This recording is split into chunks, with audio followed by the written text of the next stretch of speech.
please take a seat.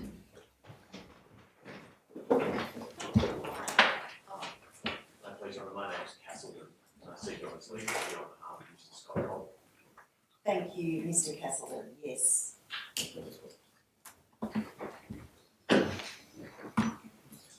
I apologise for that delay this morning, which I caused. And I now call the first witness, Superintendent Kirk Panuto. Thank you.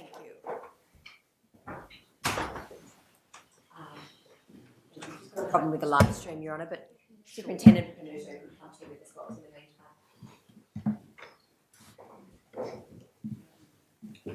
You just come and take a seat.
We're ready to go, Your Honour.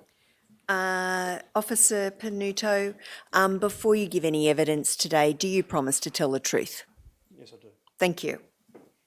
Superintendent, could you please tell the court your full name Your Honour, my name is Kirk Joseph Panuto. and your rank? I'm a superintendent. And Superintendent, where are you currently stationed? I'm located in Katherine, Your Honour. I'm the superintendent responsible for Central Division. Superintendent, so you don't, I know this is a very awkward setup, so you're swivelling around between myself and Her Honour. Please feel free to just face Her Honour and I'll keep my voice up so you can hear my questions and be comfortable. Thank you.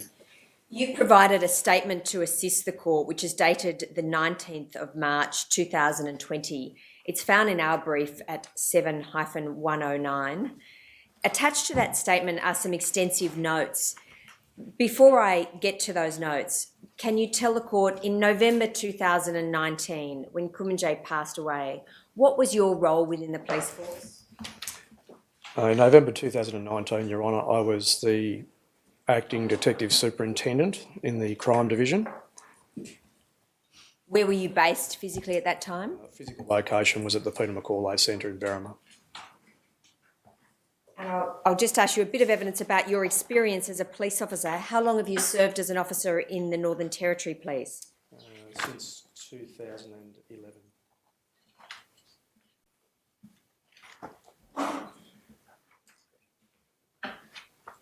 And in terms of your role investigating incidents, has it been your role to be part of the investigation team of the number of matters from 2011 right through to 2019? Yes, I've been involved in investigations during that time, yes. Prior to 2011?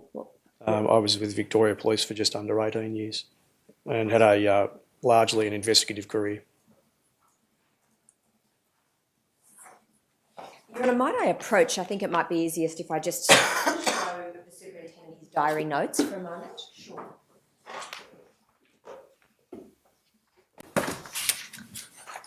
Superintendent, attached to your statement at KP01 are a number of diary entries. We've got some portion of that diary redacted, and the first entry is at 16:02 and says the word clear. Are you able to tell us what date that entry was made? Are you happy to look at my diary? Please feel free to refer to your diary. Just to clarify then, you have the original diary that we have the photocopies of here in court today. That's correct, Your Honour. Thank you.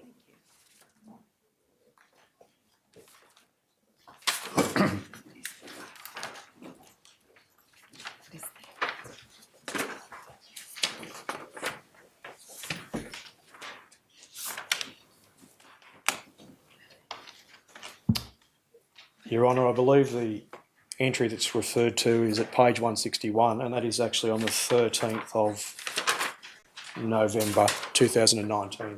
Thank you.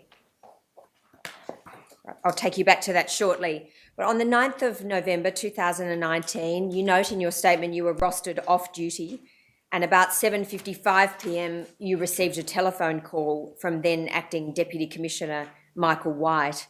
During that conversation, he informed you that, sadly, police had shot a man a short time earlier in the community of Yundamu, and he gave you a task to do.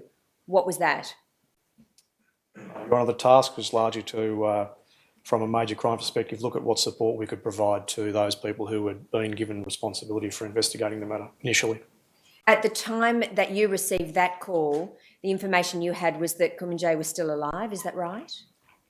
As I recollect, yes, that's right. And then over the course of that evening, you made a number of arrangements in relation to the resources that would be required to assist Yundamu. Yes. At about 9:25 p.m, you spoke with Detective Superintendent Tonkin by telephone. What was the role of Detective Superintendent Janelle Tonkin at that time? I believe Ma'am Tonkin was in the Professional Standards Command at that stage, Ma'am. She had internal investigations. During that conversation, she advised you that the person who had been shot by police sadly had passed away, yes, and that the police officer who had shot that person was Constable Zachary Rolfe. Yes, I believe so. Did you have any dealings with Constable Zachary Rolfe prior to that time? None whatsoever. At about 9:45 p.m, you spoke with Acting Commander Martin Dole by telephone, and during that time he advised you that the Major Crime Squad would play a supporting role to Southern Crime, who had carriage of the investigation. That was my understanding, yes. So just to be clear, he was telling you that the initial decision was that Southern Command would run the investigation and your role would be just to assist. That's right. You then, as you indicated in your statement, continued to make arrangements for resources until about 12:30 a.m. the next morning. On Sunday, the 10th, you were rostered off duty. About 7:29 a.m, you received a phone call from Officer Dole. What was the purpose of that call? Mr. Dole informed me that there'd been a change with regard to the responsibilities, Your Honour, and that I was now going to be involved in the investigation as the commissioned officer in charge. During the course of that investigation, were you told the reason for the change in structure? I know the reason for the change, but I don't recall whether it was in that conversation. Did you know then what the reason for that change was? I believe so. All right. Tell us about the importance of that change. My understanding and recollection was that there was issues around people from Southern Command being involved in the investigation of other persons in Southern Command who were involved in the matter, and that there'd been some conversations or directions from the coroner, I believe, or similar, asking that not be the case, so they asked for someone from somewhere else to do it. Just to put that in layperson's terms, particularly because there's a number of people trying to follow the proceedings, it's an important rule of investigation, isn't it, that you have a command outside the area where a death in custody occurs, so that to the extent possible you can ensure objectivity and impartiality. Yes. And or not just that there is an impartial investigation, but that there's a perception that it's impartial because somebody comes from outside the command to investigate. Yes. So you understood the rationale for the change at that time. I did. As a result of that, you then made contact with a number of officers by telephone, and in effect, are you starting to gather your team for the investigation at that time? That's correct.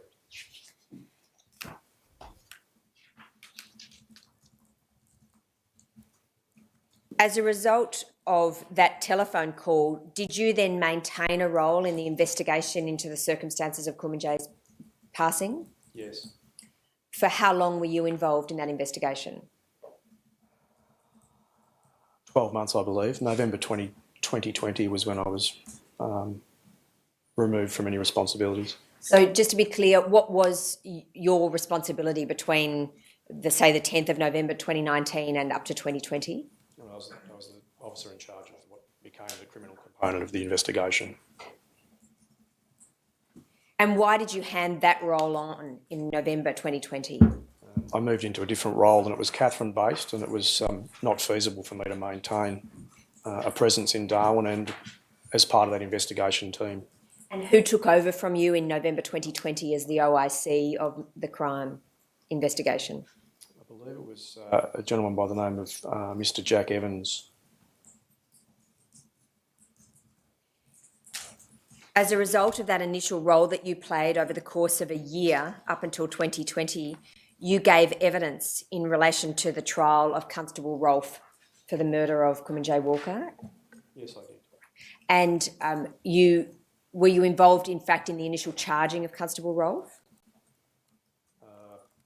Yes, I made the arrest of Constable Rolfe. And by the time he was found not guilty of the substantive charge and the backup charges, you had no longer had any role in the proceedings. Is that right? That's correct, Your Honour. But you gave evidence in relation to a pre-trial issue on the 21st of December 2021? Yes. And that was specifically about the seizure of Constable Rolfe's phone after he was arrested? Yes, it was. And you also gave evidence at his trial on the 2nd of March 2022? Yes.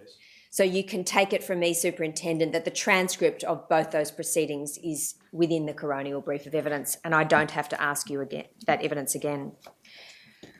Given that you took over as the officer in charge of the criminal investigation on the 10th of November 2019, you were looking to determine whether or not, in fact, any crime had been committed potentially by any person. Is that right?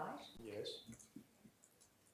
Your diary notes start, as you've told us, on in terms of what we have access to, the 13th of November 2019, and they read, contact Malagorski by telephone or teleconference with a number of people. Could you remind us who Officer Malagorski was or what role he was playing? Mr. Malagorski is a detective senior sergeant with the crime department at that time, and he was one of those officers you indicated before were contacted to form part of it. And who was the teleconference you were having with on the 11th of November that you wrote notes for? Please feel free to refer to your diary if you... Sorry, we're talking about the 11th of November now, or the 13th of November? I beg your pardon, the 13th of November. MM is the first one, teleconference with that's Mr. Malagorski, is that right? Yes, that's Mark Malagorski. SP would be Superintendent Scott Pollock. WN would be Detective Senior Sergeant Wayne Newell. IC would be Detective Sergeant Isabel Cummins. And AK is Detective Sergeant Andrew Crenn. And the first note there is full brief provided regarding DPP advice and recommendation. Stated direction had been given to effect arrest of Constable Rolfe with a view to charging. Yes, that's what it says. Over the page, there's a note of various things. Under the reference, consider grounds for arrest, ID not in question, events not viably complex, captured on body-worn video, DPP view, gravity of offence, absence of VOE. Is that the absence of a record of interview from Constable Rolfe? Yes, version of events. Version of events. And then unable to, could you just read the rest of that one, please? Unable to discern critical issues such as lawfulness, justification, defences, etc., in the absence of the version of events explaining the thinking and those lead-up considerations. And what was the purpose or what was the discussion that led to the bullet pointing of those various issues? Well, I think prior to the arrest, I mean, obviously it was cognizant, Your Honour, that I was about to make an arrest and it was going to be a particularly significant arrest. So I was really collecting my thoughts based on those events leading up to it to make sure that I was thinking rationally about the events that had unfolded and what information I was going to be using to gather my thoughts, I guess. You reference there DPP view. Are you referencing there that the one ground for the arrest was the view that had been offered by the DPP that this looked like it was a charge of murder that should be confirmed? It was a consideration that I'd heard from the DPP and their view was that there was a criminal offence involved. Did you actually meet with any lawyers from the DPP? Yes, I did. Who did you meet with? I met with the Director of Public Prosecutions on 2 separate occasions, and the Deputy Director of Public Prosecutions on 1 occasion. When did you first meet with the DPP? As I recall, the first conversation with the DPP was on the 11th, Your Honour, of November. So 2 days prior to the 13th arrest.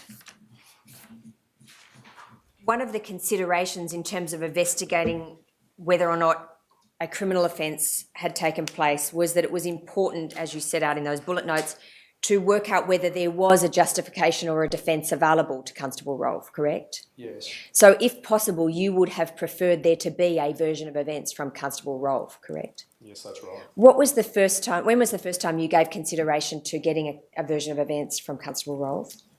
Well, on the Sunday after I had been appointed as a Deputy Commissioner in charge of this, Commissioned Officer in charge of this particular matter, Your Honour, there was a window where I was aware, and I don't recall how, but I was aware that Mr Rolfe was potentially coming into the police station Alice Springs to provide a version of events.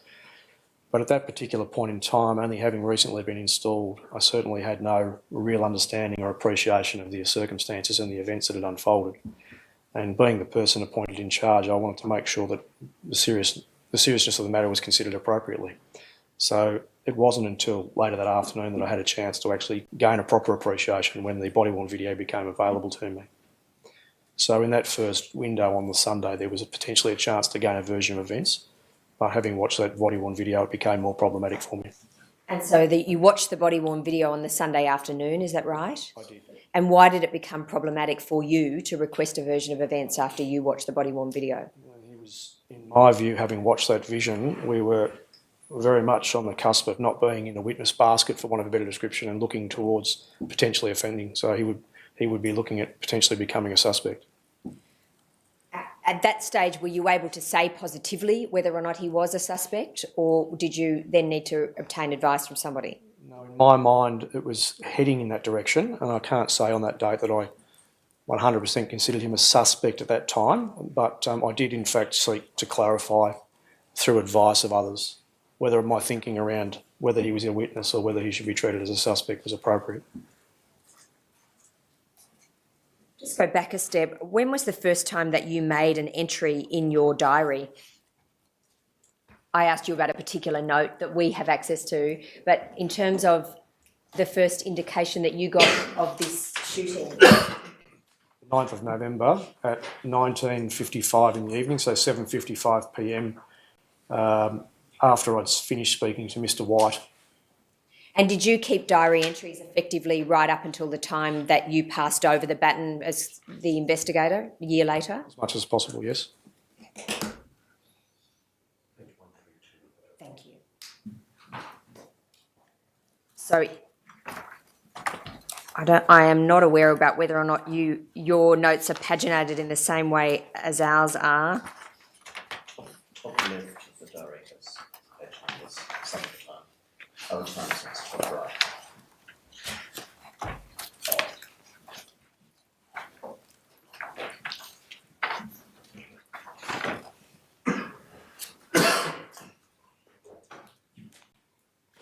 We have the first entry at 19:55, call from Assistant Commissioner White.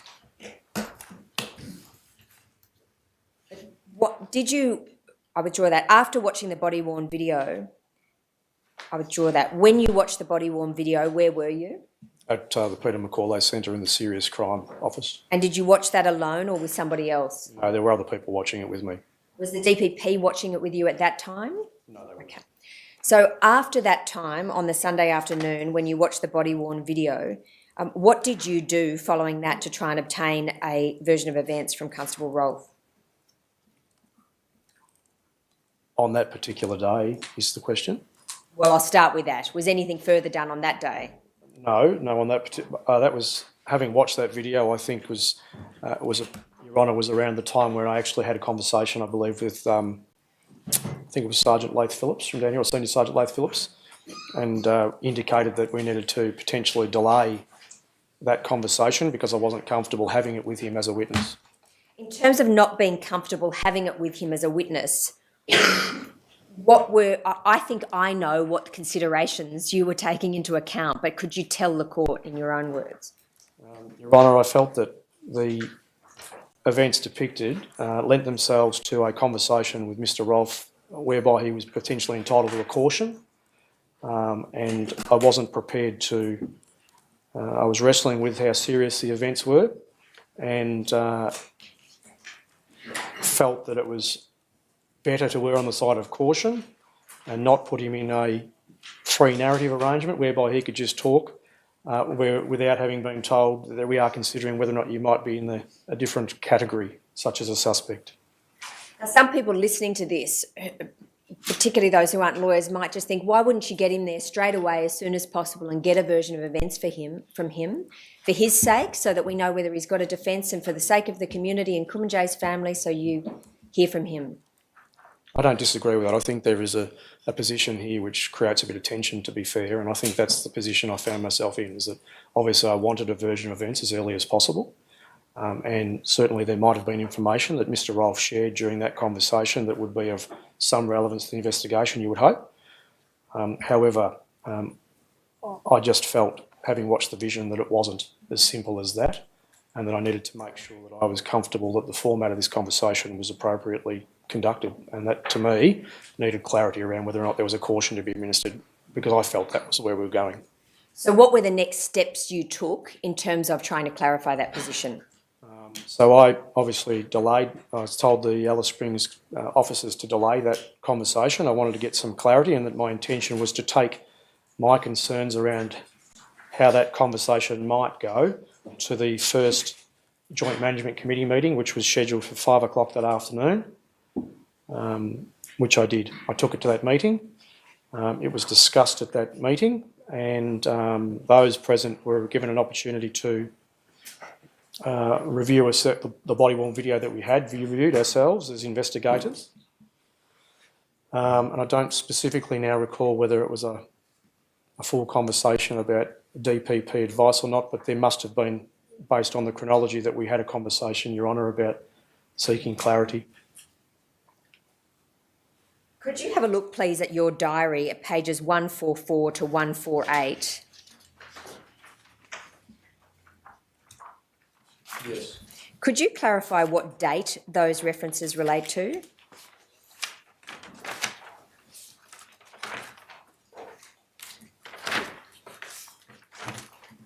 They appear to be the following day, the 10th of November. Specifically, would you mind having a look, please, at 148?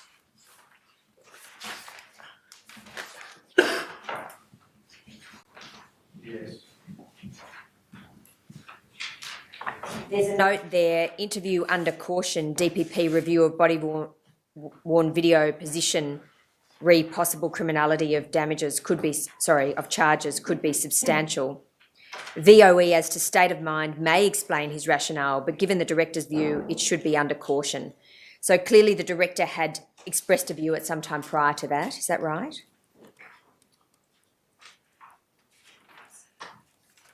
Yes, so prior to me making that note, I had been involved in the first of 2 meetings with the Director of Public Prosecutions, Your Honour, so he had expressed a view that was consistent with my thinking.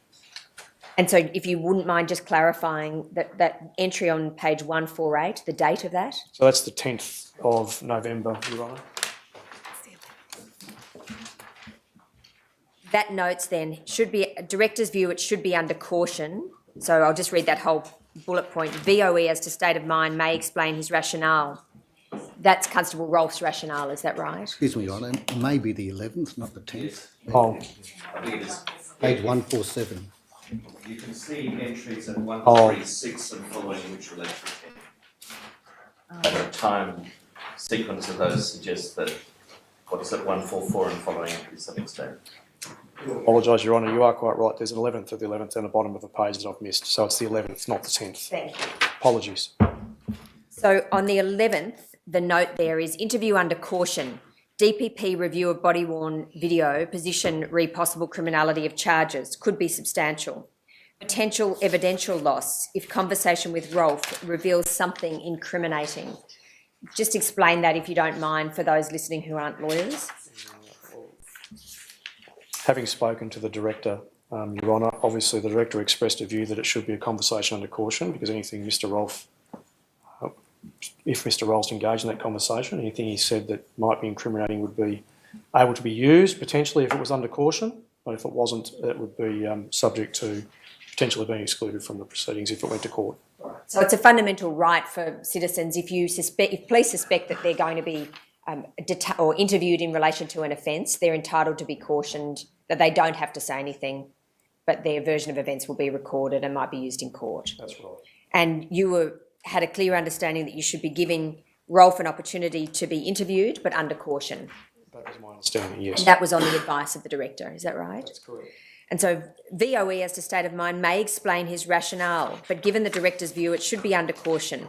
As a result, I suspect Rolfe's legal advisor will instruct he not provide a version of events. This is a shame, in my view, regardless of what might be said being reasonable or otherwise defensible. Is that your opinion being expressed there, that that's a shame? That's all it is. It's just my opinion.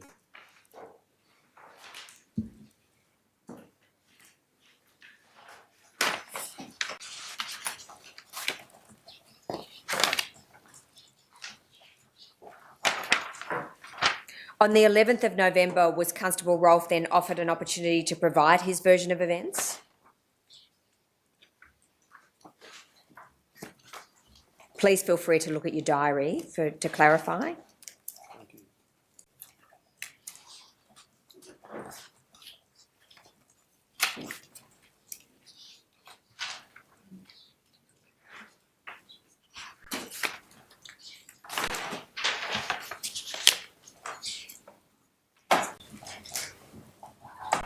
If you have a look, for example, at page 158 and tell us the relevant date of that conversation.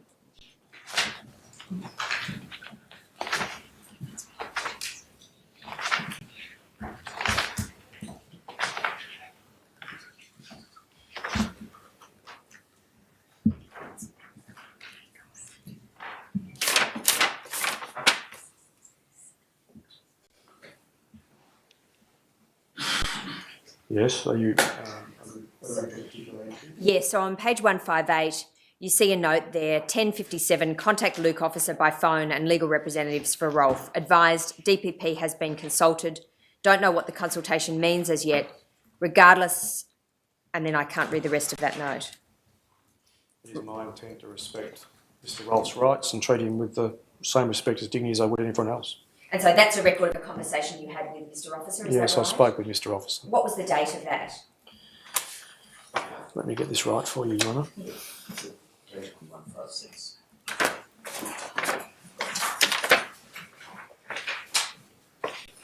Yes, the 13th of November, Your Honour.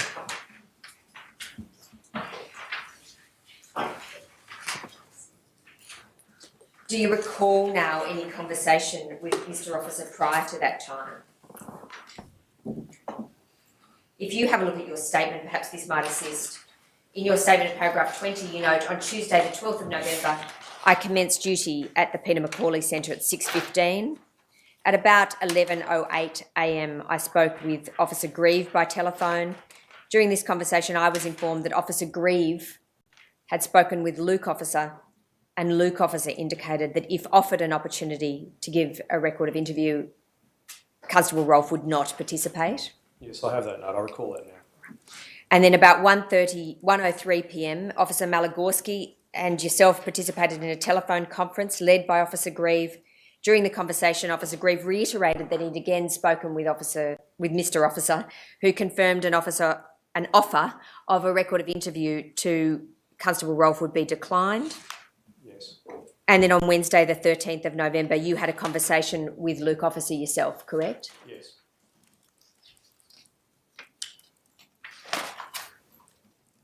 In your statement, you set out then what happened in relation to the arrest of Constable Rolfe on the 13th of November. Yes.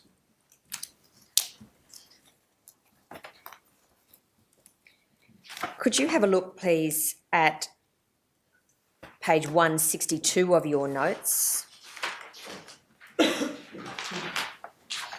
I took you to this earlier, I think. This is a note you made on the 11th, is that right? No, this would have to be the 13th. Oh, this is the 13th, thank you. This is the one where you set out at 16:25 a discussion that was happening at the Peter Macaulay Centre, is that right? No, that wasn't a discussion, that was me gathering my thoughts. I see. Collecting the things that I was trying to recollect. That's important, that's important, that's important. Do you set out there in those bullet points the grounds for arresting Constable Rolfe on that afternoon? I believe so. That includes the absence of an interview conducted with Constable Rolfe, is that right? That's what's written there. I'm not being critical of Constable Rolfe in any way for exercising his right to silence, but is it the case that if he had done an interview with police, then his version of events would have been considered in relation to whether or not there was a plausible explanation for the actions on the 9th of November? Of course. And whether they amounted to a defence? Of course, that would be relevant. And might that have played into the decision as to whether to arrest him for an offence? Yes, of course.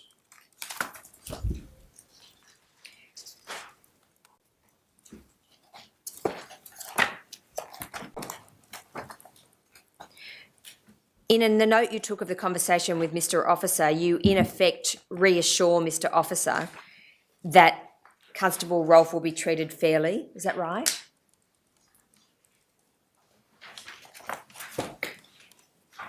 Yes, as anyone else would be. And do you believe that that was the case, that he received no preferential treatment, firstly?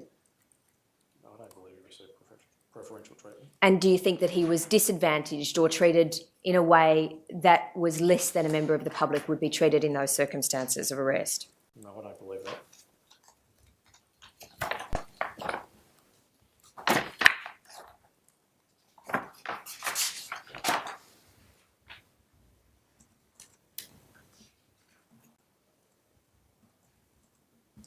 Could you have a look, please, at paragraph 153? Sorry, page 153.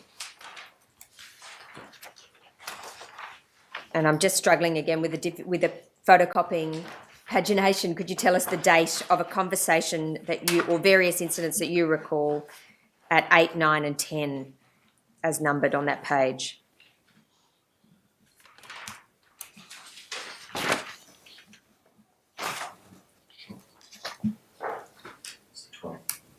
Yes, the 12th of November, I might add in, Your Honour. So at the top of page 153, dot point number 8, there's a reference to, I think, some ruminations of Assistant Commissioner Antisich around Mr. Rolfe's potential movements.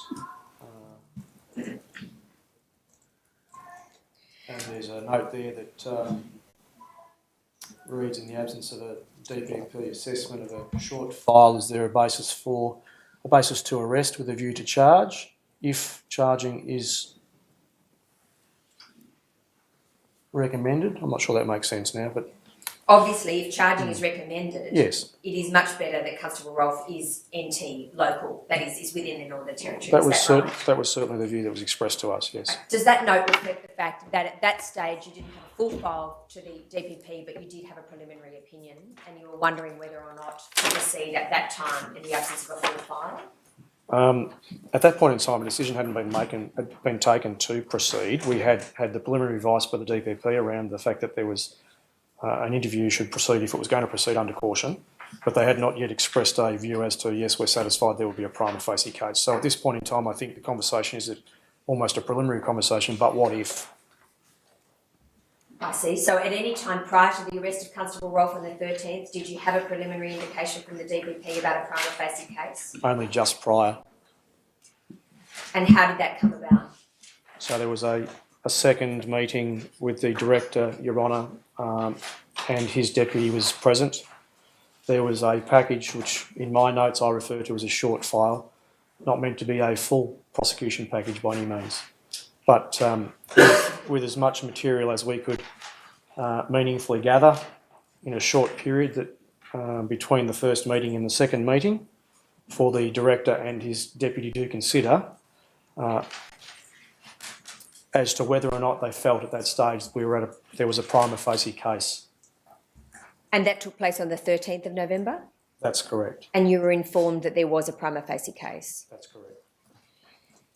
I just want to stay on page 153, which is a note you took on the 12th of November when an arrest was still under consideration. There's a note, public scrutiny will be robust, must ensure he is treated in a fashion as consistent as possible to any other suspect, but balance with risk-related issues. Yes. The he is obviously Constable Rolfe, is that right? I believe that's what it refers to, yes. And what were the risk-related issues that needed to be balanced? I don't recall them all specifically now, Your Honour, but at the time, one thing I do recall thinking was that if Mr Rolfe, for example, had been taken into custody, whether there were potentially issues around custody. But I don't recall all of those factors right now, I'm sorry. Was one of the risks that had to be balanced the chance of having to extradite Constable Rolfe from another jurisdiction? It wasn't so much a risk, but it was clearly something that we were trying, if it was possible to avoid, the Director had indicated it would be challenging. Do you know why he believed it to be, or what the concern was about bringing Constable Rolfe in from another jurisdiction within Australia?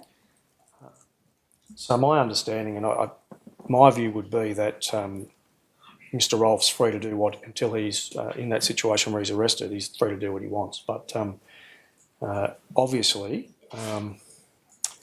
if we were talking about someone who was not a police officer, Your Honour, and we had some indication from the Director of Public Prosecutions that there was a prima facie case against them for a criminal offence as serious as the charge of murder, it would be the case that you would be taking them into custody, and that, I believe, is the view that was being expressed. Just before I leave that page, at the bottom, so this is still the 12th of November, there's a note at 10, discuss briefing of Deputy Coroner Kelvin Curry and his position. Could you read that note onto the record, please?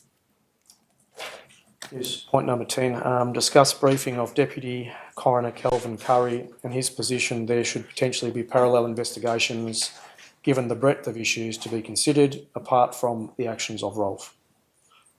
Decided Detective Superintendent Scott Pollock to be appointed Commissioned Officer to investigate DIC, which is an abbreviation for the death in custody aspect. Pollock is very experienced, has a major crime squad background and is well regarded in the coronial space by the coroner and his deputy. Acting DCOP, which is a Deputy Commissioner abbreviation, White, will make arrangements with Pollock, with coronial criminal aspects having equal urgency as required. So in terms of that notification, the reference to Detective Superintendent Scott Pollock being very experienced with a major crime background, was that your opinion at that time? Were you expressing an opinion generally held? So the comment about the regard in which Mr Pollock was held in the coronial space was not my comment. I believe that was made by Mr White, but certainly I know Mr Pollock's background and I have no doubt that Mr Pollock is considered as a very experienced investigator. An experienced investigator in terms of coronial matters and major crime, correct? That's correct. And very highly regarded in the Northern Territory. I believe that's what, yes, the answer is yes.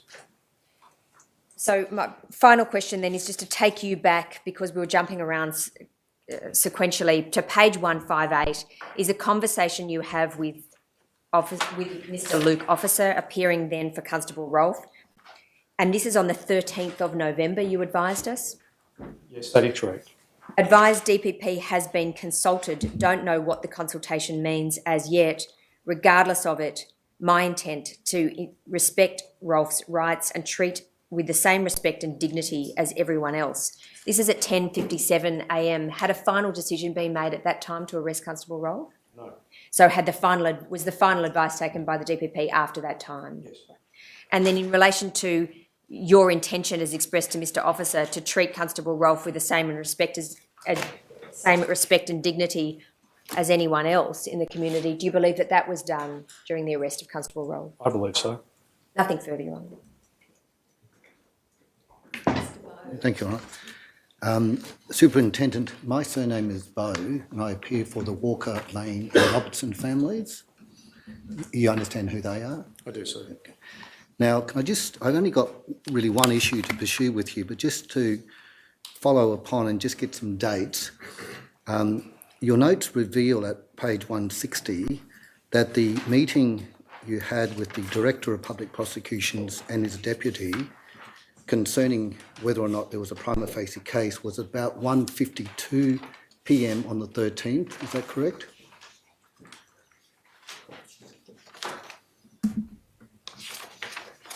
Yes, Your Honour.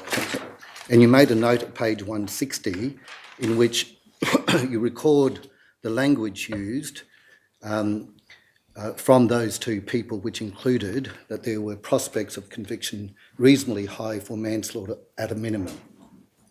A word to that effect. Yes, that's written in, yes. Now, during that conversation, you expressed some discomfort about this whole process, did you not? I think at one point I wrote down that it was hearing the position that was being relayed to me made me feel uncomfortable, yes. Uncomfortable, yeah. And the discomfort that you're referring to was that you were in charge, if you like, of the process involving another police officer.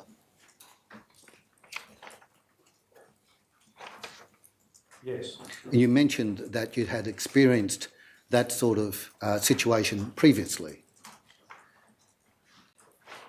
On the, so that note,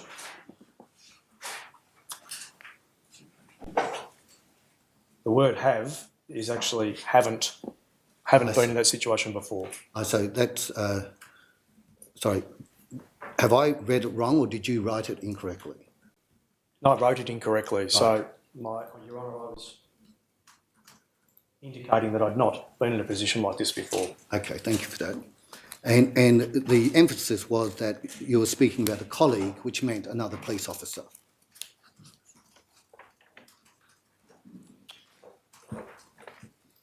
Yes. We heard that the purpose of you being involved in your position was to make sure that it wasn't somebody that may have had operational duties within Southern Command with Rolf. Is that correct? The separation of the function from an investigative point of view was to try to distance people who may have a relationship with Mr. Rolf or those involved, yes. But do you accept that from a layperson's view, the discomfort you are expressing reveal that even if you did not have prior interaction with that person, it still caused you a level of discomfort that wouldn't be there if it was just an ordinary member of the public? Yes, regardless of the fact that I would carry out my duties without fear or favour, yes, it made me uncomfortable. Yes. Now, just in terms of the arrest process that occurred around 5 o'clock that afternoon, we've had the benefit, or I've had the benefit of hearing the recording of it. Can I ask you this? Have you been involved in arresting people for serious offences before? Yes, I have. For the offence of murder before? Yes, I have. That is personally being the person taking the person into custody? Yes, I have. Do you accept the general observation that you were particularly accommodating of Constable Rolf during that conversation with him concerning arrest? No, I don't agree with it. Would you ever have permitted a person you were about to arrest to have a shower before you took them into custody? I have done things very similar in the past on a number of occasions. Sorry, you keep going. Over 30 years, Your Honour, I think I'm not yet to receive a complaint for having not treated someone with respect and dignity. In this particular case, Mr. Rolf had no forensic value at that point in time, and he was hot and sweaty and not properly dressed. There was nothing lost by allowing him to do it and treating him with dignity. On other occasions in the past, I've organised food for people regardless of their race, bought them cigarettes, tried to accommodate them as much as I can in what was a very difficult situation. So I don't accept that I've treated him in any special way. Thank you. When you got to the police station at about 5:45 p.m, is that correct? Page 163 of your notes.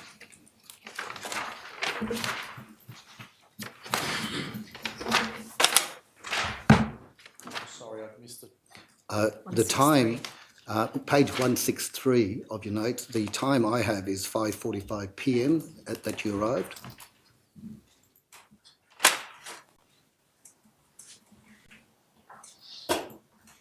Yes. Just on the way to the police station, did you handcuff him at all?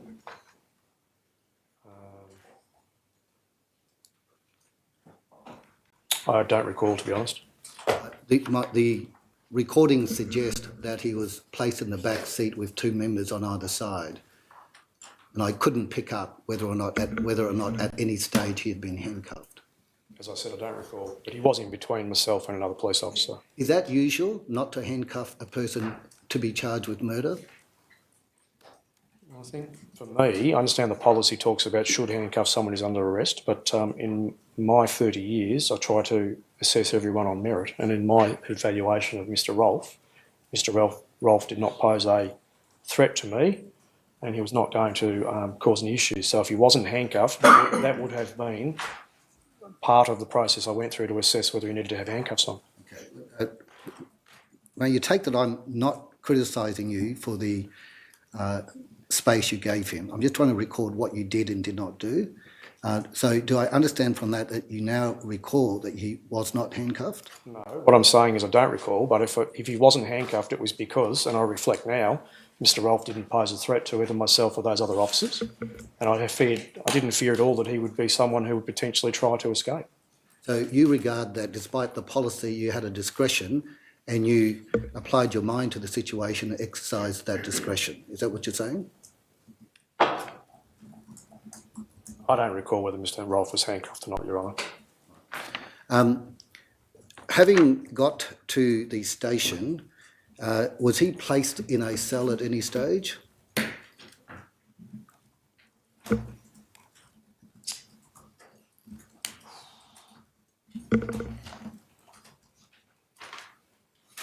I don't recall. The CCTV footage suggests that he was standing in the general counter area at the time of the bail application by telephone. It doesn't look like he ever went into a cell. Do you have no recollection at all about that? Your Honour, the process that we go through in the watch house would be entirely normal during the course of a bail application to have that person present with the police and the custody sergeant and whoever was running that bail application in the context that the gentleman's describing. So I don't think that's out of the ordinary at all, that's normal. Officer, I'm just having, maybe me, I'm having difficulty hearing you. Would you mind just speaking up a little bit? So the situation you described is consistent with what occurs in most other situations. I haven't asked you about consistency. I'm just wanting to record what happened, okay, so far. Now, There were two parts of the question.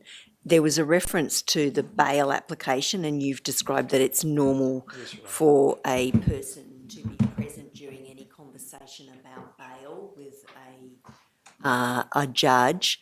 But Mr. Bowe asked another aspect to that question, was he ever placed in a cell? I think I answered, I don't know. Okay. sorry, I just didn't hear I you. don't know. I don't know, sorry. It would be usual practice to place a person arrested for murder in a cell until it was necessary for him to be involved in other aspects of the procedure. Is that fair? Yes, the person going into the custody environment would not be allowed to be free in that environment. They would go into a cell. Your recollection is you do not now know whether he was ever placed in a cell. Well, no, I don't, but I wasn't the one. So arriving at the watch house, I walked through the watch house and Mr. Rolfe was left in the company of other officers who were involved in that arrest process. And I wasn't someone who was I wasn't actively involved in entering him into that custody environment other than to arrive at the watch house. So I don't know, I can't recall. I cannot imagine a situation, however, that would see someone not go into a cell. Do you recall earlier conversations with, who was the name of that sergeant? Malagorski, concerning a concern that if the arrest process occurred after hours, that steps should be taken to ensure that Constable Rolfe would never be placed into custody? No, I don't recall that at all. Having been brought to the station, did you take active steps to facilitate a bail application by telephone?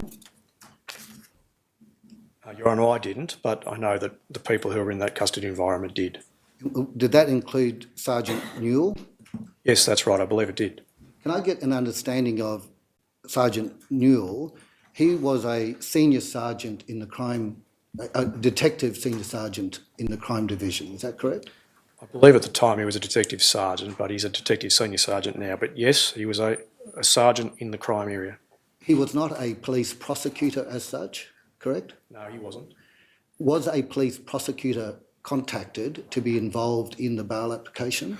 No, sir. Is that usual? That's very common, yes. And so the... I think there's just might be a misunderstanding there. Are you saying it's common to contact a police prosecutor or not? Apologies, Your Honour. In the custody space, the bail applications don't necessarily done by prosecutors, they're done by the custody sergeant or the police officers involved in the case. Thank you. I'm just not familiar with the territory on this. May I just ask you this? Is it usual when a person is brought into custody after the close of court hours for there automatically to be arrangements for telephone bail applications? Outside of normal hours, yes, there's an on-call magistrate or judge, and we make contact with those people via telephone. That may be the case, but is it usual and ordinary that those applications are made, or as opposed to putting the person into custody overnight when the court resumes? No, it is usual that those arrangements are made, yes.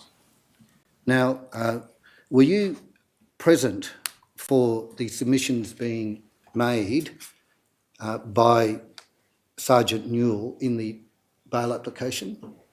I don't recall being present, Your Honour. Is it the practice for the arresting officer to provide material to the person appearing for the police stroke prosecutor on a bail application, setting out the views of the investigating police as to whether or not bail may be opposed or not?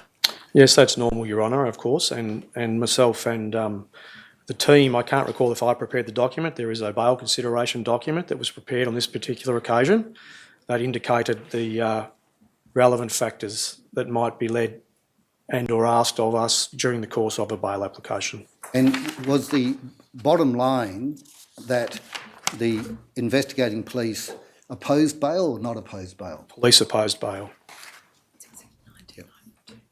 Now, the basis for the opposition to bail, was it primarily the seriousness of the offence and the available the body-worn video footage that showed the act of shooting?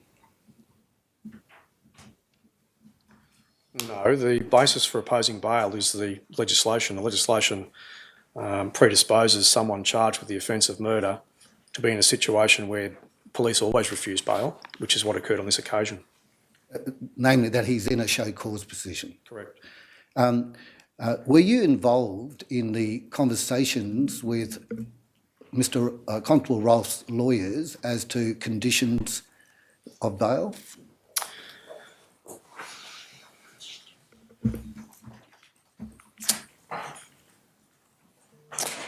Your Honour, I recall conversations as we were preparing the bail consideration around if we found ourselves in a position where His or Her Honour were entertaining bail, what we might seek. I don't specifically recall now whether or not I spoke to a lawyer.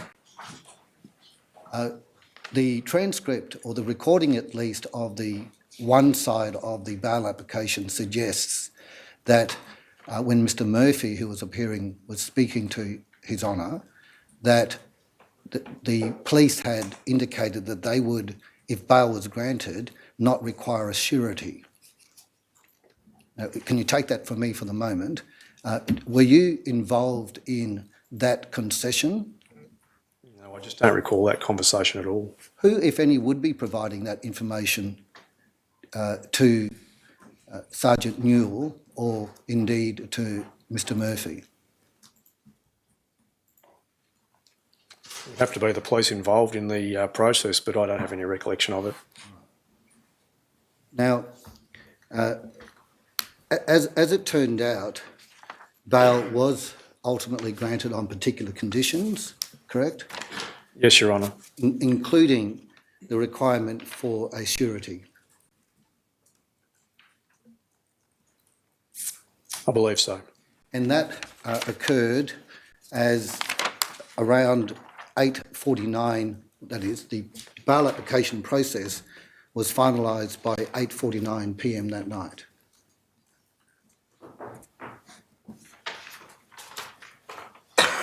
I've just got that from the recording. You can. It appears to be the case, yes. Now, so essentially, within about 4 hours from the point of arrest, Constable Rolfe had been granted bail for murder on an application made by telephone. Yes. Have you ever been involved in a situation where a person has been charged with murder, has been granted bail within such a short period of time?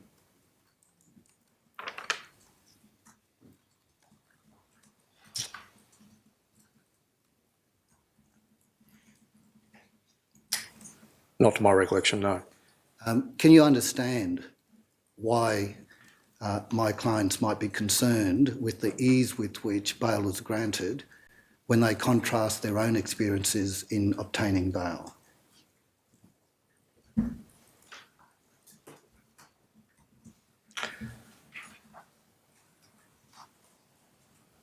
I think the question requires me to speculate a little, but the police involvement in the process was as it would always have been, in that we opposed bail in the watch house. He was refused police bail, and then we subsequently had an out-of-session hearing with the on-call judge. So I'm not sure that that's a particularly strong police issue. I think that's a matter for the judge who considered the application. So listening to the application, not one word of opposition is expressed by Sergeant Newell to the grant of bail. You're aware of that, aren't you? I take it on what you say, I don't recall. It's on the record and others can comment on it later. It doesn't seem that the judge was told that police was in fact opposing bail before His Honour. The fact that the call had been made to the judge, Your Honour, indicates that police had already considered bail and that bail had been refused. There are two issues. There's the grant or otherwise of police bail, which police refused. We understand that.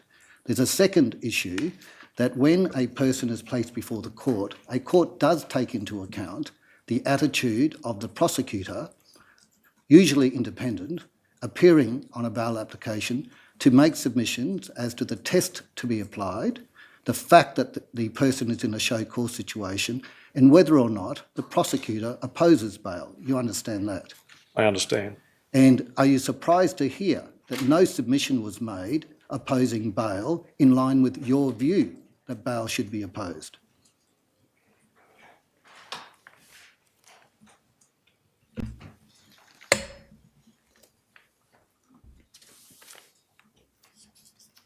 Possibly.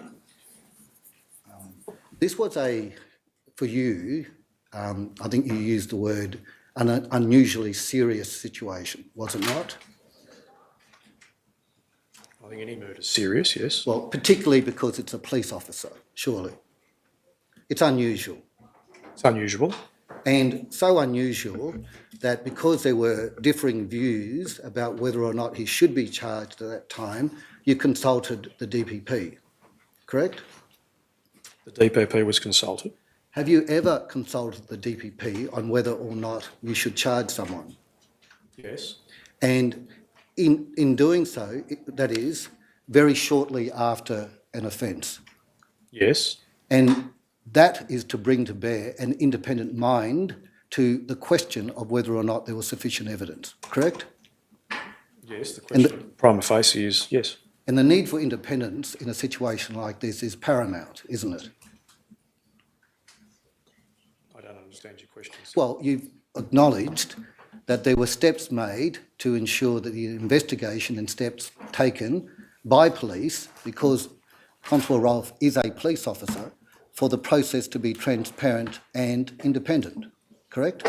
The investigation, yes. Now, did you give any consideration to the utility of having or requesting the DPP to appear on the bail application? No. upon reflection and moving forward, given what I've told you of what was not said on the bail application, can you see merit in looking at that alternative in this sort of situation?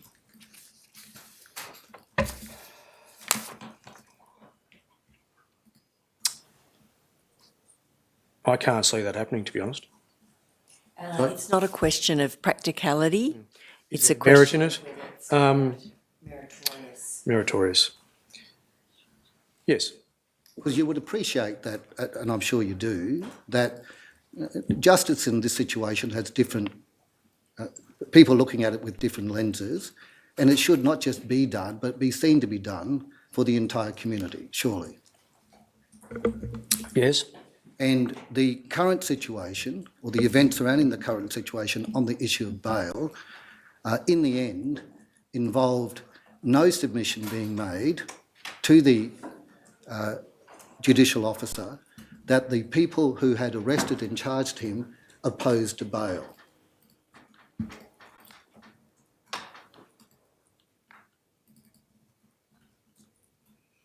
Correct?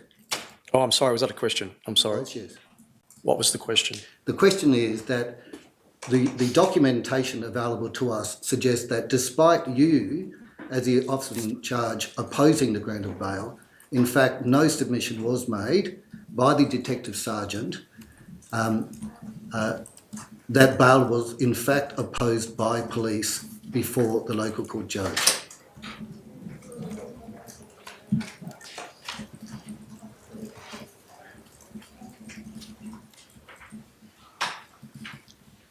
I'm lost in, I apologise, Ron, I'm trying to be evasive. I'm lost in the words. That's such a long question. What I'm is the sorry, question you want to know? The question is this: you, as the officer in charge, opposed bail. That was the documentation that I understand you provided on the bail report form. I don't have that in front of me. And Mr. Bowe is asking you this question. You opposed bail as the officer in charge, but no submission opposing bail was made to the judicial officer when the bail conversation occurred. And then Mr. Bowe is asking, what's the question, Mr. Bowe? That what are the ways in the future to ensure that all the evidence and submissions necessary to be placed before a court considering bail might be done by an officer of the court independent of the investigating police? I think I agreed with that, Your Honour. There's merit in that. Thank you. I have no further questions. Your Honour, there's one issue I neglected to ask, if I might just deal with that quickly now. Superintendent, you became the officer in charge of the investigation on the 10th of November 2022. You were familiar, of course, at that time with the general orders that relate to the investigation of deaths in custody. Yes. We're aware that on the 11th of November there was a gathering at Constable Rolfe's house where a number of officers who were involved in the incident leading up to and after the death of Kumanjayi, including the IRT members, attended that gathering. Yes, I became aware of that post-event, Your Honour. That is obviously very problematic, that prior to Constable Rolfe giving a version of events, the first time of which was at trial in any detail, there was a gathering of officers. Did you give any consideration to a direction that needed to be given to officers to say separate? So on the Sunday afternoon, Your Honour, no, it's not Sunday afternoon, on the day after the events, whilst the IRT team was still present in Yuendamu, I had conversations with, I believe it was Mr. Phillips, the Alice Springs detective who was at that point in time notionally in charge of what was happening on the ground. We discussed the fact that they had provided accepting Mr. Rolfe, they had provided a free narrative interview up to that point. His assessment of it was that there was appeared mostly about 70% of the detail was there. It was indicated during that conversation that we were major crime. We're going to be considering. We're going to be speaking to these people further. I made it very clear that they were going to be spoken to, and that we needed to try and do what we could to safeguard any potential contamination of those witnesses. I did not formally give a direction to each individual, no. However, my understanding was that the information that I'd shared with Mr Phillips, and we all agreed, needed to be conveyed to others. Can I just ask this? It was Phillips. What was his role? Sorry, his title or rank and then role? I think he was a detective acting senior sergeant.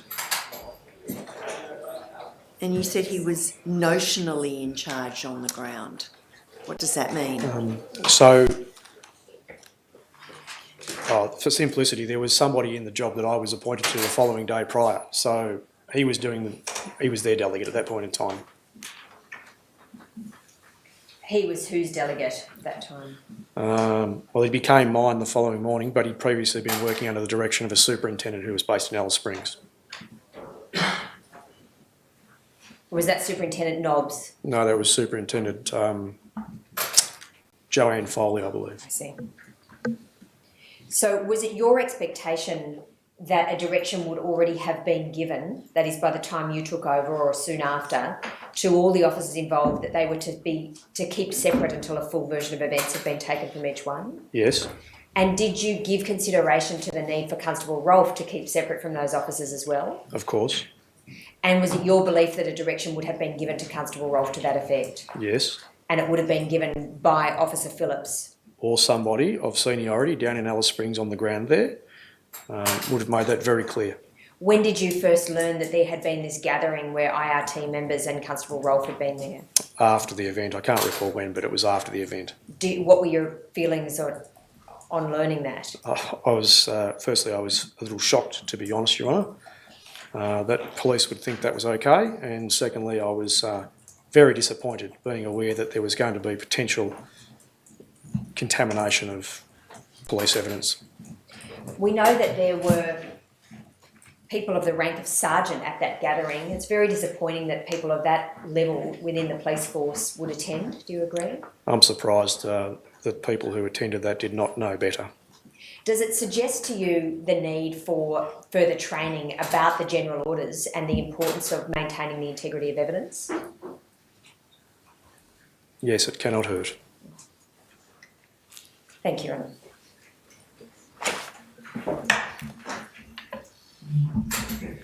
Yes. Good morning, Your Honour. Superintendent, my name is Paula Moreau and I appear for the Brown family, another of Kumanjayi Walker's family. I only have a couple of areas to cover, given that you've already been asked questions in detail.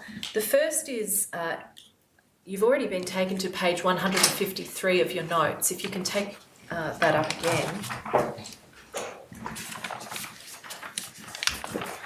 And as I understand it, those numbers we've got on that page, 8, 9 and 10, really follow on from a number of numbers that were written to cover, and if you look at page 150 right down the bottom, an IMC meeting and the matters discussed in that, is that right?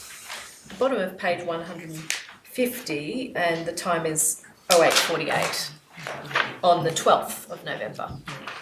Yes, I can see that entry. Yes, all right, so that was just to contextualise, but at 153, again, discussing the process of arrest. Now, you were asked if you recalled what the potential risk-related issues were, and I appreciate that you don't presently recall that. If I suggest to you that Detective Senior Sergeant Malagorski noted the following: remand will need protection for Constable Zach Rolfe. Does that prompt your memory that that may have been the risk factor being considered? I think I indicated in a response earlier, Your Honour, that I recall there being a conversation about potential issues if custody became a live issue. And in particular, because he was a police officer going into custody, that he may require protective measures, correct? I believe so, yes. Now that itself, though, is not a relevant feature for granting bail, is it? No.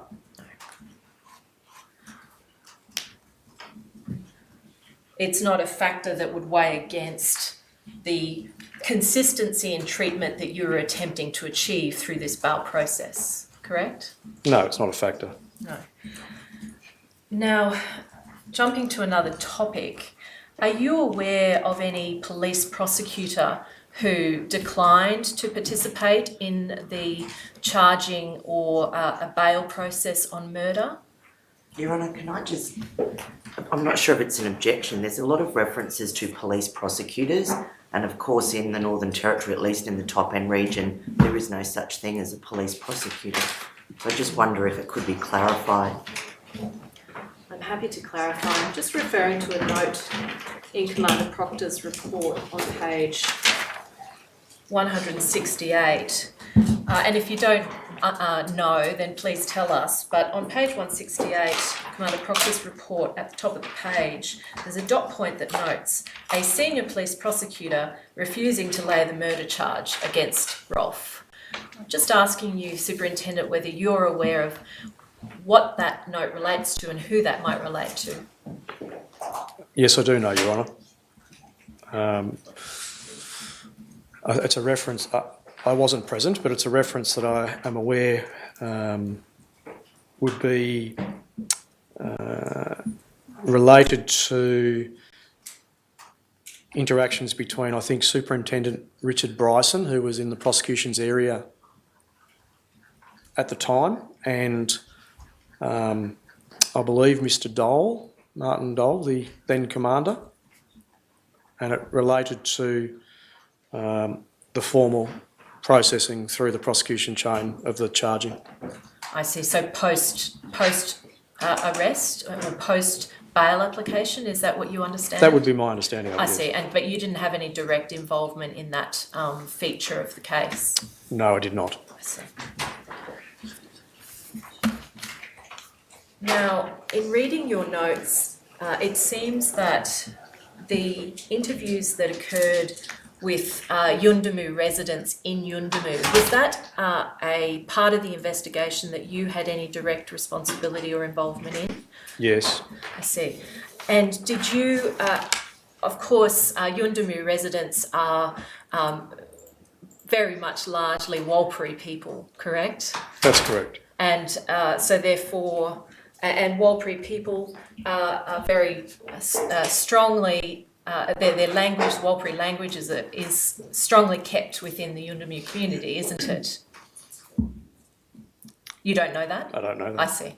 Did you turn your mind to making available Warlpiri interpreters for the interviews that were occurring with Yuendumu residents? Yes.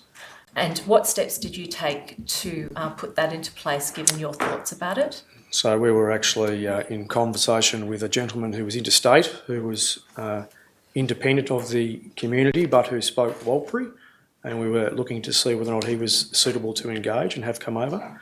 And in addition to that, there was conversations, I believe, with the Aboriginal Interpreter Services. And ultimately, those conversations that needed to have someone present to support the witness or the person being interviewed actually ended up occurred with someone who was an interpreter present. Now, I appreciate that you have voluminous notes. I have not been able to locate those in your notes, but can you indicate at what point in the investigation those considerations were being undertaken? It wouldn't necessarily be in my notes. There was conversations I was having, and there were emails, I believe, through other officers involved, because we were talking about the independence of those potential people who were going to be sitting with the witnesses. Do you recall at what It was very point? early on. It was very early on. I can't give you a specific date. I'm sorry, Your Honour.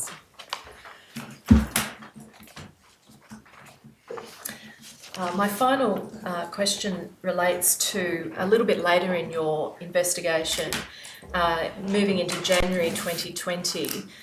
You penned a memo to Assistant Commissioner White in relation to location of an expert witness from interstate. And you noted in that memo that there was a reluctance from other Australian jurisdictions to provide such a witness. And I wanted to ask the basis for that opinion and how you had formed that. Initially, there was Mr. Barham was the local person who was responsible for reviewing the use of force component and the critical incident aspect of the events.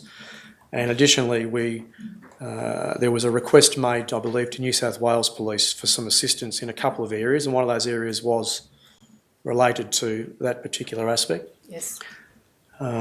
It took some time to get a response from them, and ultimately they declined to assist us, by which time there had been some public commentary that indicated I believe it was the Police Federation of Australia, for one of that's my recollection now, I hope that's not wrong. Yes, but, the Australian Police Federation yes. is in your note. Yes, so I recall that there was some public commentary about condemning the actions taken of charging Mr. Rolfe, and it made it very challenging to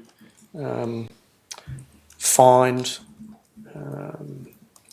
It made it harder for us to find someone who we thought would be independent from. Did you make some inquiries other than with the New South Wales Police Force? There were some inquiries made. I think you had two names, one from Queensland and one from Victoria at the time. Do you know whether you made inquiries with those particular individuals? Yes, there was the Victorian person who was named was not available, is my recollection, and I don't recall specifically the Queensland one now, I'm sorry, but I do recall where there was some inquiries made. Sergeant Hayden, Mark Hayden, did you end up, did you make inquiries to attempt to secure him? I just don't recall. Now, you've mentioned the public comments and the difficulties with New South Wales, and obviously there's some uncertainty about these other two, but was there any other basis that you were referring to infer some reluctance from other police forces to assist? So I'm aware and I don't know if it's necessarily in my diary, but there were conversations that I was party to during this time that indicated, I believe Commander O'Brien at that time was the, Chief of Staff to the Commissioner or similar, and I believe he had been engaged with other police forces and had fed back down the chain of command that there was a reluctance for others to get involved. But I was not party to those conversations that Mr. O'Brien had. That was just conversations I'd had with other senior officers at around about that time.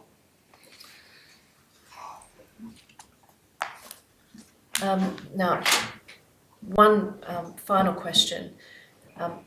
Obviously, you're aware that Constable Rolfe's phone was obtained and the data was downloaded from that.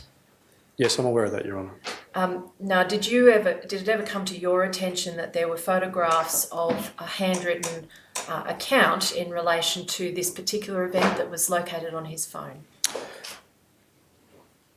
No, I'd left the investigation before the phone had been examined. Thank you, Superintendent. They're all my questions, Your Honour.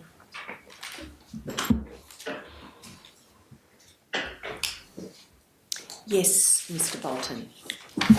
Superintendent, my name is Bolton. I appear for the North Australian Aboriginal Justice Agency. Yes, sir.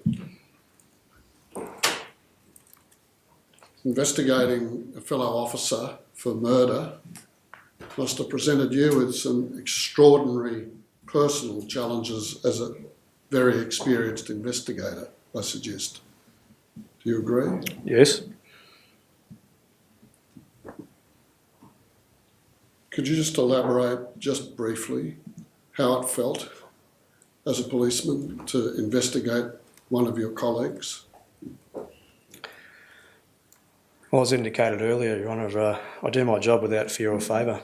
I try very much not to be concerned about what the person might do for an occupation or what they might look like or their ethnicity or culture. However, obviously working in the space that we found ourselves in was particularly challenging, I would think for many obvious reasons. Yeah, they probably are obvious, but would you agree that one of them was the extraordinary amount of scrutiny that the investigation was receiving publicly? Yes, that would be a factor. Would you also agree that the fact that the deceased Kumanjayi Walker was an Aboriginal man and that the police officer who shot him was a white man was also a complication in the Northern Territory? It didn't complicate my thinking around what my job was, no. Did you not pick up commentary in the media and in social media in particular about the potential complications arising from the deceased's race and the police officer's race? Oh, that was certainly present. Yes, it was present, but it was not something that was impacting me particularly. Was the fact that the Australian Police Federation or the National Trade Union for Police were expressing opinions about the investigation a complication for you? I would say largely the public narrative was problematic, yes. And would it be fair to say that you were aware that there was a large body of support for the accused or the suspect before he was charged coming from serving police officers? Yes, I'm aware of that. So I want to ask you about whether or not it might, in a perfect world, a different world, be better for a completely independent and separate body to investigate police officers when they are suspected of, accused of and charged with criminal offences. I don't necessarily agree with that statement, sir. Are you aware of the police ombudsman in Northern Ireland?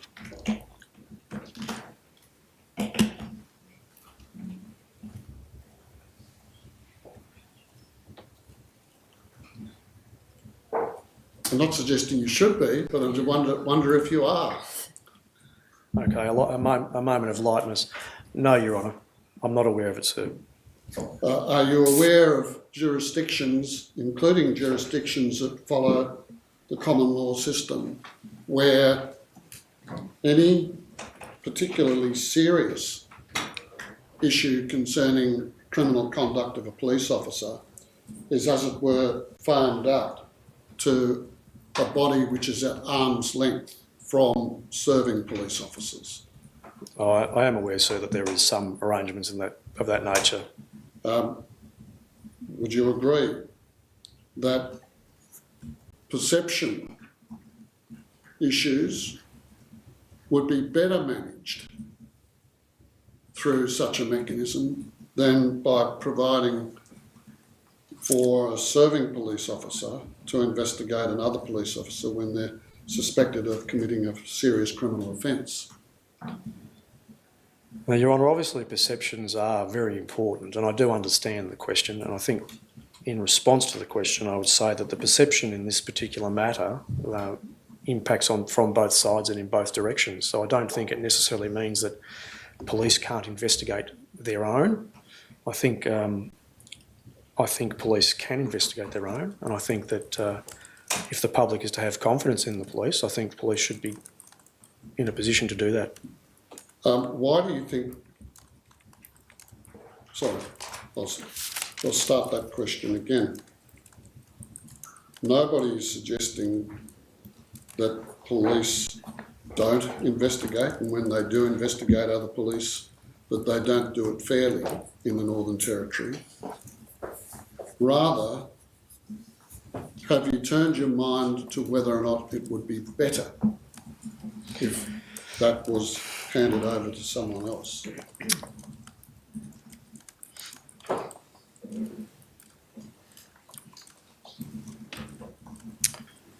Your Honour, I'm not sure that the answer to the question is a simple yes. I have turned my mind to certainly how these sorts of things impacted or not this particular matter. I think it's possible that someone independent of the police could potentially do it with a positive impact on perception, is probably my response. Yeah, so I want to make it absolutely clear that I am not suggesting that you did anything wrong or inappropriate in relation to perception issues. And no one is suggesting that you mishandled, well, I'm not suggesting that you mishandled the investigation in any way. But you are aware, aren't you, that there are people with very firm views that the man should never have been charged. You're aware of that? I'm aware of that. And Yes. that's a very deeply held view amongst segments of the Northern Territory and indeed the wider population of Australia. You understand that? I do understand that. Yes. And do you understand that there are other people, particularly Yapa people, who believe that there was no proper justice delivered as a result of the trial that took place in the Supreme Court? You're aware of that? Yes. And those issues are real. They are why, in part, there is an inquest that is looking into every corner of this case. Do you understand that? Yes, Your Honour, I understand. So, do you believe that your investigation was hampered in any way by any of those opinions being expressed publicly in the media, informally and on social media?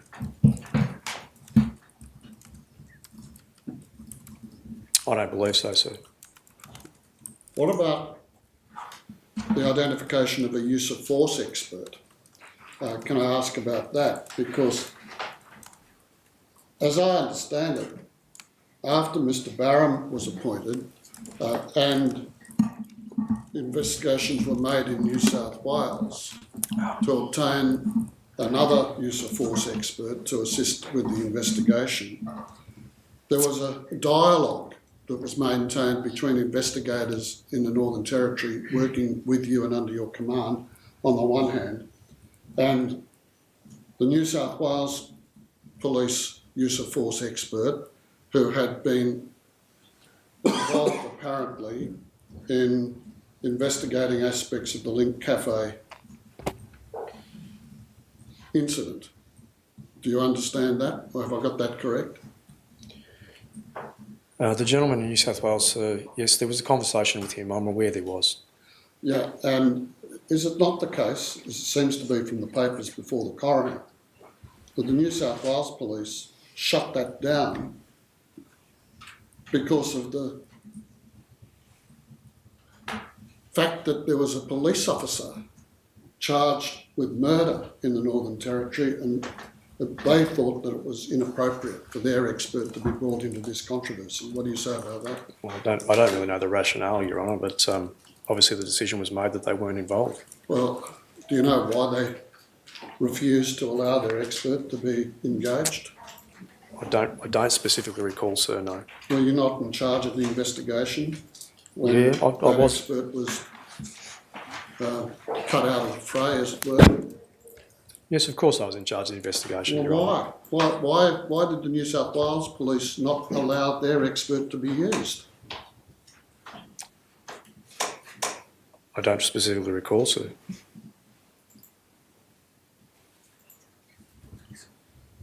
Was there not discussion about the attitudes of the Federal Police Association in the context of trying to obtain assistance from another jurisdiction to assist your investigation about excessive use of force?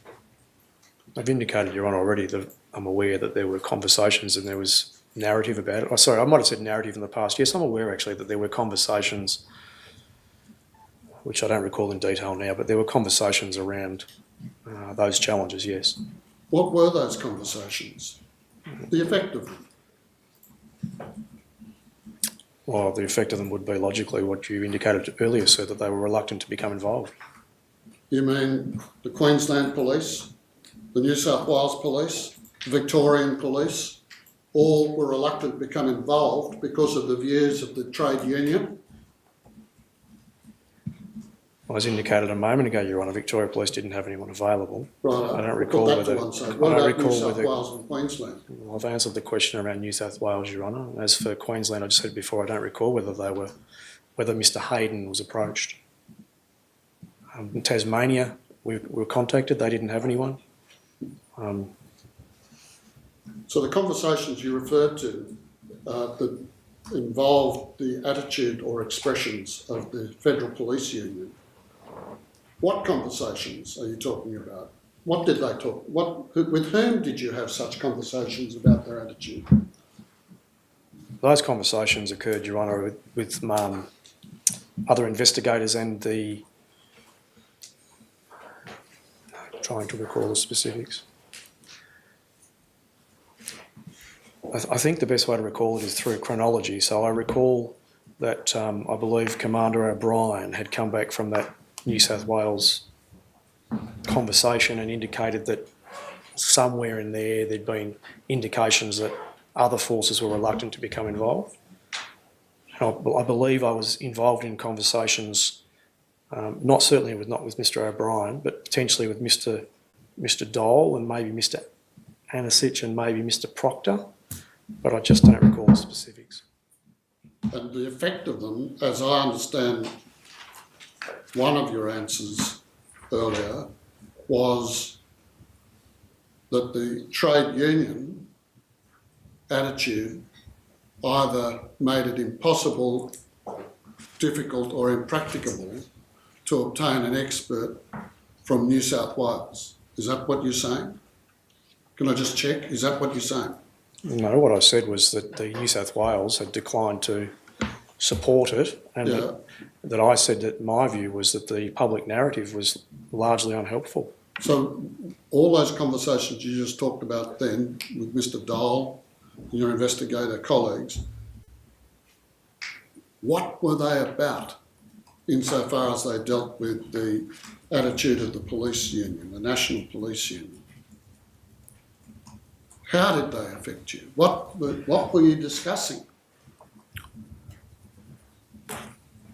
So the discussions generally were around trying to source, independence in terms of expertise, so that we were not putting ourselves in jeopardy of being seen to be biased, regardless of what the opinions of the people we engaged locally were, and that public narrative had potentially made it problematic for us to be supported from outside of the territory.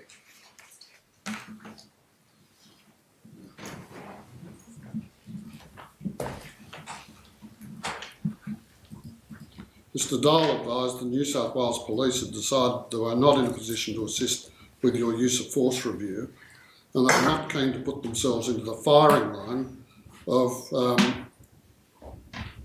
the controversy. Do you agree with that? That's what you're reading, yes, that's what you're reading. Sorry? That's what you're reading. Oh, it's your note. Is it? Yeah. Well, if you'd like to take me to it, I'm happy to refresh my memory, sir. It's at 109A, Panuto Notes, in the brief, page 16. Okay,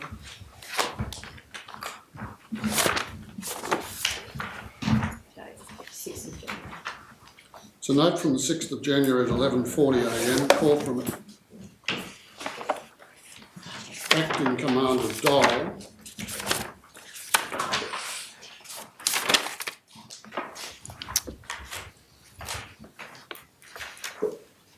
Oh, yes, I see that. Yes. Dole advised that New South Wales Police had decided they were not in a position to assist with the UOF review, were not keen to put themselves into the firing line if their SME offered an opinion that may be adverse.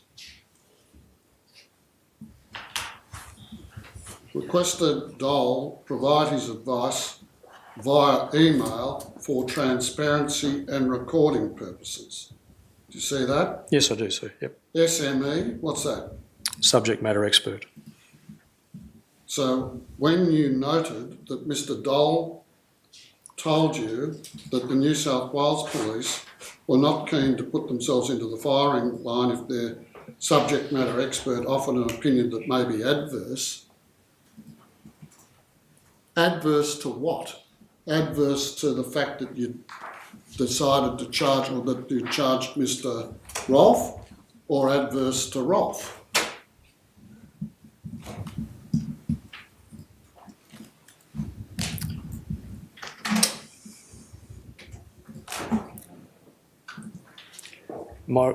I do recall that now. Prior I didn't, but I do recall that now. The actual word adverse, I think was my way of agreeing with what you have said previously, and that the New South Wales Police Force did not want to get involved because it was a police officer. Yeah, well, it might be hard now to remember why you used the word adverse, but was it, you'd already charged Mr. Rolfe by January, right?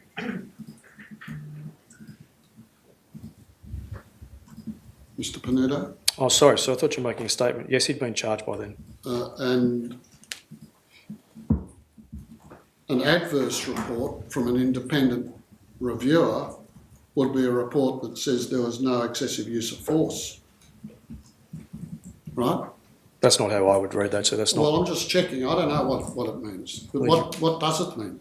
Well, I tried to explain a moment ago that Well, they did... could you do it again, because I left it mixed up. So, Your Honour, the word adverse, as I recall that, was that there were... Now that I've recollected with this note refreshing my memory, was that the police were unlikely to want to provide a critique of a colleague. It was not about the outcome of the critique, but the fact that they weren't prepared to be involved in that. If you have a look on Can I just page, ask, what colleague would they be critiquing? A police colleague, I'm using the term colloquially, so Mr. Rolfe, a But which police officer. police colleague? Rolfe? They didn't want to provide a critique on Rolfe's Yes, use of yes, of force. the use of force and the critical incident review.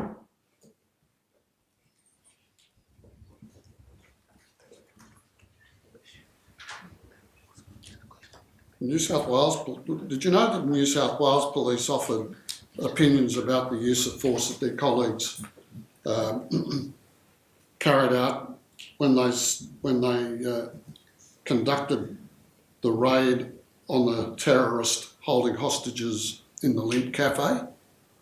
Yes, I'm aware of that, sir. Well, they're happy to offer opinions about their own police. Did you drill down as to why they held this view? They just didn't want to get involved in criticising Mr. Rolfe? Is that what you're saying?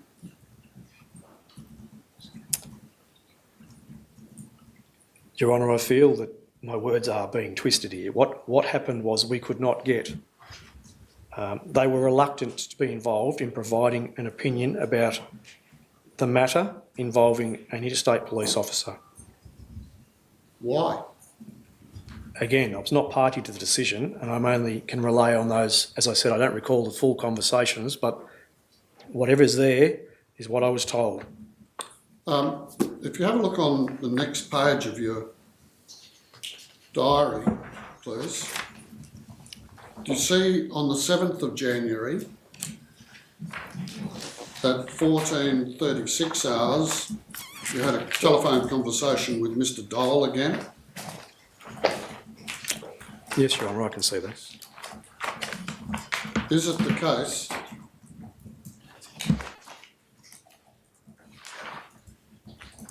that you were advised that there'd been an out-of-session JMC of sorts? Yes, that's my note, sir. What's an out-of-session JMC, please? I guess an informal meeting of the Joint Management Committee or people who are normally on that committee. Were you advised that during this informal meeting there'd been a discussion about the New South Wales response for assistance? That's what I've written, And sir. where to go from here? You were told that? That's what I've written, so that's yes. And were you told that the out-of-sessions JMC of sorts had decided no other Australian jurisdiction to be approached to profile SME around use of force, and that Professor Alpert, an overseas professor, was to be engaged?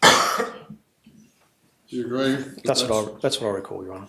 And the note that you've made goes on to say, quote, concern within Australian circles about involvement due to reasons such as compromise by comments of National Police Federation and interagency relationship damage, amongst others. You see that?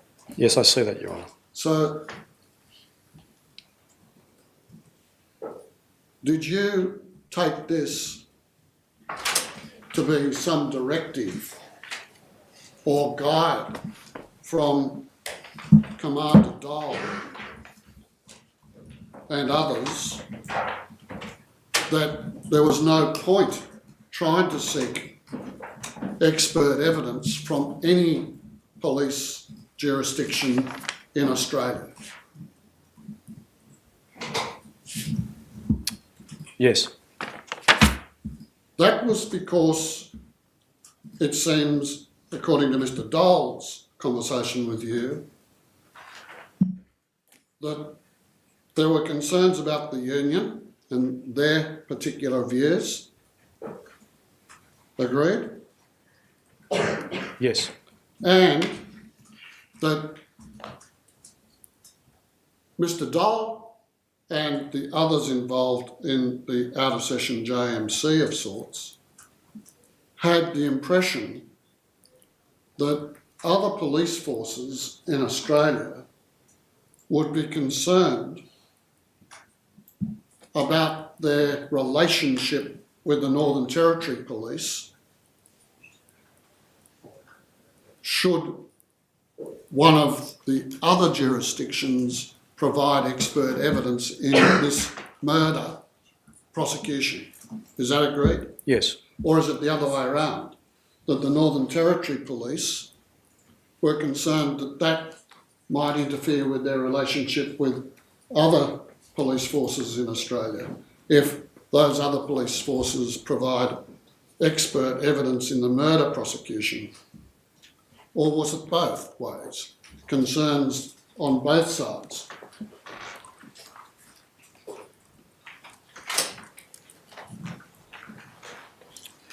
I don't recall that specifically, Your Honour. But certainly you were aware that Commander Dole was of the opinion that there would be no good reason to continue to discuss expert witnesses with Australian police forces, right? That's my recollection, Your And Honour. nor did you after this. Agreed? I believe that to be the case, Your Honour, yes. Well, just going back to my early questions. If it wasn't a police force who was investigating a police officer charged with murder, do you think that they would be bothered about interagency efficacies? No, most likely not, Your Honour. Now, very shortly after you were appointed in charge of the criminal investigation, there was a separate and parallel coronial investigation established with a different team, right? Yes, Your Honour.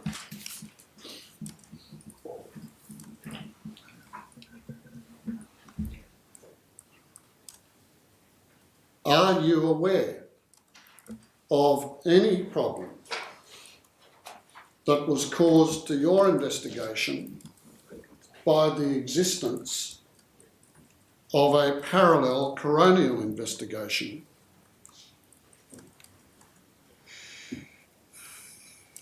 There were some challenges, Your Honour, as a result of having... Could you outline them, please? So the appointed senior officer, Could you Superintendent... just speak up? I can't hear The you. appointed senior officer, Scott Pollock, and myself tried at that point in time or shortly thereafter to work through a number of matters that might require deconfliction depending on investigative priorities and such. And for the most part, that was okay. However, there were some priorities potentially in that coronial space that were not arguably high on my agenda of priorities that I think we struggled to agree on. And Did that interfere with the investigation? I don't think it interfered with the investigation. At times I felt that it was hard to know who was in charge, who we were responding and reporting to, and ultimately who was making some of the final decisions. Now, this might be regarded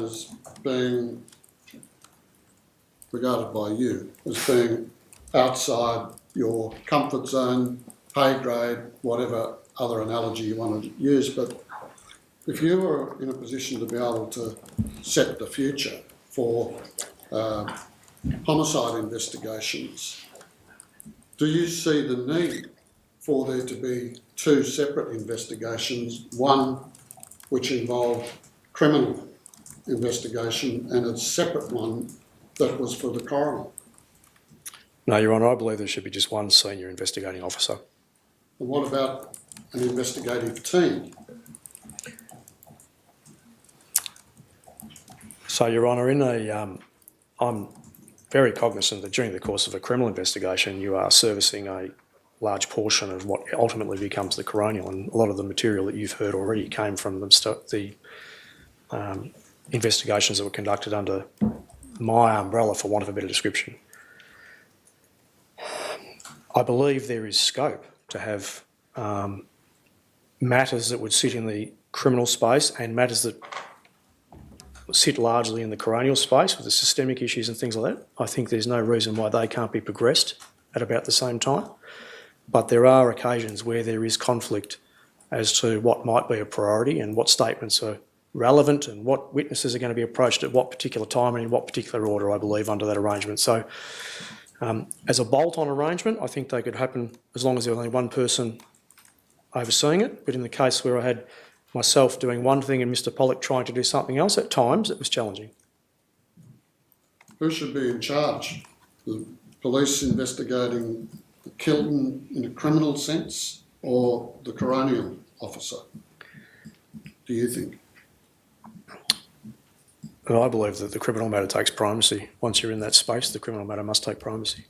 And once criminal proceedings conclude, who would be in charge then, do you think? Ideally. That's a matter, Your Honour, I haven't actually turned my mind to.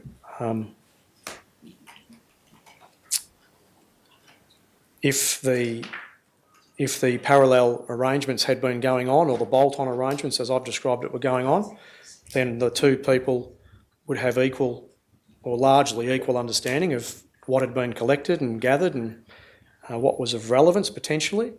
However, it is the case that rightly or wrongly, it is the case that if you're focusing narrowly on a particular set of circumstances, such as a criminal matter, that there will be other things that you won't have visibility of. So whether or not the investigation coronially is best served by the person who's sitting to the side and was bolted on to support, I'm not sure, but I don't have a response that's black or white, I'm sorry. I think there's benefits in both. Commander. Are you aware of the contents of the coronial brief in comparison to the contents of the criminal investigation? No, Your Honour.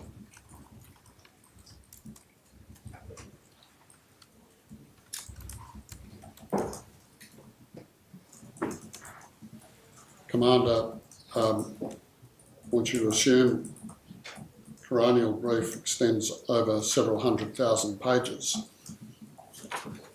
How does that compare with the criminal brief? I think the criminal brief was in about 45 folders, so I can't answer your question. Well,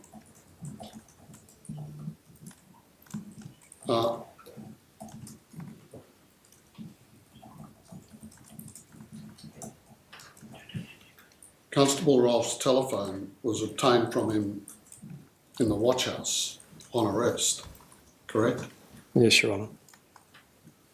In the body-worn video, you can see Mr Rolfe with his telephone out, comparing Kumanjayi with an image on his phone, right? Yes. you were aware that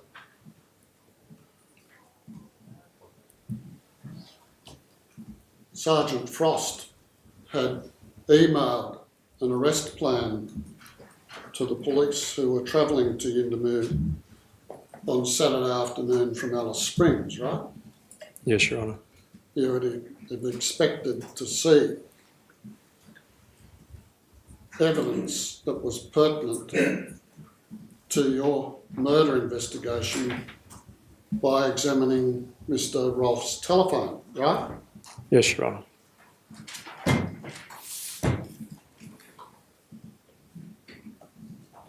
Why wasn't it downloaded when you were in charge of the investigation?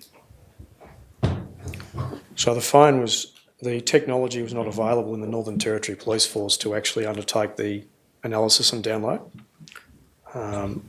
At that particular time, the technology that was here was limited as compared to other jurisdictions such as the Federal Police and other larger interstate counterparts.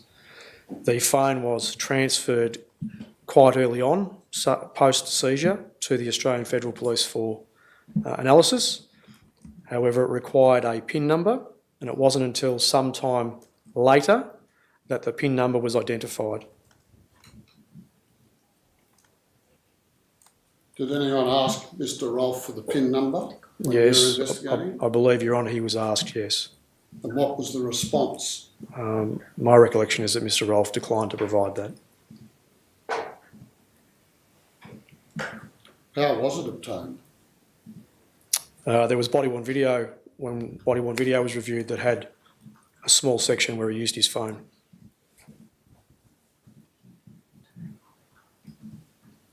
And when was that? When did someone figure that out?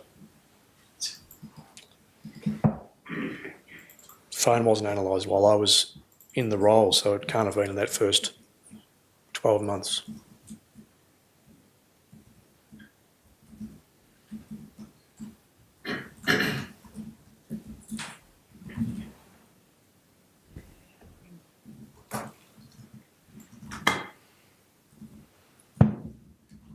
So you know now that there are multiple messages on that phone concerning Mr. Rolfe's attitudes to Aboriginal people, don't you?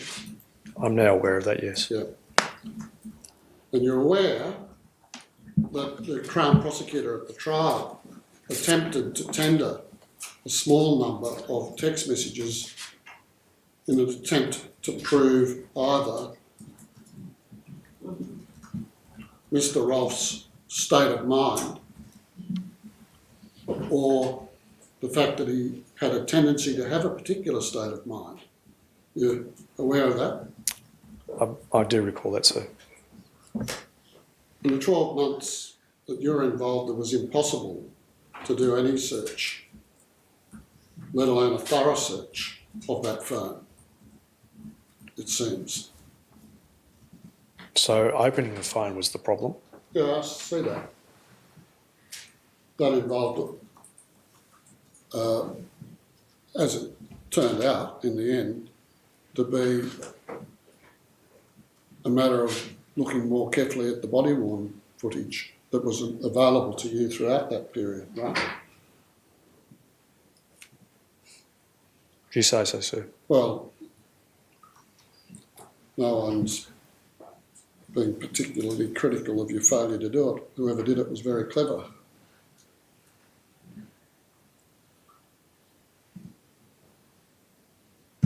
When you were investigating the murder, did you turn your mind to any cultural differences between the manner of policing in Yuendamu and other remote Aboriginal communities in the Northern Territory on the one hand, and the way police conducted normal policing duties in the township of Alice Springs?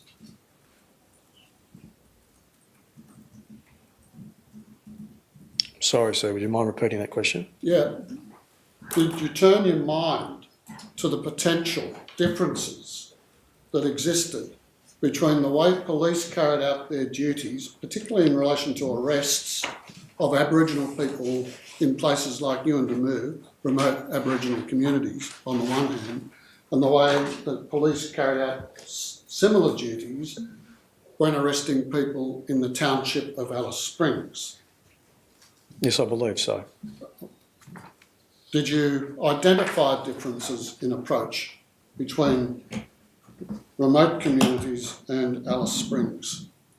Yes. What differences did you detect?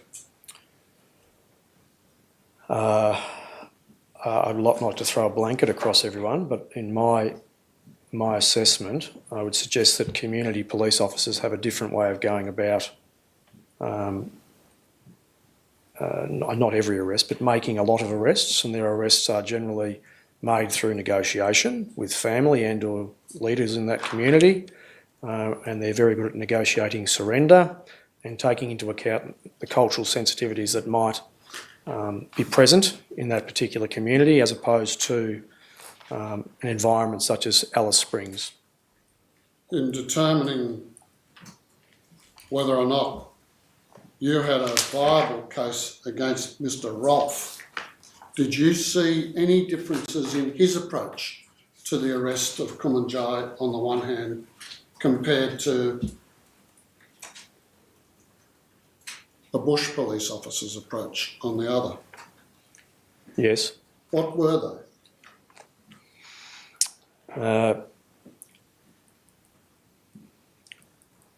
I think that my view would be that, Your Honour, Mr. Rolfe's very target and task oriented.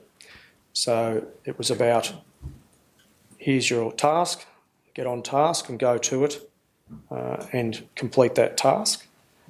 I think in the bush setting there are many steps that might be involved, having been given the task, that you would need to undertake in order to satisfactorily make a peaceful arrest in circumstances similar to this. I can't imagine, no, that's probably not the right words, I'll take that back. What can't you imagine? I've not seen myself, Your Honour, too many remote and bush police officers searching houses in the way that this particular event occurred. And in fact, it's my experience that having gone through the process of trying to negotiate, for instance, a surrender, a peaceful arrest, that most officers take the opportunity to coordinate something in the early hours of the morning or along those lines where there is limited risk. Less risk. Well, you know that Sergeant Frost's arrest plan envisaged exactly that, don't you? Yes, Your Honour. What is your policing experience in the Northern Territory, please? So I've spent some time in Darwin, I've spent some time on the Tiwi Islands, I've spent some time at Eliangula, and for the last 2.5 years I've been, or 2 years approximately, I've been the divisional officer responsible for the central region of the Territory, which includes 16 remote communities. When you were on the Tiwi Islands, what was your job then? I was a senior constable of police. How long did you spend there? A few months, sir. I don't recall specifically, a few months. What about at Eliangula? How long were you on Crude Island? No. Actually, Eliangula wasn't very long, sir. I was relieving there. Sorry? I was relieving there in the absence of another officer. I wasn't permanently located there. Right. And in your current capacity as the commander of the central region, as you say, you have remote communities under your purview. Do you go to remote Aboriginal communities? All the time, sir. Yep. Do you have a high regard for bush police? I absolutely do, Your Honour. It's very humbling. Some of the people I've got working in these remote spaces, it's humbling. They're doing an amazing job and they're good people. Isn't it at the heart of bush policing to have a good line of communication, empathy with people you're policing? It's imperative. And do you think you've got it? I believe so. So what do you think of people who hold racist views about Aboriginal people? Should they exercise the powers of a police officer in the Northern Territory? I don't think there's a place for racism more broadly.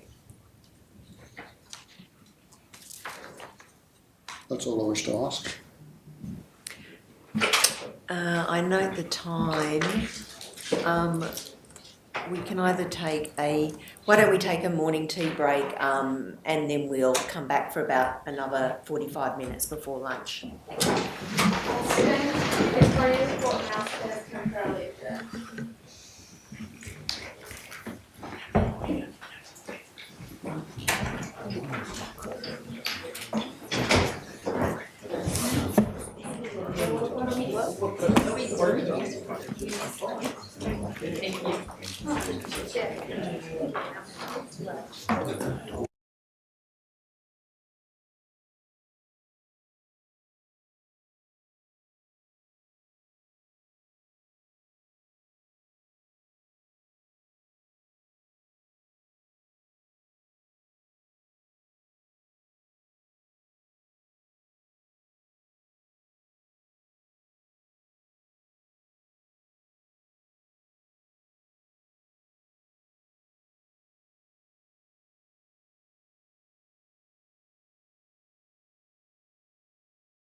Ah.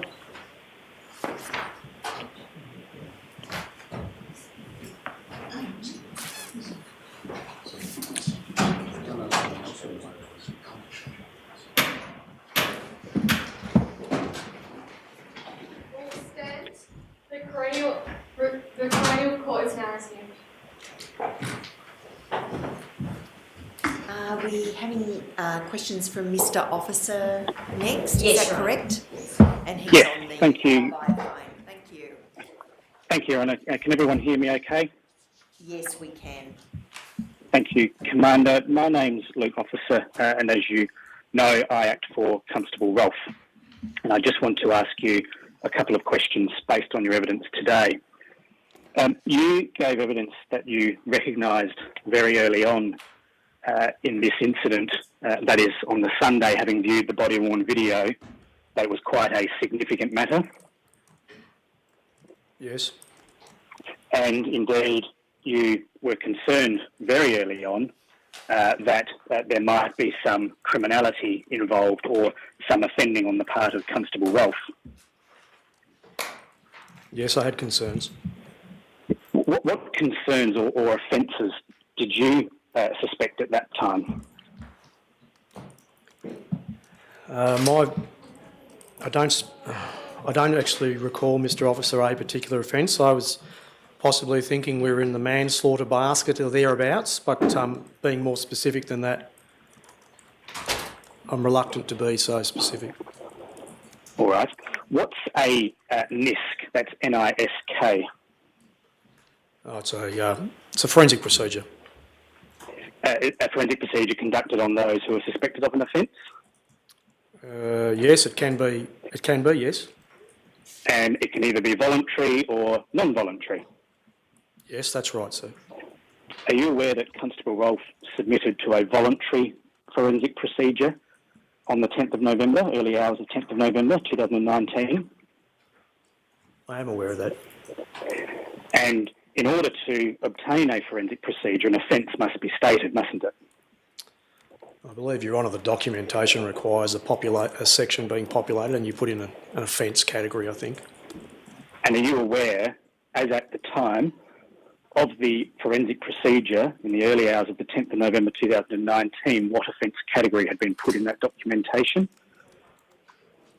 I'm sorry, sir, can you just ask that again? What was the Sure. offence category in the NISC? As I recall, Your Honour, the offence had been written in as manslaughter.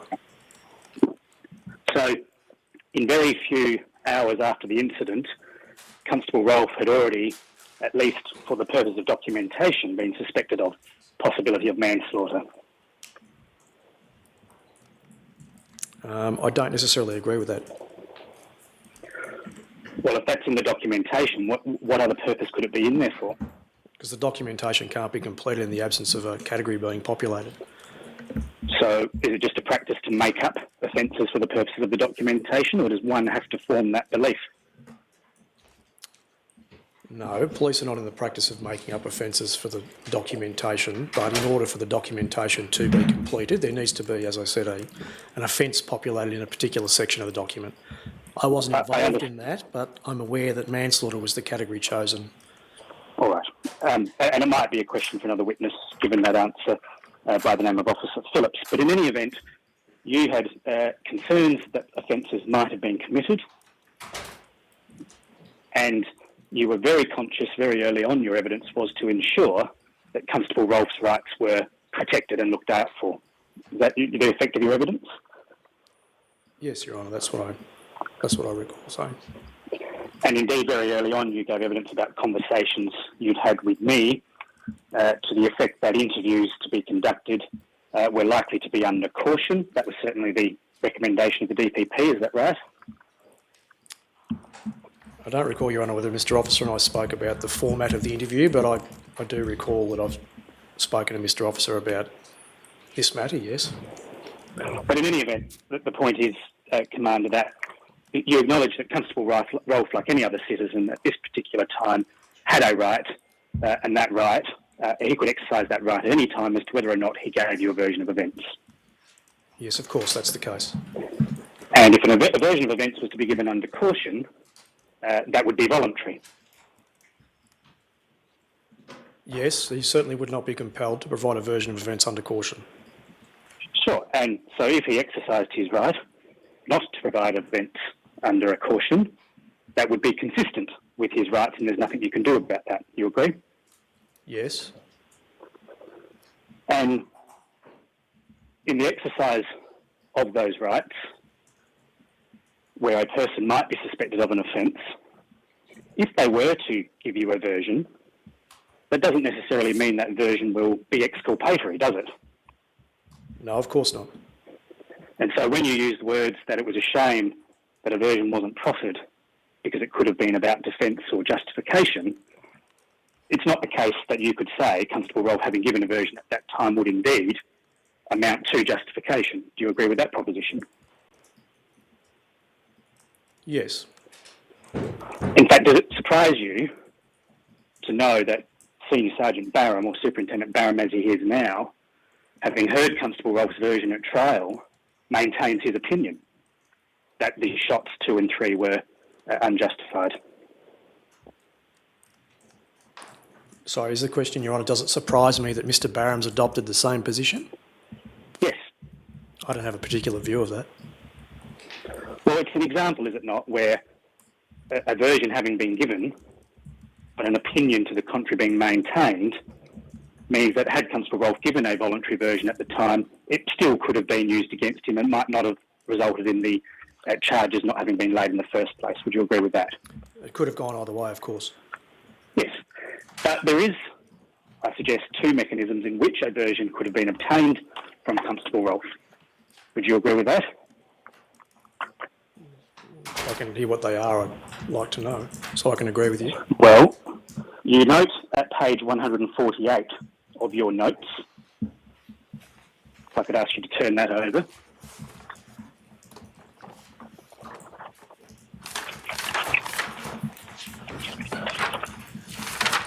Yes, I have it here. And this is the 11th of November 2019. I ask you to accept. That's the Monday after the incident. Yes, Your Honour, I see that. And about point 4 of the way down, it says interview under caution. You say DPP review of body-worn position, possible criminality if charges could be substantial. You see that note? Yes, I see that note, Your Honour. You then say at bullet point number 5, keep totally separate any administrative process or coercive interview, e.g. 79 capital A. Now, you're familiar with that provision? That's from the Police Administration Act? I am aware of that, Your Honour. And that's a provision that deals with, in effect, the administration of a direction to a member to answer questions, answers which they must give under compulsion. That's correct, Your Honour. And the protection afforded to members in doing so, I'd ask you to accept, is that any answers they give could not be used in a subsequent criminal prosecution. Is that your understanding?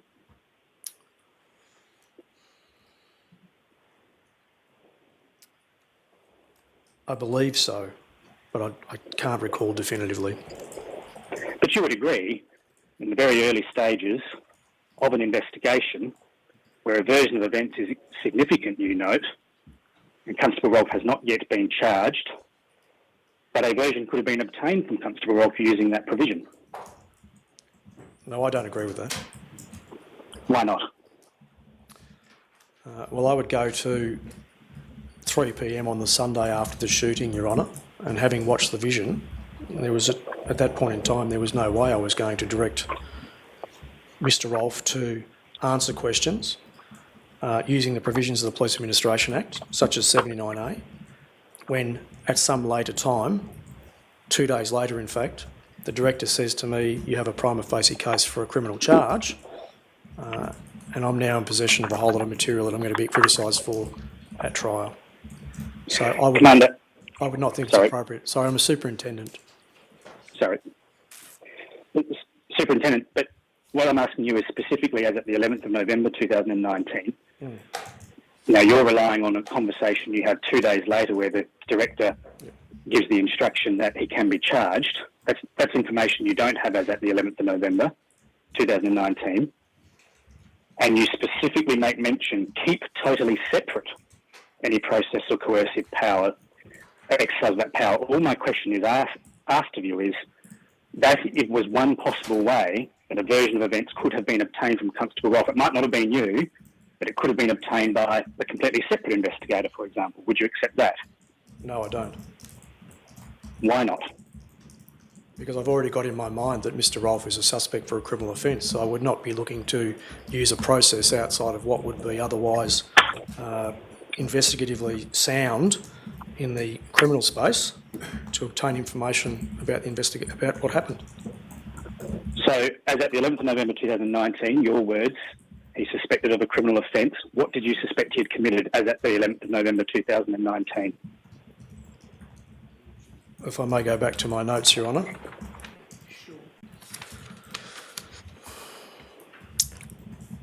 So the information that was, the Director of Public Prosecutions had indicated that his assessment of it was that it was a murder, and my view perhaps had not yet crystallised as to whether it was a murder or a manslaughter, but in any event I felt that we were in that space also.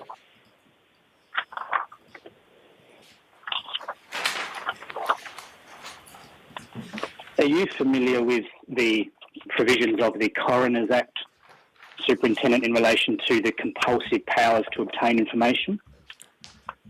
Yes.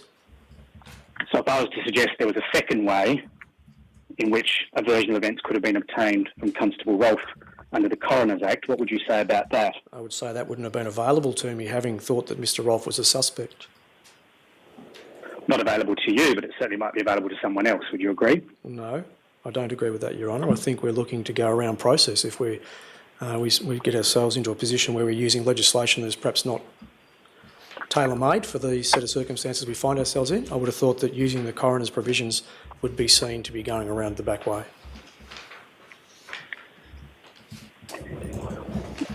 On the page 151 of your notes,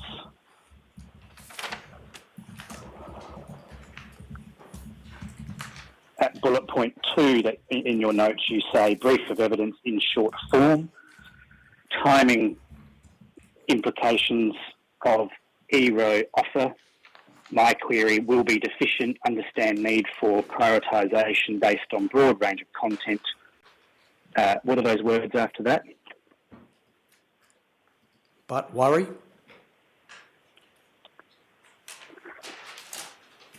At worry we are rushing. Yes, that's right. Agree ERO to progress, but why supply a deficient file? Is this fair to DPP role for investigators, case officers, etc.? Now, you gave evidence a moment ago that you had formed, at least in your mind, suspicion of an offence as at the 11th of November. Why were you worried that you were rushing? So after the during the meeting with the Director of Public Prosecutions, Your Honour, on the 11th, there was a discussion around what other material, if any, could the investigation team provide that might allow the Director and or his deputy to better inform themselves of the circumstances around whether or not there may or may not be prima facie evidence around criminality. This is the first time I've certainly sought opinions and had conversations around advice previously, but it's the first time I've actually had to put together a package at such short notice like this. So I was very, I was thinking to myself that we're going to have a lot to do in a short space of time, and if we were able to take a little bit more time, we could probably put a more comprehensive package together. The example I use would be that we wouldn't have had all the transcripts available at that time. There might have been statements that weren't potentially on our, we were getting statements coming in all the time. So it was kind of a moment in time thinking, to be honest. I was thinking we're in a real rush to meet a deadline. We probably don't need to be in such a rush to meet a deadline.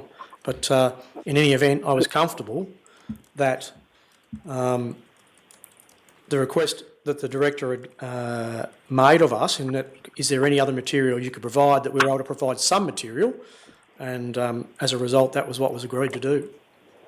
Well, who was forcing you to do it? Why were we, you say we are rushing?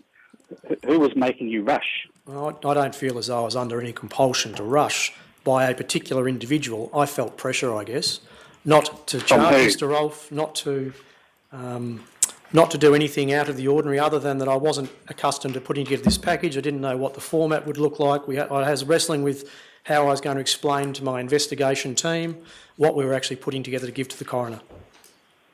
All right. Can I ask you to turn forward to page 157 of your notes? And it's the last point down the bottom which spills into the next page, but indeed it's a sentiment you seem to continue. Me requesting slowdown of thinking around need to arrest. Over page to 158, me, except circumstances may come to this, but surely we aren't there yet. Me, can we find a balance, even if Mr. Rolfe has charges recommended, but at a later time, is he a flight risk? Me, better short file, although deficient, will only get better with more time. Me, need to consider if we have suitable grounds to act, and perhaps it's best to await a DPP position. Were you feeling any external pressure to rush this file? No, well, it wasn't a proper file, so no. The conversation that is being referred to, Your Honour, is a conversation where there's a game of tennis going on and you've got people around a table going, but what if this and then that, or what about this and what about that? And I think my comment was as innocuous as can be. I don't think we're in a position to have this conversation until we actually get the advice from the director after we give him this short file. And that's largely what I was thinking, and that's my recollection of that conversation. All right, so, and I ask you to accept that these notes I've taken you to are from the date of the arrest, 13th of November. You mentioned down the bottom of page 158 your discomfort, which you've already been taken to by Mr. Bowe.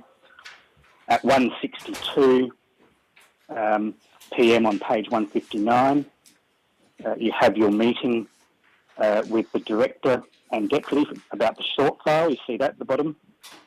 Yes, Your Honour, I can see that. And there's also a notation towards the end of that paragraph also discussed possible defences and use of force justifiability / lawfulness. Over at page 160, you see down the last two entries starting at, I think, 3:34 PM. You're in the NAB house, seated in the foyer, level 6, with Acting Commander Dole and Superintendent, I think it's Kennedy. Private meeting of senior executive, including COP, is that the Commissioner of Police? Sorry, the reference to COP, yes, that's the Commissioner of Police. In the, I assume, the Deputy Commissioner of Police's office. When you say private meeting, were you excluded from that? My recollection of that is that as we came into that particular floor, I'm not sure who is familiar with it, that you come through some doors and there's a waiting area, and myself and then Acting Commander Dole, I don't recall, I think it was Mr. Antisich, but we were just asked to wait in the foyer, and then the senior executive went off and had a conversation. So, yeah. And has anyone relayed to you what that conversation was about since? No idea, sir. Okay. And then at 3:47, there's another meeting. Present is Antisich, Murphy, White, Kennedy, Dole, Cross, and yourself. Yes, I see that. And then over the page, at page 161, towards the bottom of your notes, you see an entry at 4:15. Contact Malagorski by telephone. Yes, I see that entry. Yes, I see that. Teleconference with SP. Who's SP? Superintendent Scott Pollock. And next one is at WN. Wayne Newell. And IC. Isabel Cummins. And AK. Andrew Cren. And you say full brief provided regarding DPP advice and recommendation. Stated direction had been given to effect arrest of Rolfe with view to charging. Who gave you a direction to arrest and charge Constable Rolfe? My recollection is that the words were uttered by Assistant Commissioner Antisich. What do you mean words uttered? What did he actually say to you?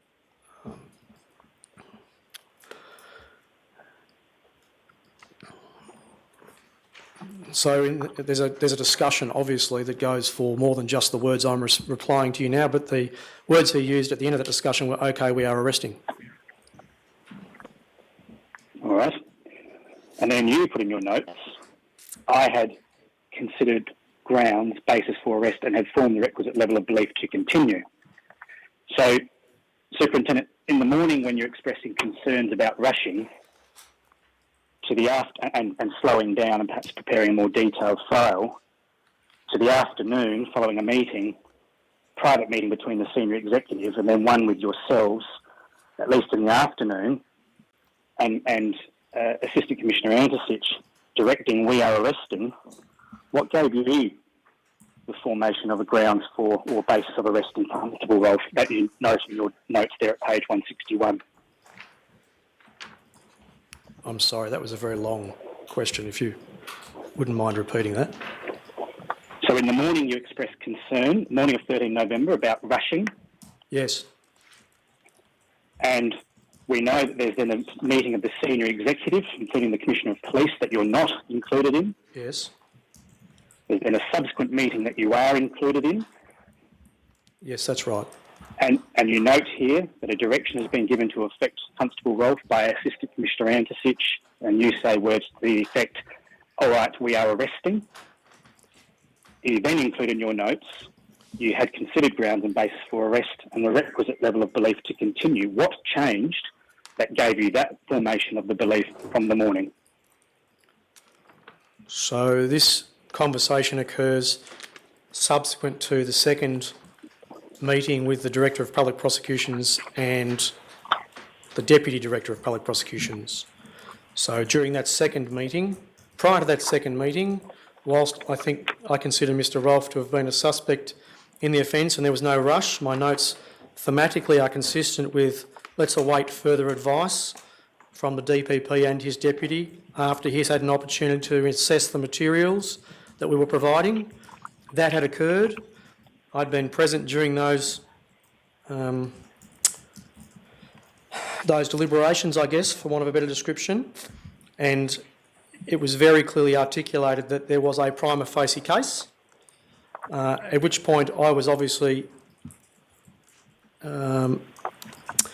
working through the material that I had and my own beliefs to see where I was sitting with it, and that's basically where it ended up.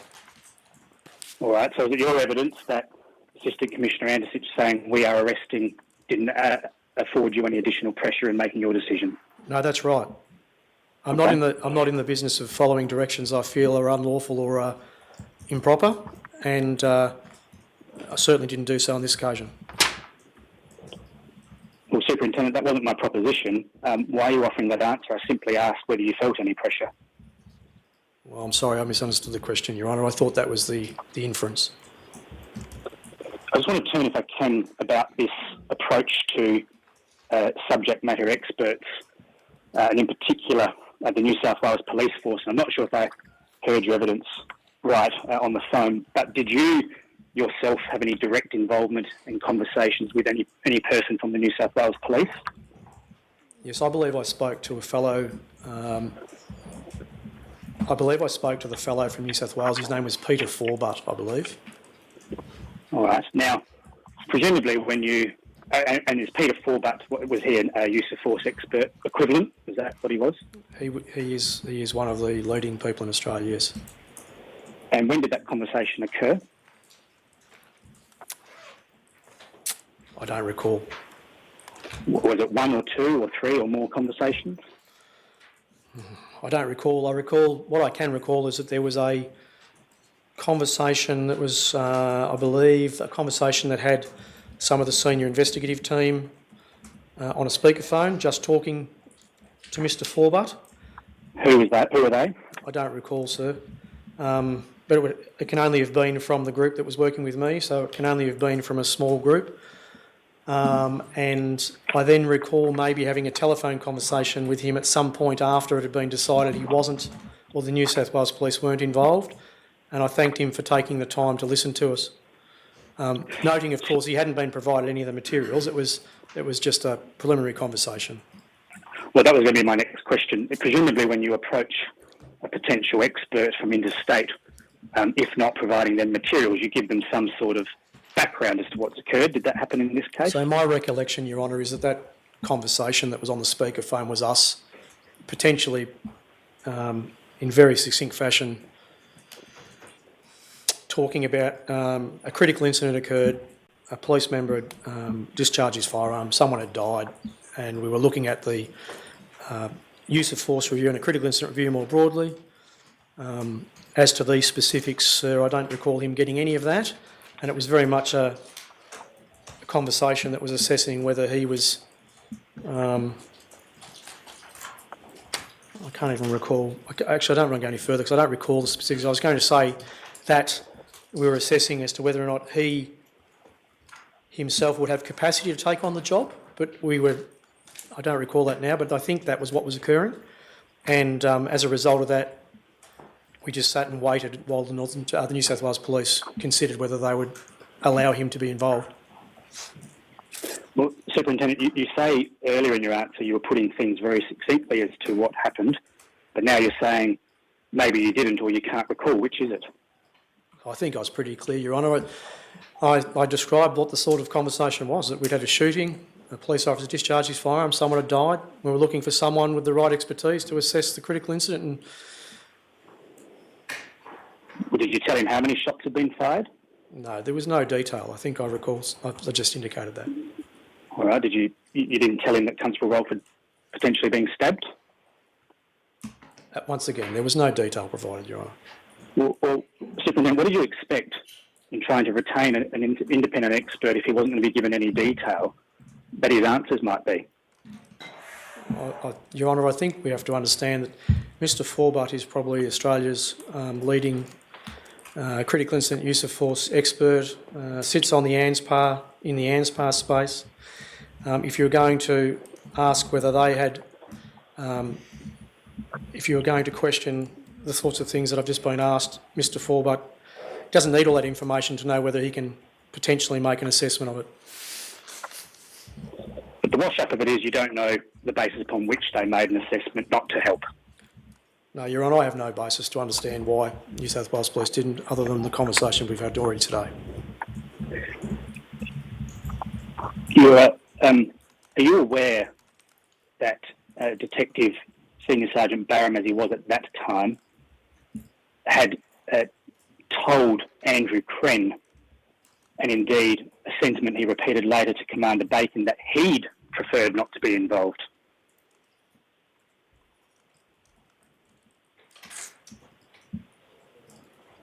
I don't specifically recall that, Your Honour, no. Sorry, I don't recall Did you have any conversations with Andrew Barham to that effect at all?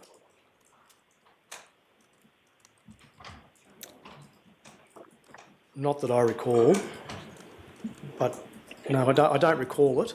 It's a long time ago. One other question I wanted to ask you about the use of interstate experts, Superintendent.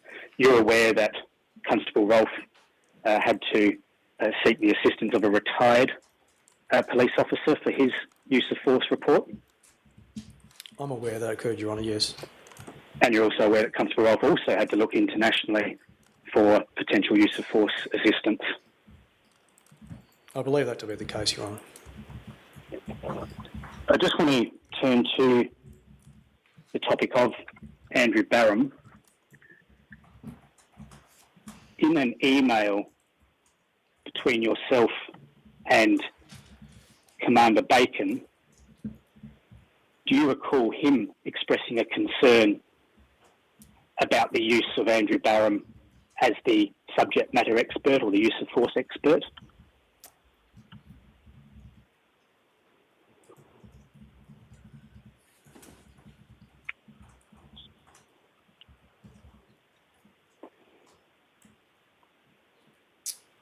Possibly. If Your Honour, if I could ask the witness to be shown document 5-51, I did send through that to Ms Waltz. I hope she received. So he's been given a hard copy. Thank you, Your Honour. Superintendent, the first page should be an email from you, 20th of November 2019, to Martin Dole. Yes, I can see that. If I can just ask you to start from the bottom of that page, which is an email from Daniel Bacon to Bruce Porter and Martin Dole.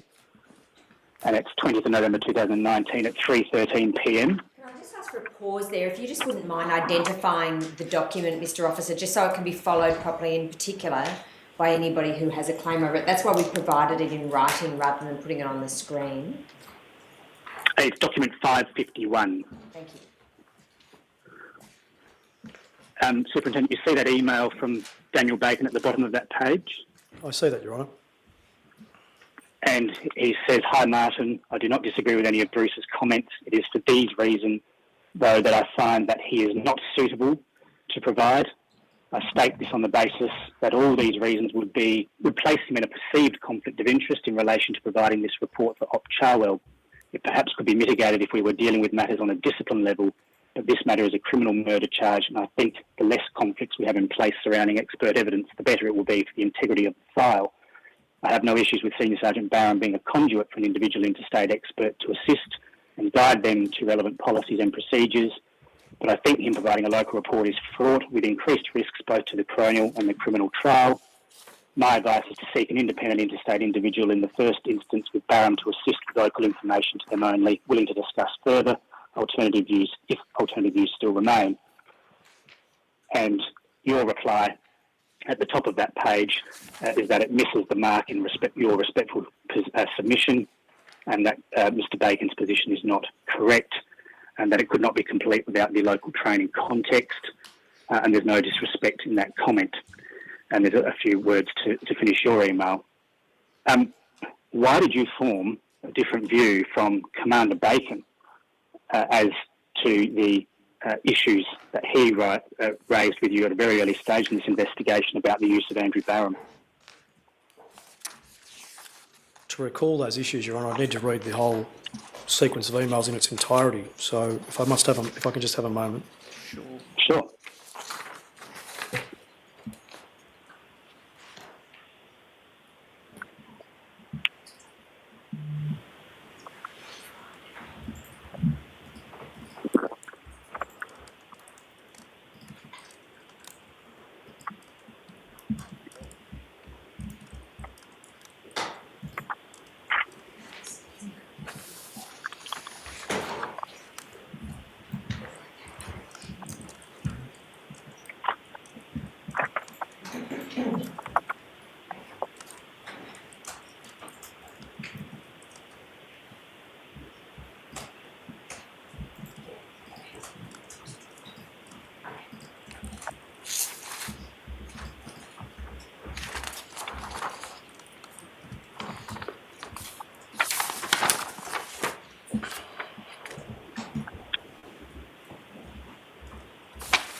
So, Your Honour, I'm not clear from this sequence of correspondence what the conflicts that Mr. Bacon is referring to are.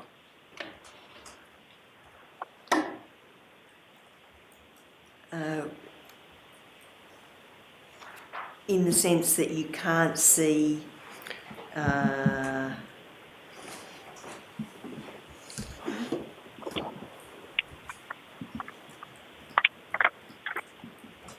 well, it's the 20th of November 2019, 3:13 email that I think you're being asked about. And I just know that there's a response from Superintendent Panuto. I'll just check that he's got that. And the response appears to be at 1912, addressing that issue. Yes. Yes. So I don't see the same issues that Mr. Bacon sees, and my view aligns very closely to the email in this sequence that is sent by Mr. Bruce Porter, Assistant Commissioner Bruce Porter, to Mr. Martin Dole and Mr. Daniel Bacon at 2:29.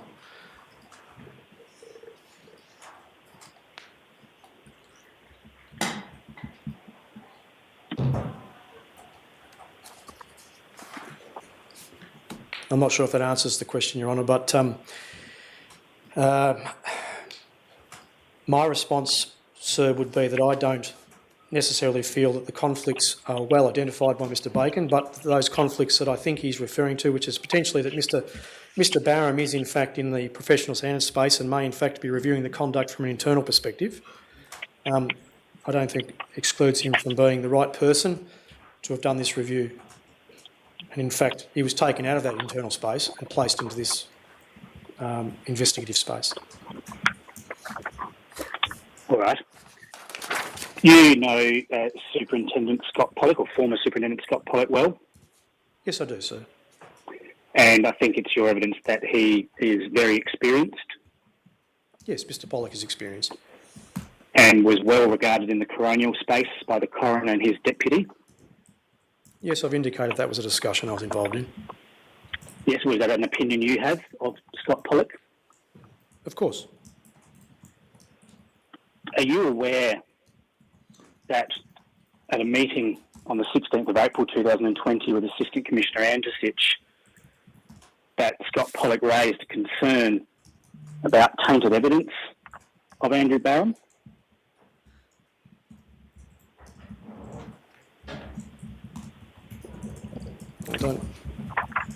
Don't.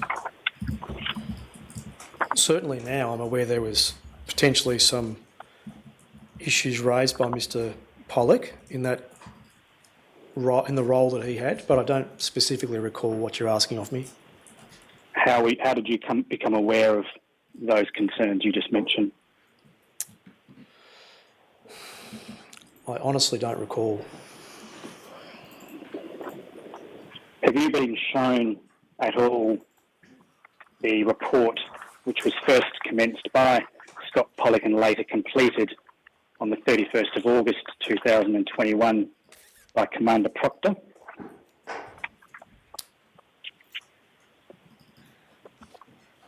Your Honour, are we referring to the final coronial covering report? Mr. Officer? Yes, I'm referring to the one that was completed by Commander Proctor 31st of August 2021. I have seen, in very recent times, I've seen some excerpts from that report, but I've never had an opportunity to review the whole lot. What excerpts were you shown? I have seen one that relates to, I believe, the engagement of Mr. Barham, if that's what you're asking. Yes. So were you shown the excerpts from the report in relation to investigative bias? I believe so, sir, yes. Or were you shown that in preparation for your evidence today by your lawyers, for example? I don't want you to tell me what you discussed, but is that how you came to be shown it? I've only seen them recently, sir, in preparation for these proceedings. All right. And so at page 143 of Commander Proctor's report, he notes in the middle of that page, and if that document, which is 1A, could be shown to the witness.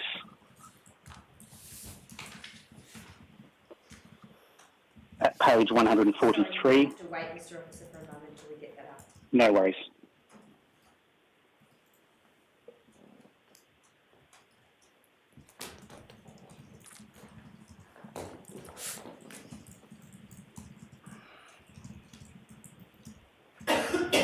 Is that page 143?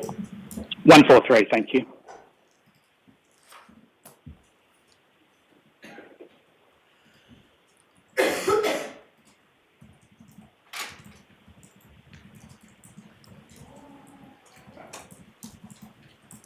Is that before you yet, No, Superintendent? it's not, Mr. Officer, I'm sorry. Oh, no worries, thank you.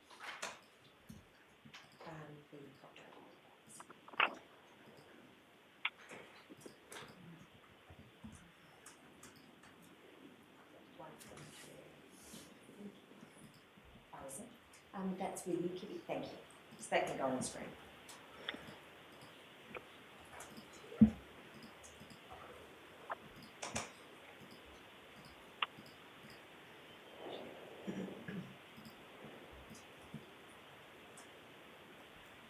Yes, 118.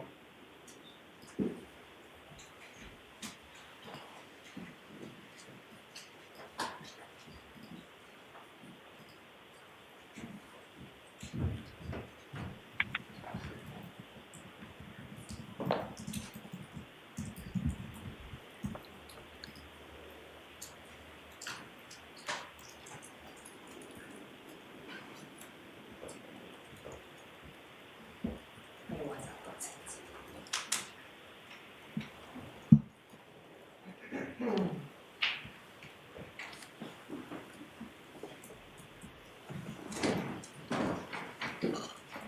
I'll just give the officer my version so he can read it more.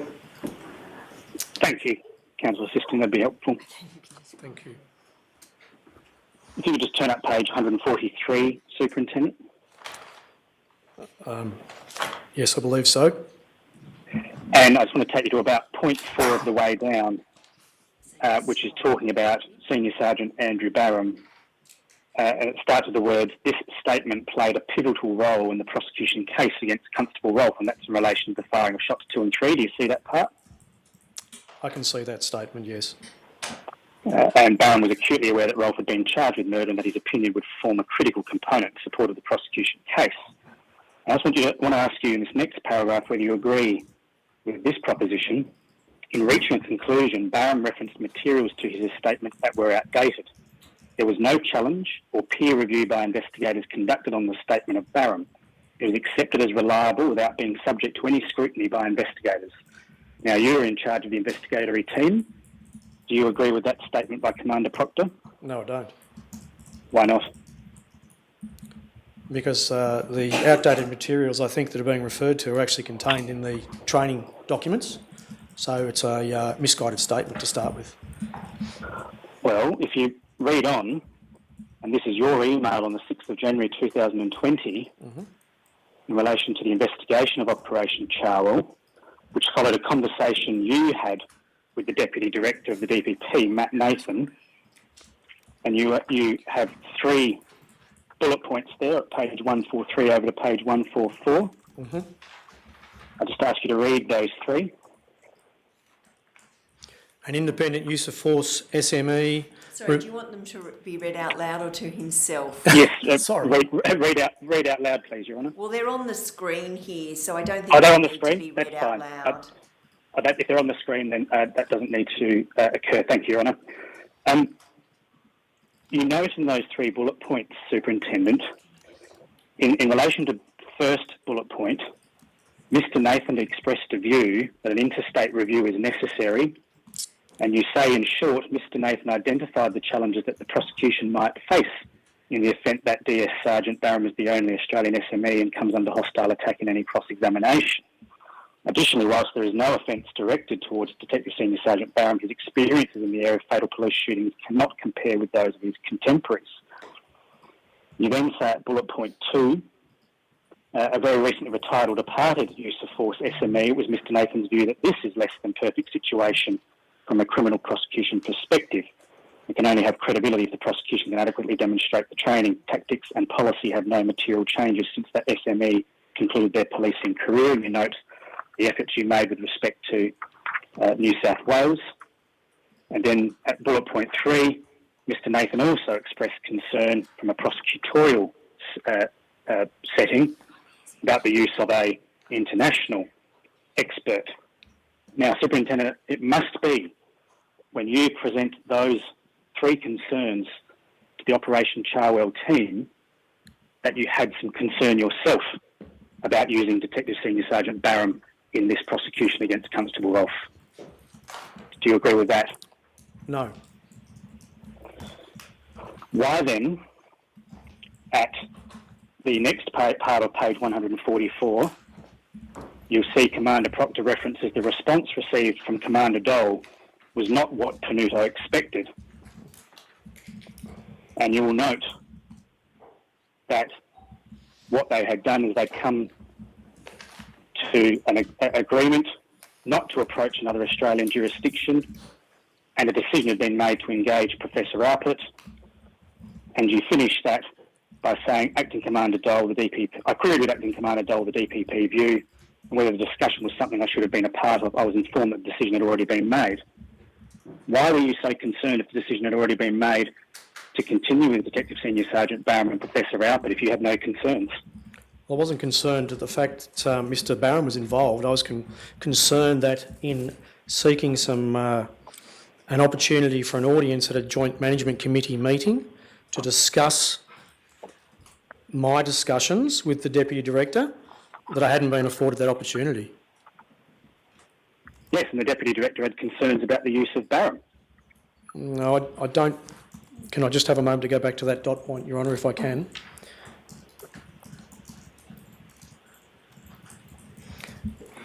I don't recall, Your Honour, that he was concerned about the use of Andrew Barham as much as identifying the fact that we don't have a lot of police shootings in the Northern Territory, thankfully, and that there are other contemporary environments around Australia that have a lot more, and it would be beneficial to the prosecution to have input from someone from another jurisdiction.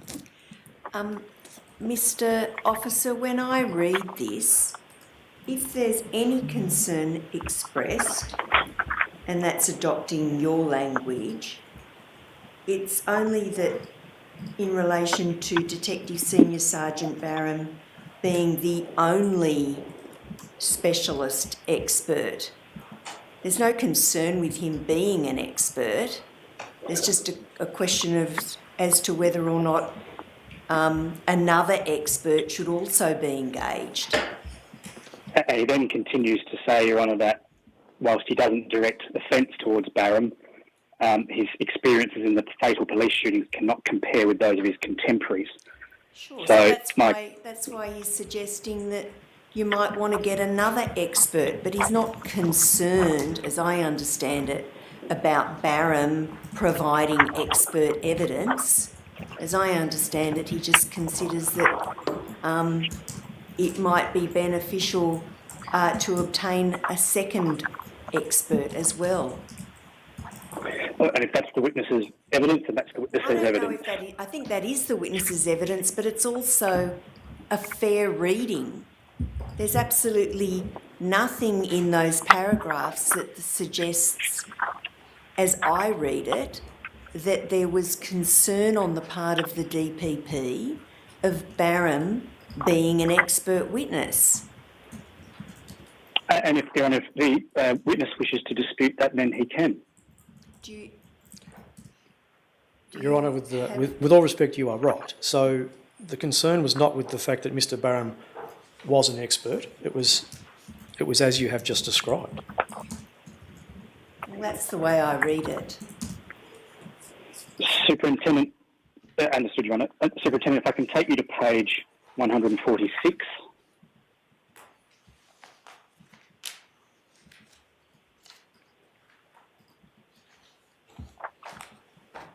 Yes, I have that page here. And the bottom paragraph, I'm just going to ask you whether or not you agree with what Commander Proctor states. Detective Senior Sergeant Barham was selected to provide the critical evidence, and in reviewing the content of his first statement was evidence he was subject to confirmation bias. Do you agree with that? No, I don't. I actually, to be honest, Your Honour, I think the first few words are really quite misrepresenting the situation. That he was selected to provide the critical evidence, in my view, suggests something that isn't present. He was the most appropriate person in the Northern Territory to be engaged to review use of force in critical incidents. He had been the OIC of the Operational Safety Section of the Northern Territory Police for a number of years, I think 6 or 7 from memory. He was contemporary with his knowledge. He had been responsible for drafting many of the training packages that were used then and are still used now. He is responsible for policy. He was involved in ANSPAR level engagement with contemporaries all around Australia. I can't see why Mr Proctor, with the greatest of respect to Mr Proctor, would suggest that he was hand-picked. He was the only logical choice. Your Honour, I wonder if the witness could be shown document 5-53. It's one I've sent to Ms Waltz as well. Can you just state that number again, please? Yes, 5-53. Thanks. Excuse me.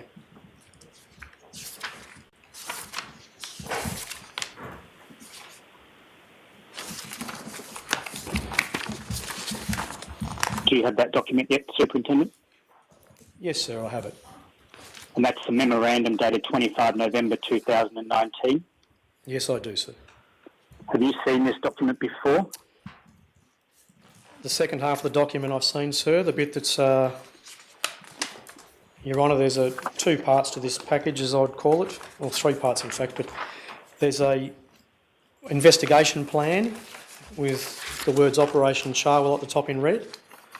I've seen that before. I was involved in preparation of that document. ultimately that was signed by the Assistant Commissioner for Crime on the 26th of November. The 25th of November that the memorandum we're talking about is drafted by someone other than myself. I saw for the first time about 2 minutes before I gave evidence in the trial, and I didn't have a chance to read it. It was taken away from me.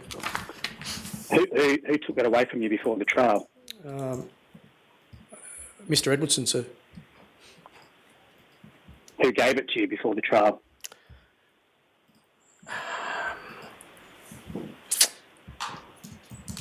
Your Honour, this is dealt with in the trial transcript. It's clear for, I've read it.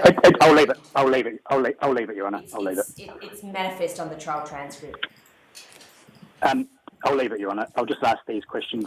Superintendent, if you can go to, on my version at least, the 4th page in, which is headed Operation Charwell Personnel List. Yes, I can see that, Your Honour. And you see Criminal Investigation Team has your name, Panuto, Newell and Barham. Yes, I see that.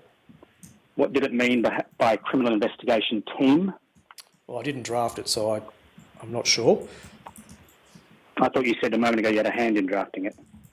The next page has a red heading on it. It's possible I saw this list, but I don't recall drafting that. But I definitely recall that I'm involved in the red-headed operation investigation plan, I think it is. All right, so is your answer you can't give an answer as to what it means by the investigation team, which included Barham on that particular document anyway? Yeah, well, certainly I can't, because he wasn't part of. Yes, the answer is yes. I can't answer that. You see the document that you did have a hand in, Operation Charwell, and I ask you to go to the 2nd page of that document, which is Clause 2, Mission Statement. Yes. And in particular, number 2, Operation Charwell has been established to provide a brief of evidence to the Director of Public Prosecutions in support of the offence as alleged against Constable Rolfe. You see that? Yes, that's what it says. And if you go to page 4.4, Phases of Investigation, Timeframes. Yes, I see that, Your Honour. And Phase 2, without limiting the scope of Phase 2, this phase will involve the implementation and use of a range of evidence-gathering strategies and methodologies designed to support the coronial process whilst also supporting and creating opportunities for the acquisition of evidential material suitable for use in criminal court of competent jurisdiction. Yes, I see that.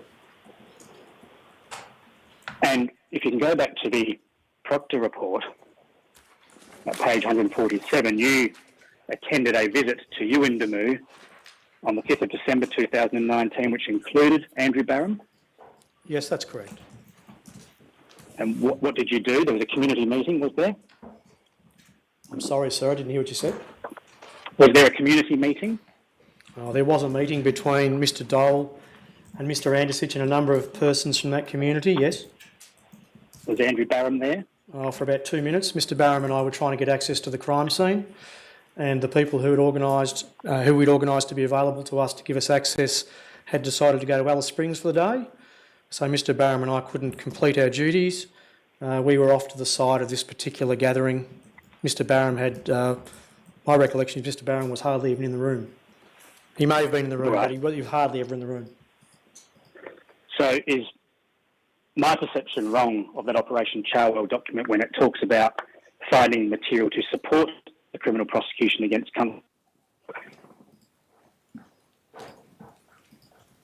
I think there's nothing to find evidence for that. Interpretation wrong with that. I think you broke up there Yes. a little bit, Mr. Officer. Oh, If you hello. could repeat that question. Thank you, Your Honour.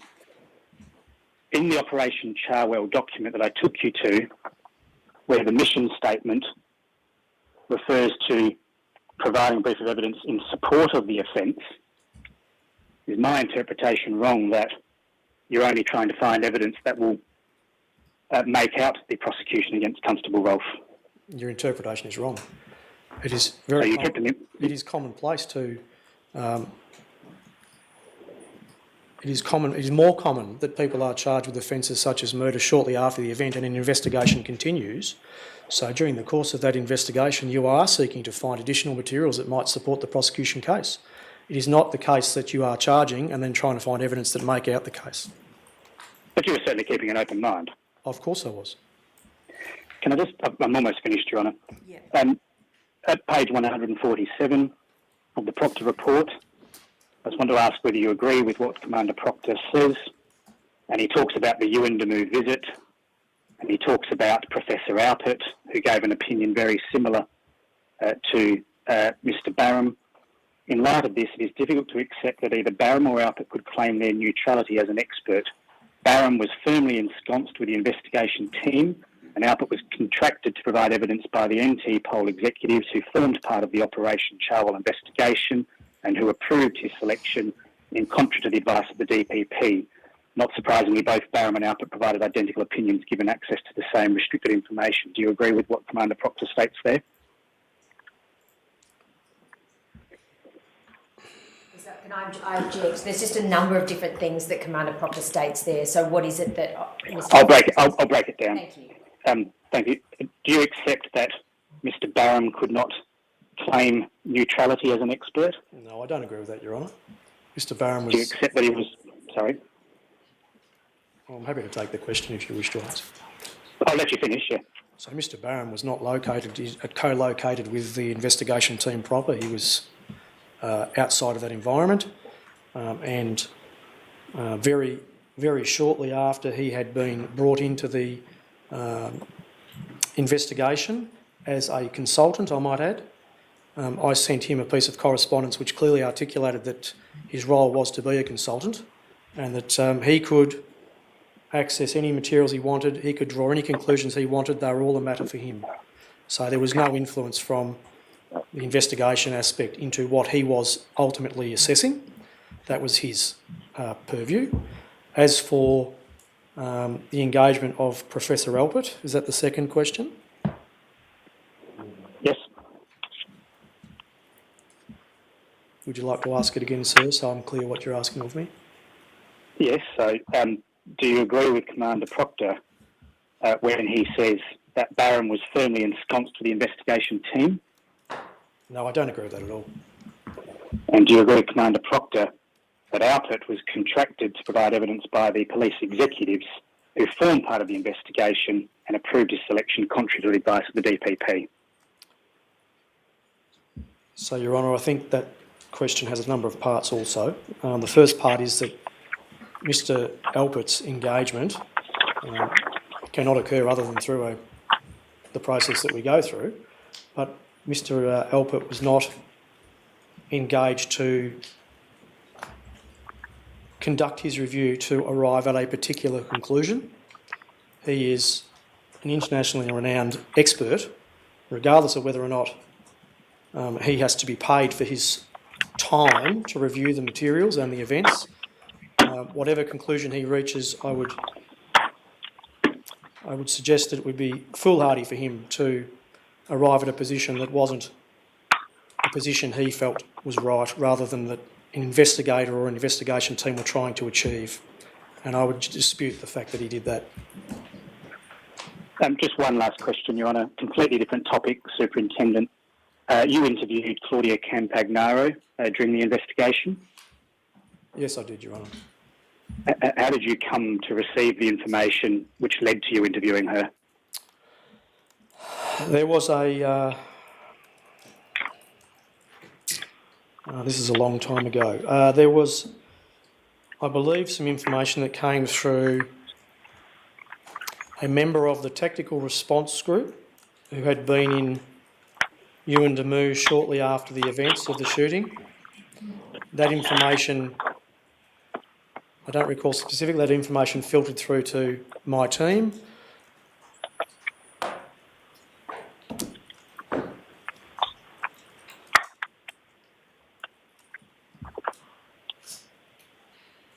That's the end of the answer, Mr. That's the end of the answer. Thank you. That's the end of my questions. Thank you.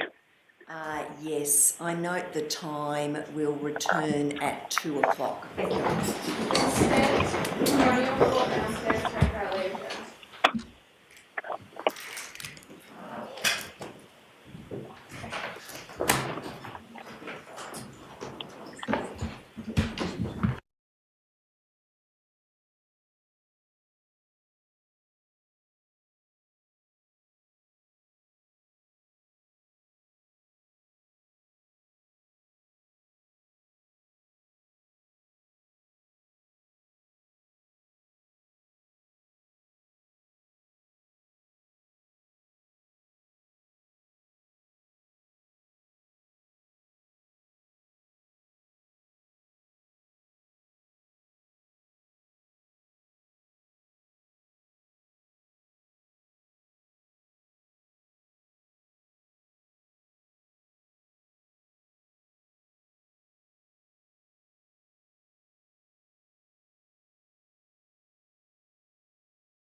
Are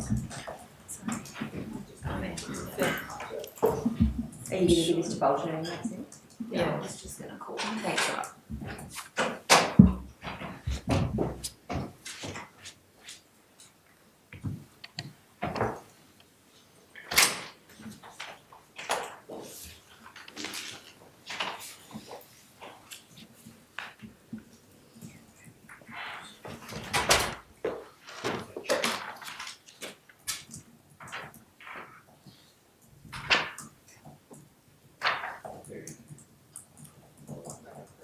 So we'll just replace the version of the ultimate original minutes with the new chronology.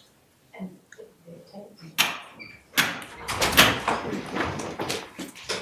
All stand. The coronial court is now resumed. Take a seat. Sorry. Your Honour, before my friends resume, with the assistance of Ms Lau from the Northern Territory Police, we're going to replace ultimately the notes that Officer Panuto has completed with a version that is chronologically in order so that they're easier for everybody to read. I can't do that immediately, but we will do that eventually. Thank you. Yes, Dr. Freckleton? Your Honour, we've been served during the lunch break with an additional statement made by Mr. Pollock. For our part, we haven't had an opportunity even fully to read it as yet. It clearly relates mostly to issues to do with Mr. Andersich. There are some matters. Almost exclusively, right? Well, it also has some ramifications for the witnesses in the box at the moment. And I may need to take instructions from him about a couple of those matters. I don't want to do this, but I'm going to have to ask you to stand the matter down for 15 minutes. We should be able to complete the process in that time. Could I just ask if Dr. Frick, I wonder if we might proceed, this may or may not be acceptable, if we might proceed, we've got a number of counsel who've got questions before then, including Mr. Castleton, who'll be some time, and then it might coincide nicely with the afternoon break. That's fine. I rather thought, Your Honour, there's nothing particularly controversial in the statement that's just been served. Well, there's Might a not great deal be, that's but- controversial in it, that's just completely wrong. And it would be Anyway, we'll helpful try to and read we'll first. see if we can do it in the break. Yes, that would be fine. Thank you, Your Honour. So who is next? Is that me or Yes. Superintendent? My name is Conor O'Brien and I'm appearing for the Parapuru Committee, which is a Justice Committee from Wyndham and made up of elders from Wyndham. A short time ago, in response to some questions from Mr. Bolton, you said that Constable Rolfe affected the arrest differently to how you would expect or had seen other bush cops affect arrests. Do you recall that? Yes. Yes, sorry.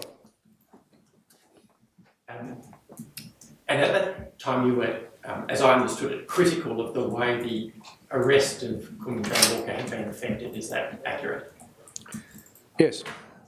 And one of the examples of the criticism that you gave was the fact that the arrest had been affected at the time of day, it had been in the evening rather than early in the morning. Do you recall that?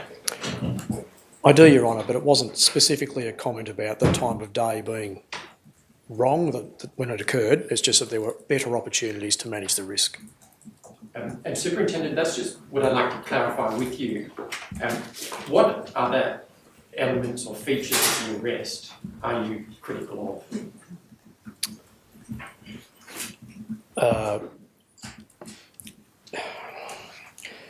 My view is having identified, this is very much in simple fashion, my view is that having identified a person inside the residence in question, that there were sufficient resources available to the officers involved in or intent on effecting that arrest, including a dog and other officers who were nearby at a police station, that they could have adequately put in place strategies that would have allowed a negotiated result rather than them having to enter the dwelling and effect an arrest.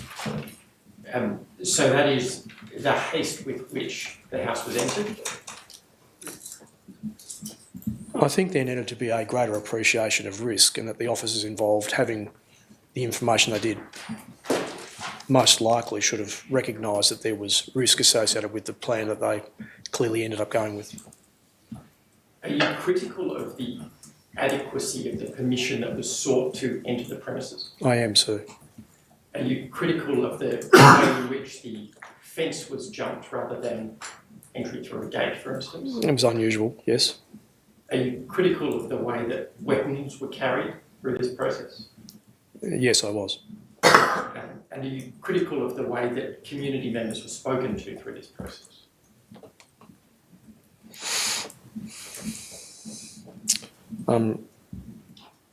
I think I'd need a specific example to respond to that question.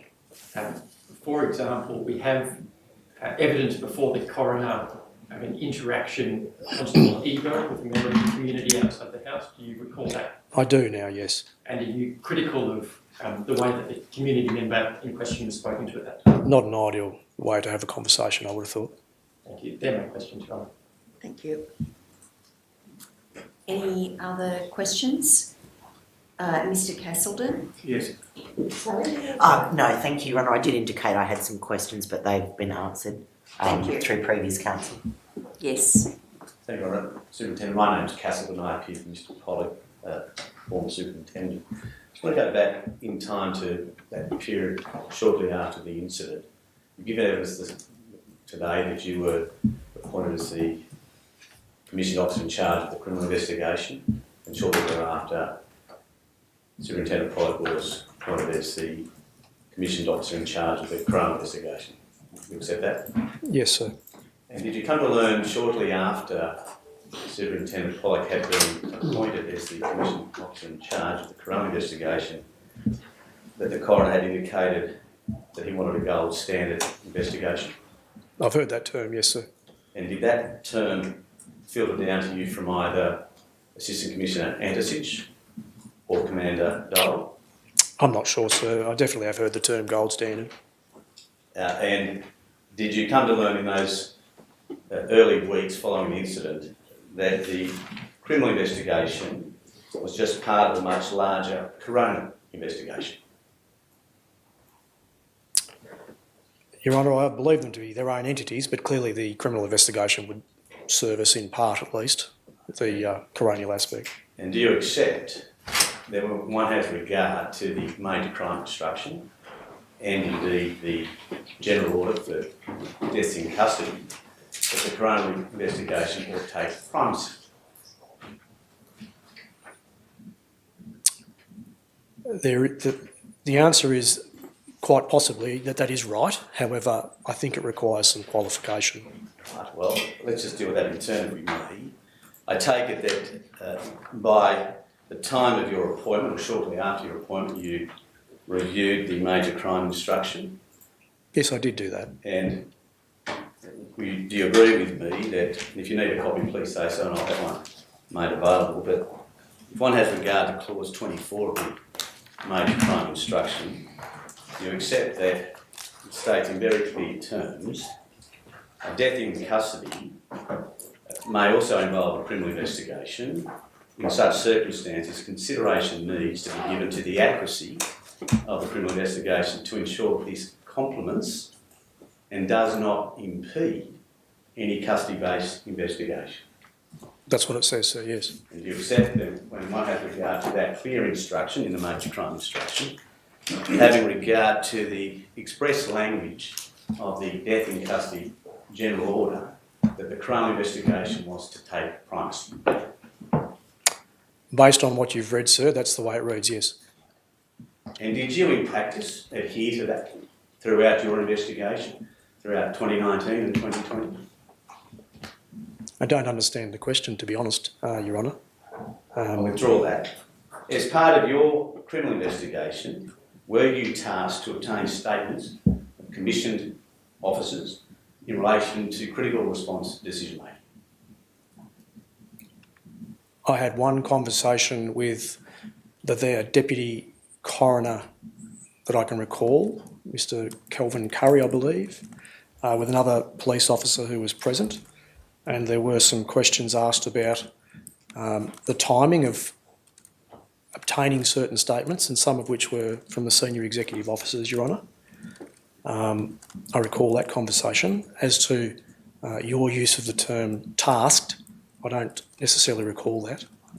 Dear, it fall to you, as part of your investigation as the commissioned officer in charge of the criminal investigation, that you were required to obtain statements from commissioned officers in relation to critical response decision making? I would say no, and the answer to that is on the basis, Your Honour, that there were clearly, by this stage, two unique entities in existence, one of which had a focus on the criminal context that we found ourselves in, and one that didn't, had a further purview.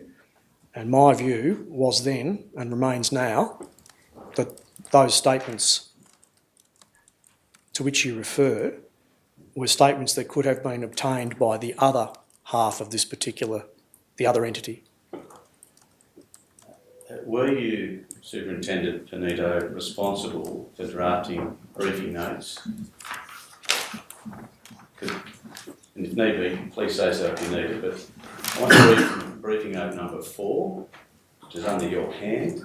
You'll need to give us a brief reference number.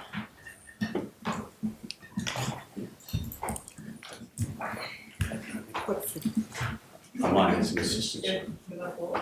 Briefing note number 4, it's dated 22 November 2019. And I'll just, whilst that's being brought up, Superintendent, I'll just read what you've written in that briefing note, which I want you to assume went to a joint management committee. I'm just going to provide that by way of a soft copy to the witness, because there are just restrictions on some of those documents. And I'm going to take you, Superintendent, to the second page of that briefing note, towards the top of the page under the heading Police Statements. And you see there... Sorry, can I get the reference, the brief reference number, please? 57. Thank you. And have you had an opportunity to read that section, Superintendent? I don't see the section you're referring to. You've got page 2. Heading Police Statements.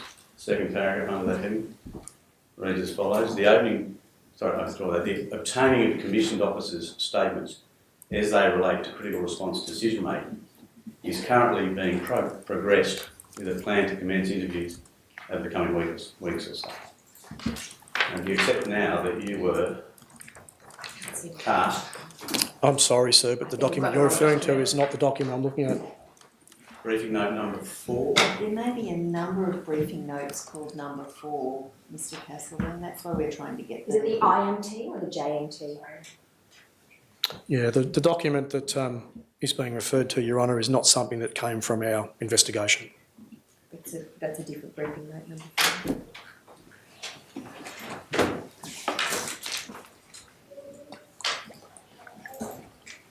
I'll show you the document. Excuse me one moment.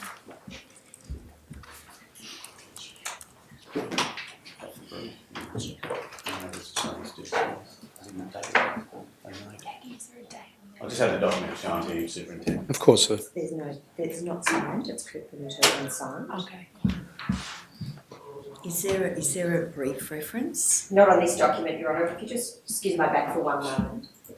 It may, for those who have access to the electronic brief, it may be annexed to the minutes meeting number 1, dated 22 November 2019. That's 513. Yeah.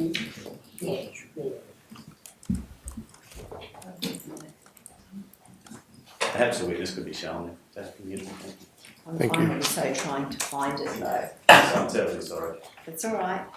Just for the record, it's Operation Charwell, and then the date and time it's issued is 12:45 hours, 22 November 2019. It's got the name of Officer Panuto at the end, but not signed.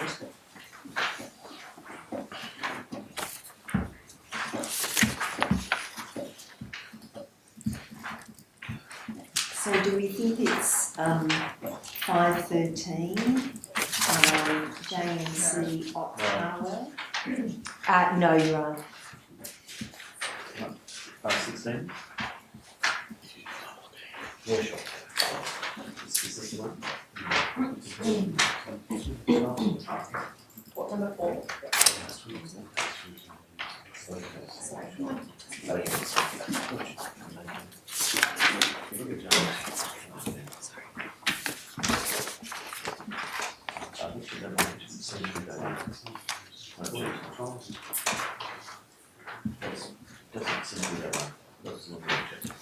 Whilst all this is going on, can I just express a concern?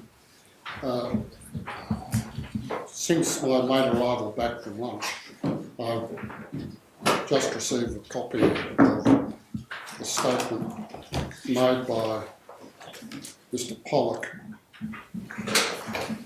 today, and it deals with the issues that Mr. Castleton is raising with the witness. I'm reading it now on my Dr. mobile phone. Freckleton's mentioned that as well just before you came in. Sorry about this. No, that's okay. He's going to try and deal with it over the 15-minute afternoon adjournment. Yeah, okay. And if you need to return to some examination, I'll allow you if there's something arising.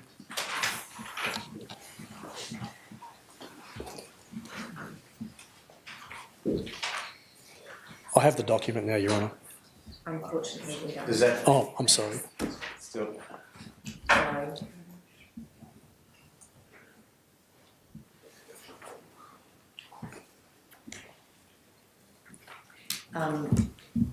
In any event, if we can identify that, because I'm not, I don't believe I have a copy of that document. I have a number of briefing notes, which I think it's from this series, but the first one that I've got starts with briefing note number 5, and you're referring to briefing note number 4, aren't you? It's headed number 4 and it's dated for 22nd of November.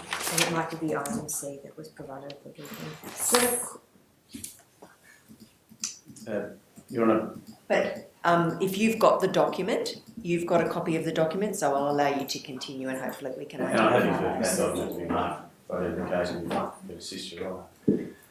Superintendent, have you had an opportunity to read that section that I read to you a short moment ago? Yes, I have. And does that now ring any bells that you were tasked or directed or undertook to obtain statements from Commission officers in relation to critical response decision making? So I was investigation. So I was never tasked. That's not the right use of the word. What word would you use? I would say that as part of the investigation, you're assessing all of the statements that potentially are required, and you're looking at prioritising those, obtaining those statements.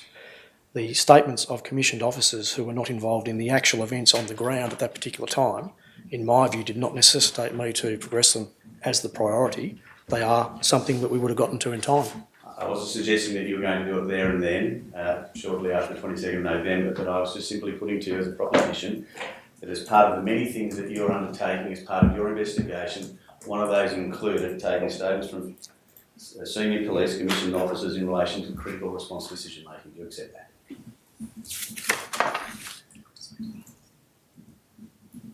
No, I don't. I accept that what I would be doing would be taking statements that are relevant to the criminal aspect of the investigation. And can I indicate that document's at 5-27 of the brief? I'm indebted. Could I have that copy returned, please? Did you come to learn, as you conducted your investigation into 2020, that one of the issues of concern to the coroner was, as part of the Coronial investigation, was to examine senior police involvement in the lead-up to Kumanjayi Walker's death and post-death? Yes, sir. That is to say that the coroner wished to explore all facets of police involvement leading up to the incident and police involvement following the incident. I believe so, sir. And you mentioned in answer to some questions earlier from Mr. Bolton of Senior Counsel that the parallel investigations, that is your criminal investigation and Superintendent Pollock's Coronial investigation, from time to time created challenges. Yes, that did occur, Your Honour. And was that one of the challenges to which you referred, the Coronial investigators looking into senior police involvement post the death of Kumanjayi Walker? No, that wasn't a challenge. Had I had ownership of that aspect, I would have looked into it myself. The issue for me was that they were not statements I felt were a priority for me, so I had no issue getting those statements. It just wasn't a priority. And by those statements, are you referring to senior executive officers? Yes, that's correct. From the rank of superintendent and above? Yes, sir.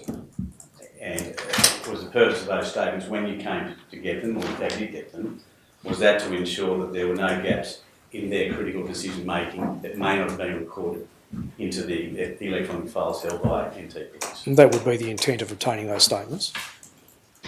Now, Mr. Officer asked you about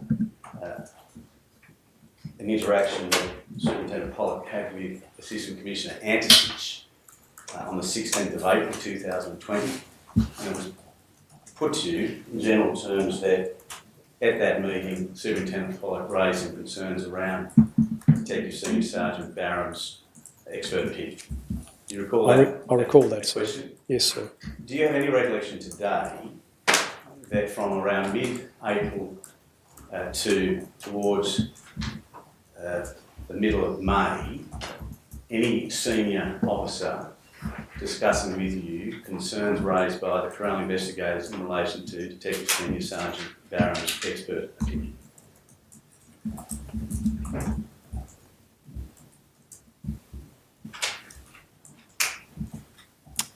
No, I don't recall.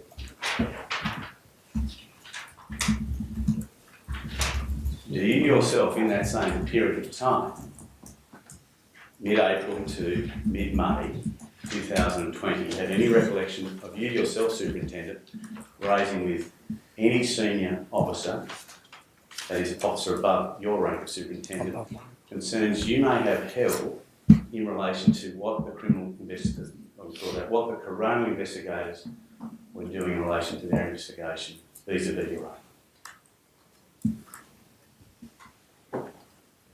There were conversations around the fact that there were challenges trying to work in unison, in a complementary fashion, as you've indicated earlier. I don't recall.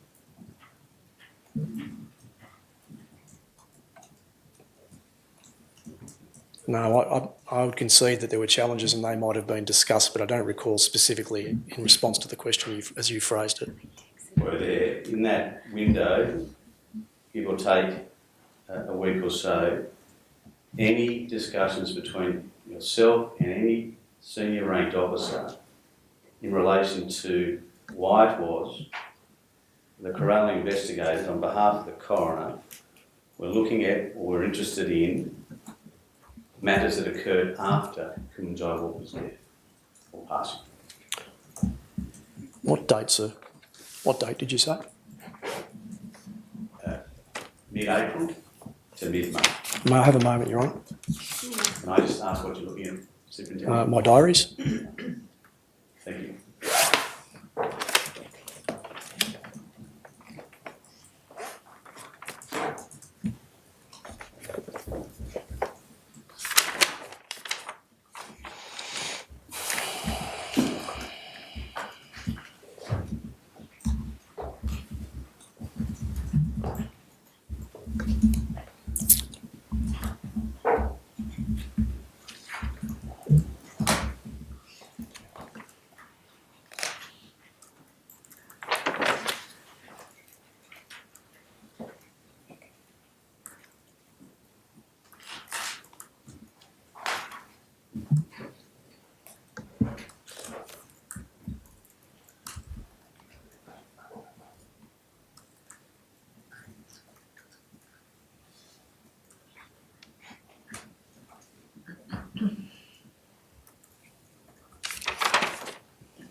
In the absence of having time to read all my notes beyond that date, so I just don't recall.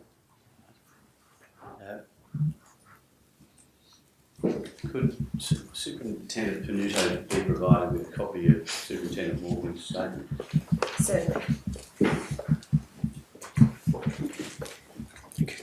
Superintendent, work your way towards the back of the statement till you come to a lecture that's marked LN07.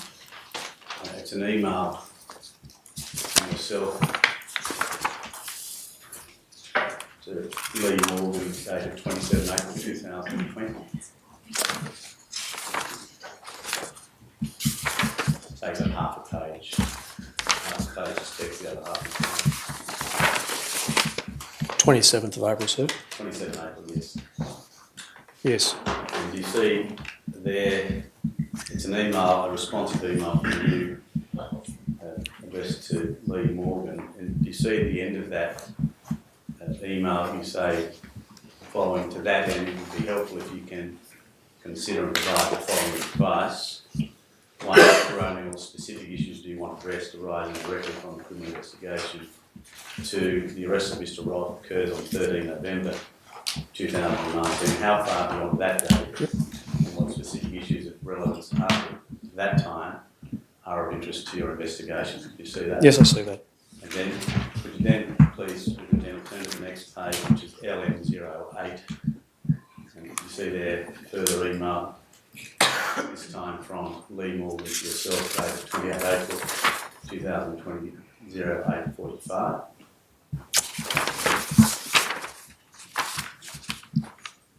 Yes, I see that. And take a moment, please, to read that quietly to yourself.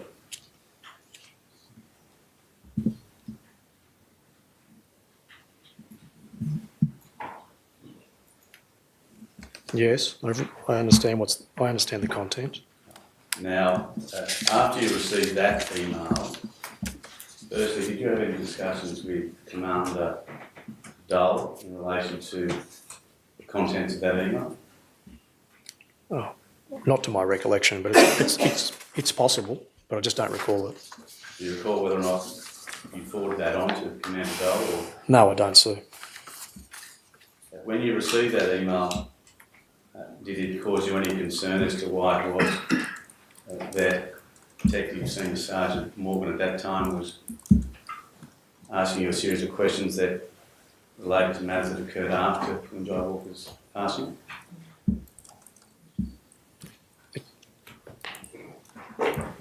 No, I think they were fair questions. I don't recall specifically whether I took issue at the time, but I don't.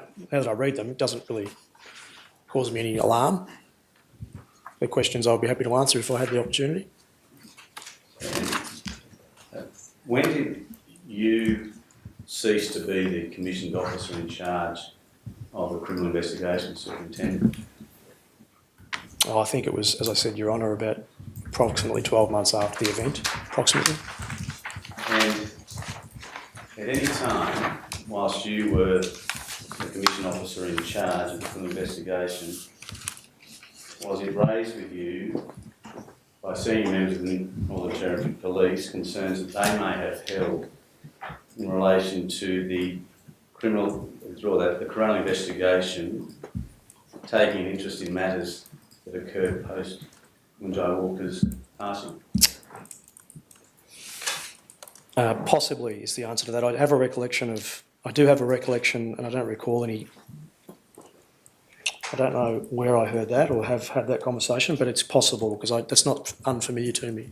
And can you be more specific, please, Superintendent? Not offhand, sir.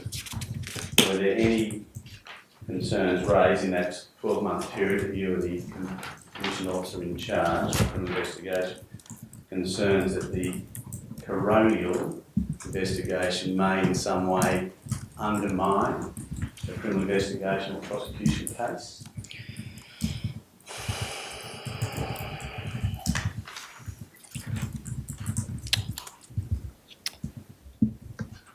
I have a recollection of being involved in a meeting at some point, and I don't recall, it may have even been chaired at Deputy Commissioner or Commissioner level I recall that Mr Morgan was present at that meeting as I was.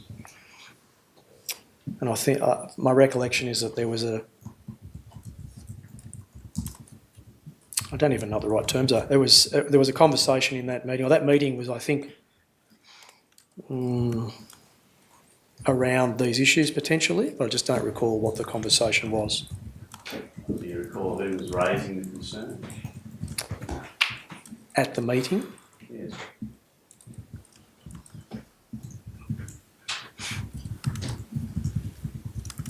No. Was it Commander Dole? As I said, Your Honour, I recall there's a meeting. I can say Mr Morgan was there. I believe that to be the case, but I just don't recall who else was around the table. They were senior police officers. Was Assistant Commissioner Antisich at that meeting, Superintendent? Possibly. Your direct report was Commander Dole, was not at that point in time. Yes, that's right. And the relevant Assistant Commissioner was at that time, I'll suggest Assistant Commissioner Antisich, correct? Yes, that's right. And when was this meeting? I have no idea. And at that meeting, what were the concerns that were raised in relation to the Coronial investigation potentially undermining any criminal investigation prosecution?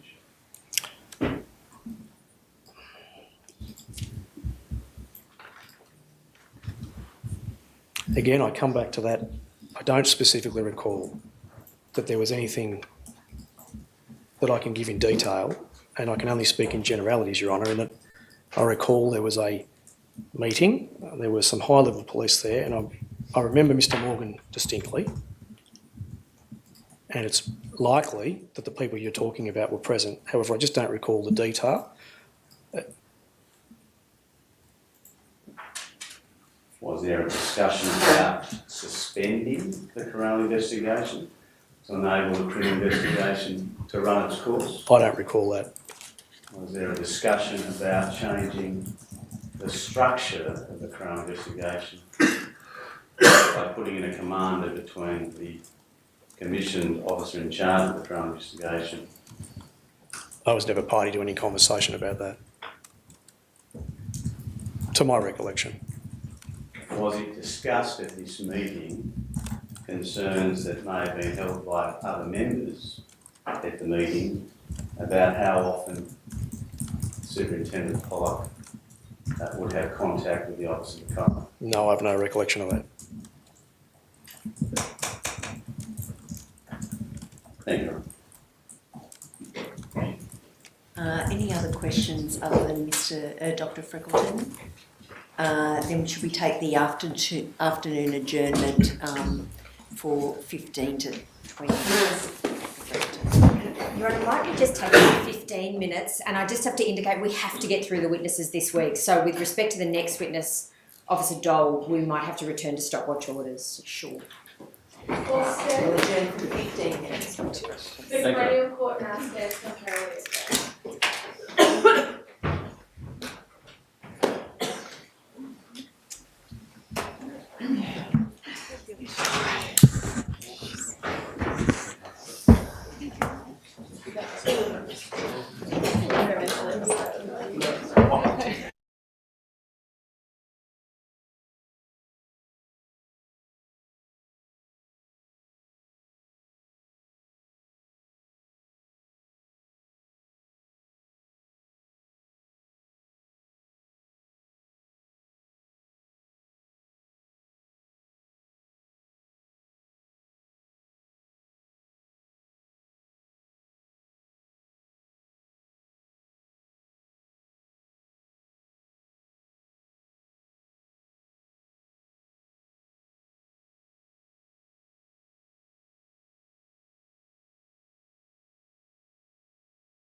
Yeah.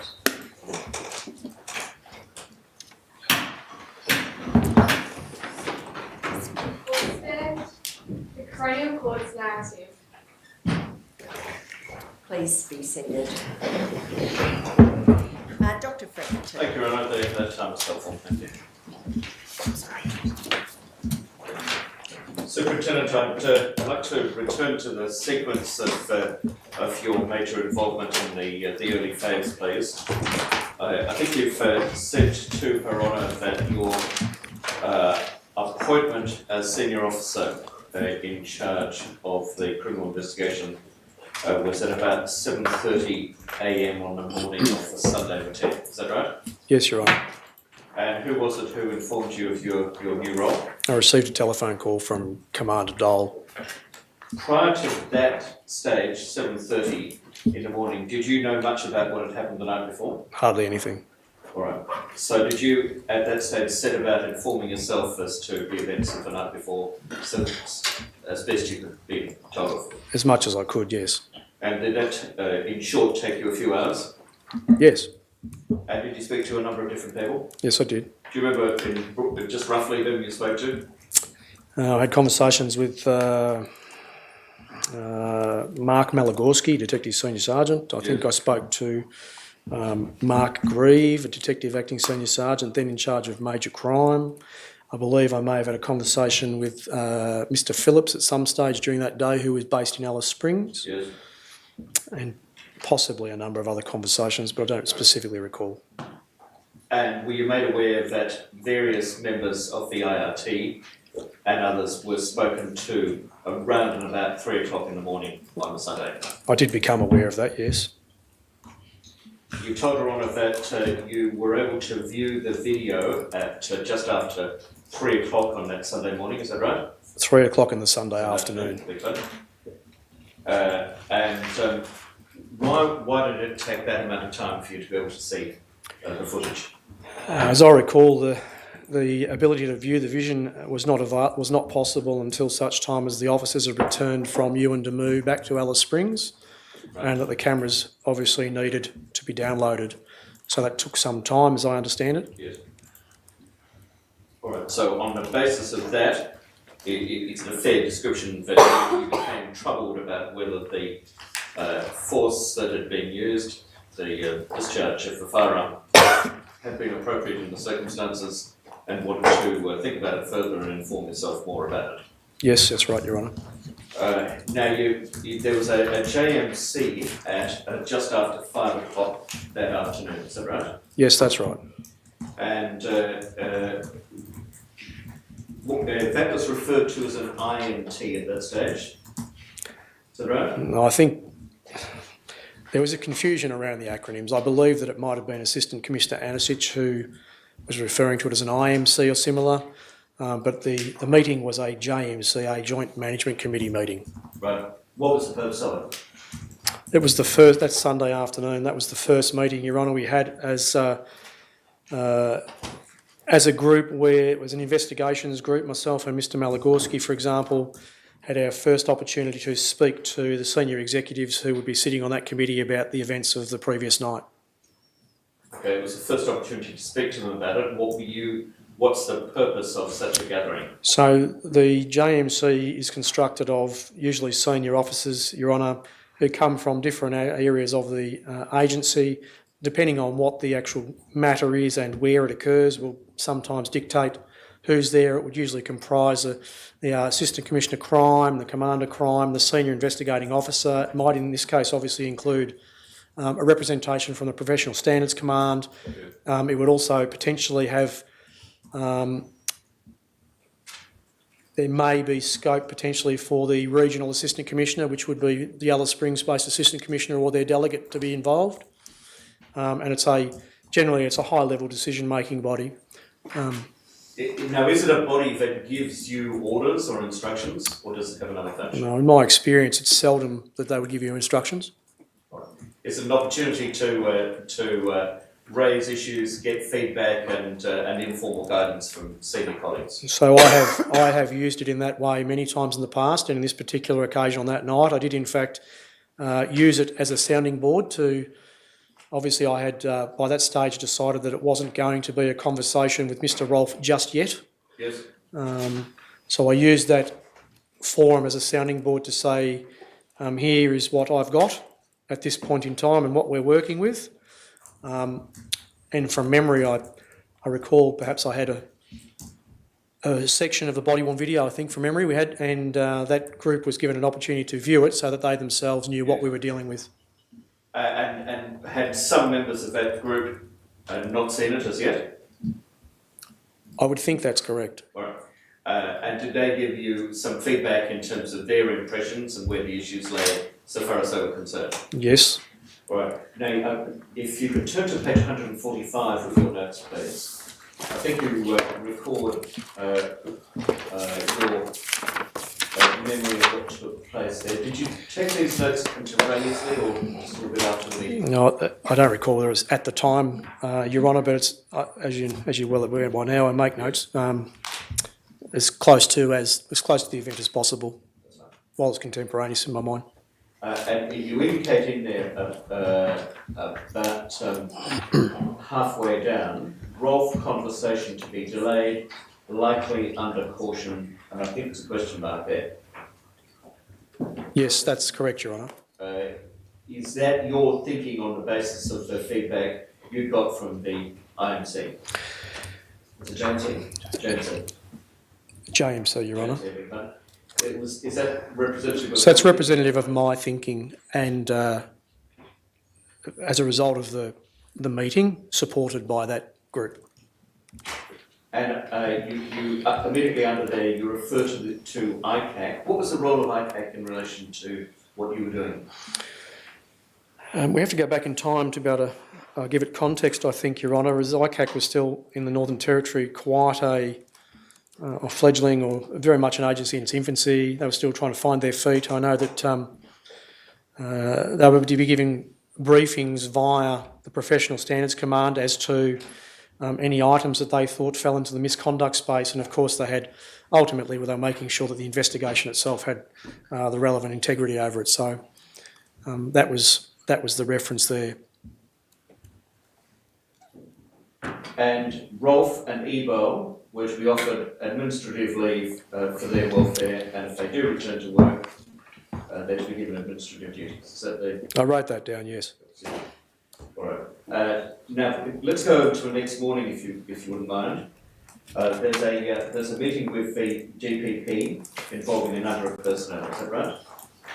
Yes, Your Honour, that's true. Could you tell Her Honour when that was and where it is in your notes? So, Your Honour, that conversation is referenced at page 147 at 12:09 p.m. And so, in short, the director himself was there, Mr. Antisich, Mr. Dole. That's correct. And the director was shown the body-worn footage at that stage. He viewed the footage. Both angles. Yes, he viewed footage. And do you record in there what the director's preliminary view was at that point? I do. Would you tell Her Honour what that is, please? The director made a comment, you've got a criminal prosecution and at face value it looks like it might be a murder. It is a trial in my preliminary view, sadly. And then next he gives you guidance as to what should happen in terms of an interview, namely under caution definitely, is that right? That's right.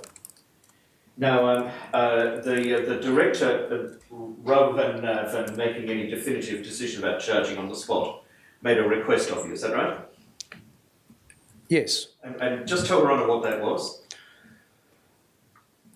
So obviously the vision is what the vision is, Your Honour, but it's just one aspect of what had been collected to that point, and there were other things that were obviously of relevance, such as the statements that have been obtained from the IRT team members down there and the personnel at Yuendamu, amongst other things. And the director was asking, well, I've seen the vision, but what else is there that I might be able to have a look at? Might assist me in what I think you might be dealing with, for want of a better description. Yes, and so did the director ask for what he termed a short file?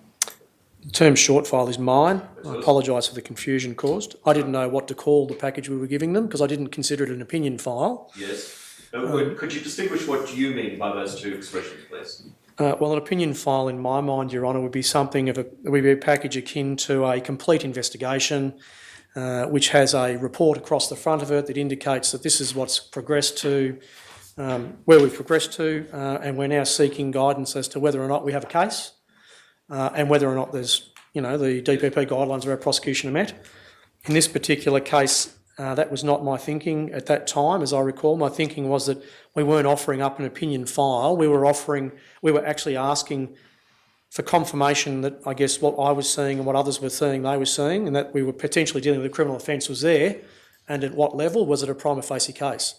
Right. So it was never going to be a complete package. It was what else do you have that I might be able to consider to determine whether or not I have that view.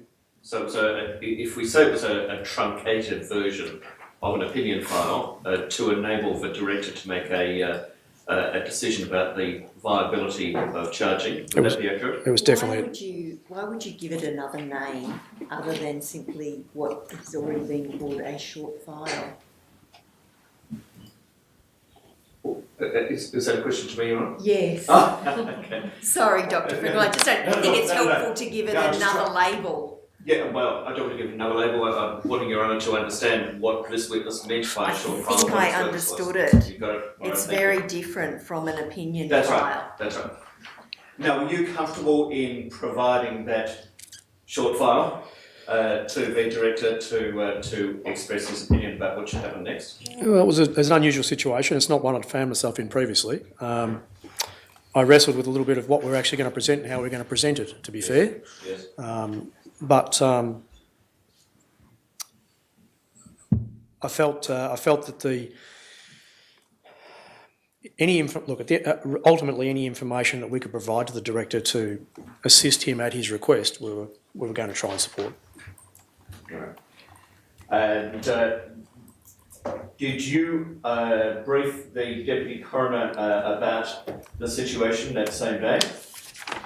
Yeah. Yes, Your Honour, I spoke to the Deputy Coroner that day. And on the next day, was there another JMC?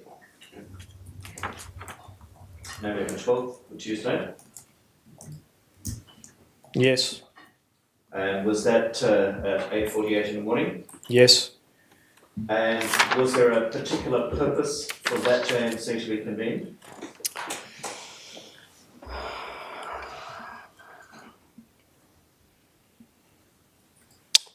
I just don't remember. Right. And what was the outcome from it? Well, there were a number of outcomes,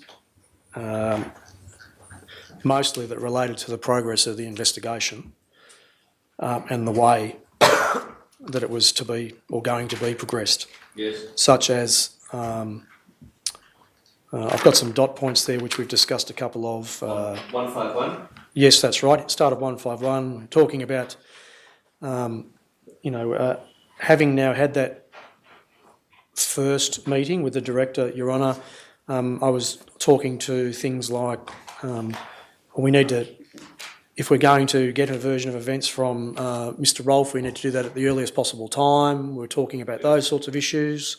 And was Mr. Rolfe a suspect of in respect to criminal charges? At this particular point in time, my view would be that he was a suspect because we'd had our first consultation during which the director had expressed quite a strong view. Yes, all right. And you explained in your second dot point the brief amendments in short form. Yes. And the content of it and ramifications of it. Is that right? That's right. We also talked about the post-mortem being conducted.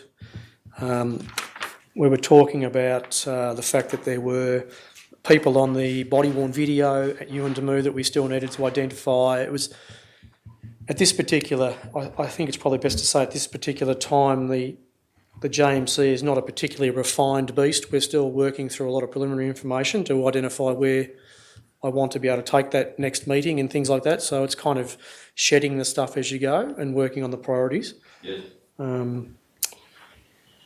And just going a little bit further along in the morning, by 11:08, which is on page 154, you spoke to Mr. Grieve, is that right? Yes, I did. And he'd been in contact with Mr. Officer, representing Mr. Rolfe, and the information at that point was that Mr. Rolfe didn't want to participate. Yes. In the record of interview under caution. Yes. All right. Now, was it on this day as well, the 12th, the Tuesday, that Mr. Rolfe travelled to Darwin?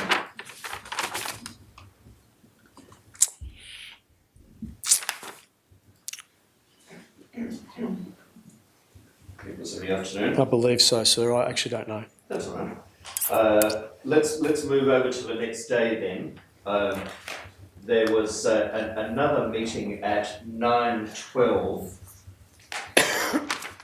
which you'll see referred to at page 157 of your notes. Yes.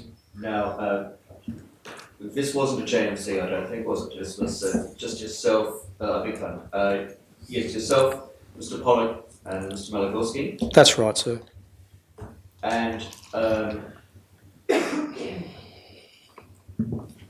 was the Deputy Coroner present at that? No, sir. Because you referred to him on the third line of your notes. Yes, there. yes. That was in relation to matters that he raised already with your colleagues. I believe so, that's right.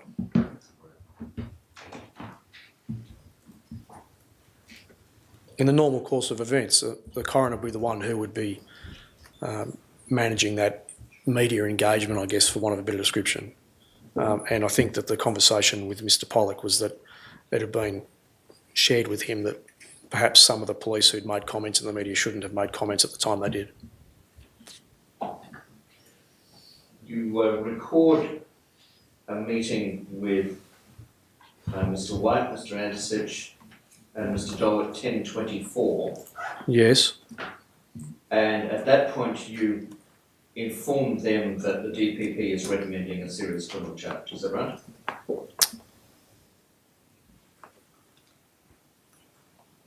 Let me withdraw that. It's a meeting amongst the four of you, and you raise a number of possibilities, including that the DPP may recommend the criminal charge having viewed your short file. So this is the... Right. Yes, Your Honour, this is that conversation I said felt a bit like a game of tennis. Yes. You're going back and Yes. forward, what if, and then... Yes. Now, on 158 at 11:10, you record your discomfort with the short file idea. And what was your discomfort about it? Well, I think I indicated... Way down the page. I think I indicated before, Your Honour, that it was an unusual situation and certainly not a package in the format that I would be accustomed to putting together. Yes. So I was quite obviously wrestling with, firstly, what to provide, which would be as much as possible, but in what sort of format, the fact that it wouldn't have everything in it, Yes. those sorts of things. So as a professional, I wanted to do the best I could with it, Yes. but we had some limitations. There had to be limitations and compromises. Had to be limitations. Now, were you under pressure from any source to expedite this process so that the DPP could make a quick decision about what should be done with Mr. Rolfe? No, I was under pressure to do the file by a particular time, but I wasn't under pressure to arrive at that position. And so when was the short file delivered to DPP, roughly?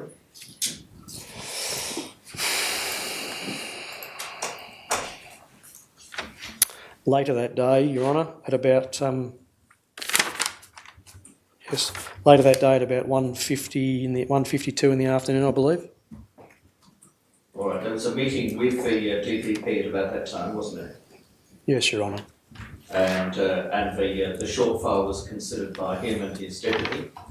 Yes, that's right. And a range of ramifications of all of that were discussed between yourself and the deputy, with the outcome being recorded on page 160 as are on the nose, with the deputy saying that the prospect of convictions was reasonably high for manslaughter at a minimum. Is that right? That's correct. And there were discussions also about the laying of a murder charge. Yes. And the deputy made recommendations about that about point 8 of the way down the page in your notes, is that right? Where the deputy said, I feel for you gentlemen. So the director was the one who said that he recommended a laying of or a murder charge was the most appropriate charge if there was a charge. Yes. And the deputy confirmed that view. All right.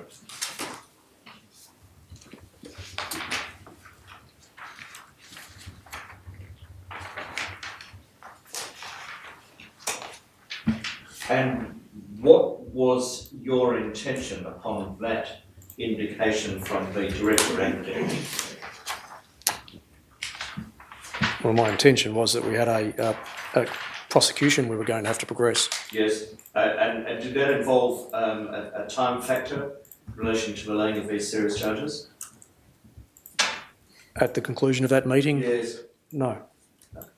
All right, so what the charges did come, and shortly afterwards, what was there was a further meeting, I think at a big one. There was a meeting at 15:37, which you record in your notes. Yes, 1547, so the bottom of page 160. Yes, and what was that about? I take that now and look back. I believe that to have been a JMC of. I see. Yeah. Right. At that meeting, obviously, it was constructed of those people, as I said before, who would be likely relevant and needed to be part of that meeting. And was one of the topics discussed in that meeting the place and circumstances of an arrest? Yes, it was.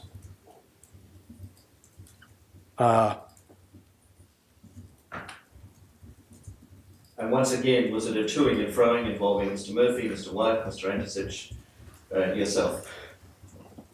There was discussion around the table. Now, you've told her on already that Mr. Antisich, part of the way through 167, I think it is, 161, said, okay, we are arresting. Was that an order to you, or was it a summary of where things had got to, or was it something else? I would. So I think my view is that Mr. Andisich was summing up the conversations that had just taken place, Right. in light of the position we found ourselves in. Yes. And then as a result, he was making it very clear to myself and the Commander Crime that we're going to be in the space where we're making an arrest. Now, in these circumstances, so far as you were concerned, was it appropriate to arrest and prefer the charges promptly, or did you have latitude to take another few days or weeks over it? Ultimately, the decision to make the arrest rested with me because I'm the officer exercising the power. So, having considered those things, and having already had direction that we're at a prima facie level, Yes. I saw no reason to delay that. And so did that process take place in the late afternoon of the same day? Yes, it did.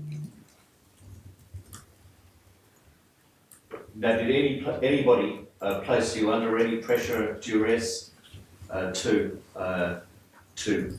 arrest or charge or to hasten or delay what you wanted to do? I wasn't pressured to act, no. Just going to the next day, and I'm going to stop going through the pages at this point. Did you meet with Mr. Pollock to start to discuss the relationship between the criminal and coronial processes and to try to collaborate with each other?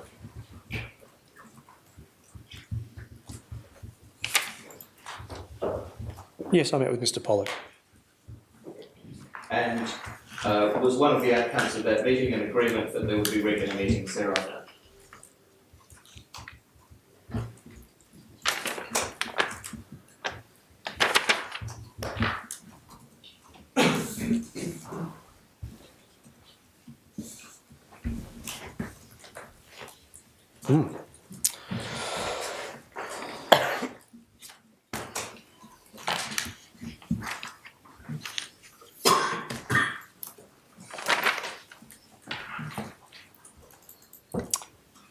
I don't see that written there, but Mr. Pollock and I, of course, were going to have conversations.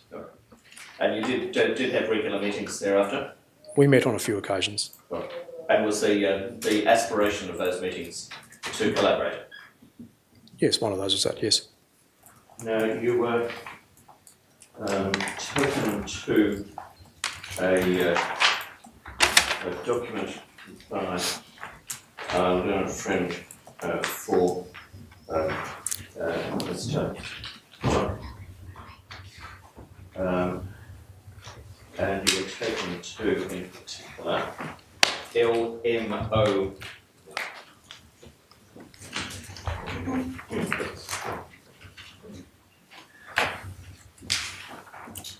Excuse me, Sir John.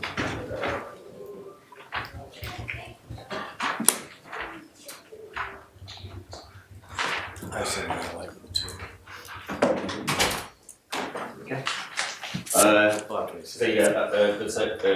The Northern Territory Police Force General Order, Major Crime, Major Investigation and Critical Incident Response, and a particular paragraph in there.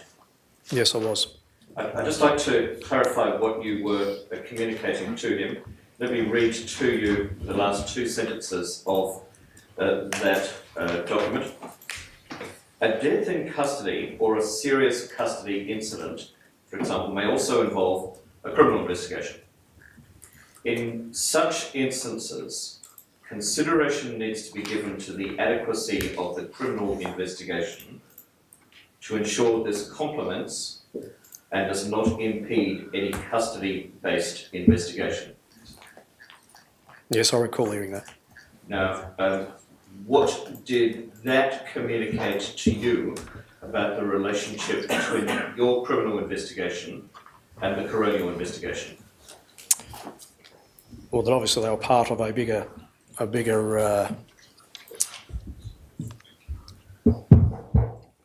guess that they worked in tandem, but they were to complement one another. Yes. But obviously, having arrived in a space where you had a criminal investigation going on, you were going to be progressing that as your priority. Right. I'd like to just talk that through with you a little further. Why is it a priority for the criminal investigation to be progressed?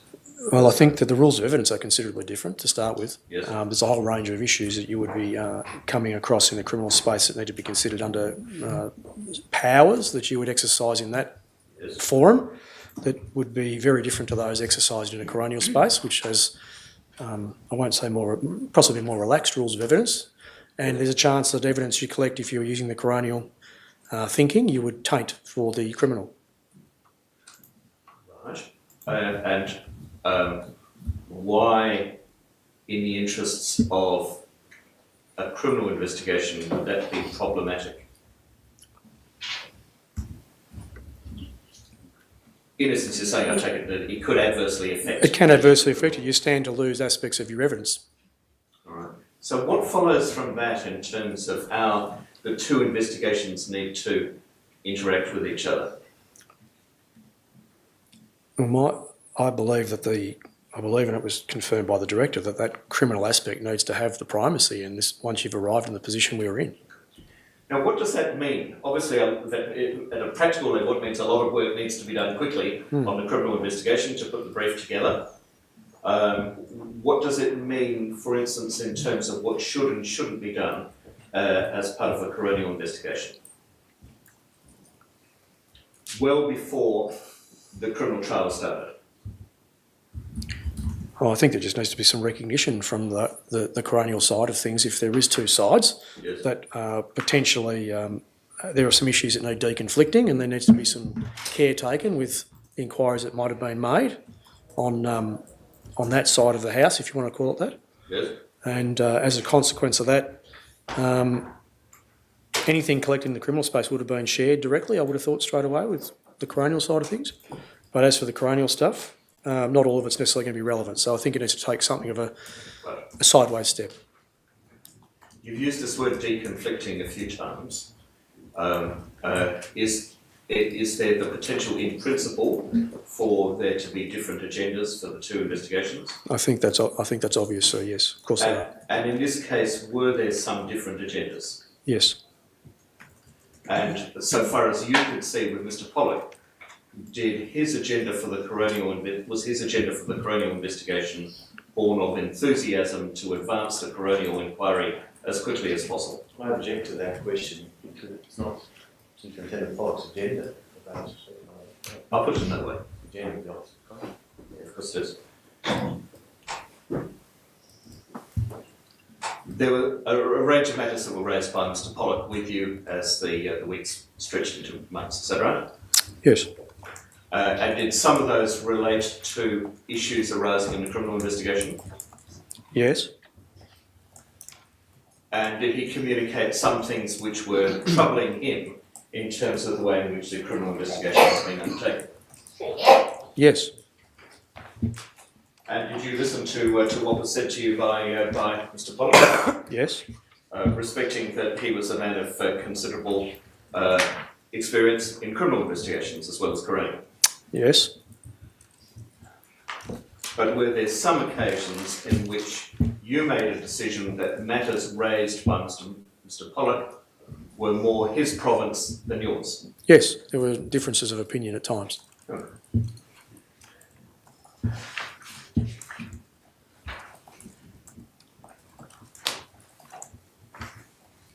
In the statement, Your Honour, that's been served today from Mr. Pollock, have you had an opportunity to read paragraph 14, which relates to a Miss Oldfield and matters that were being raised by her?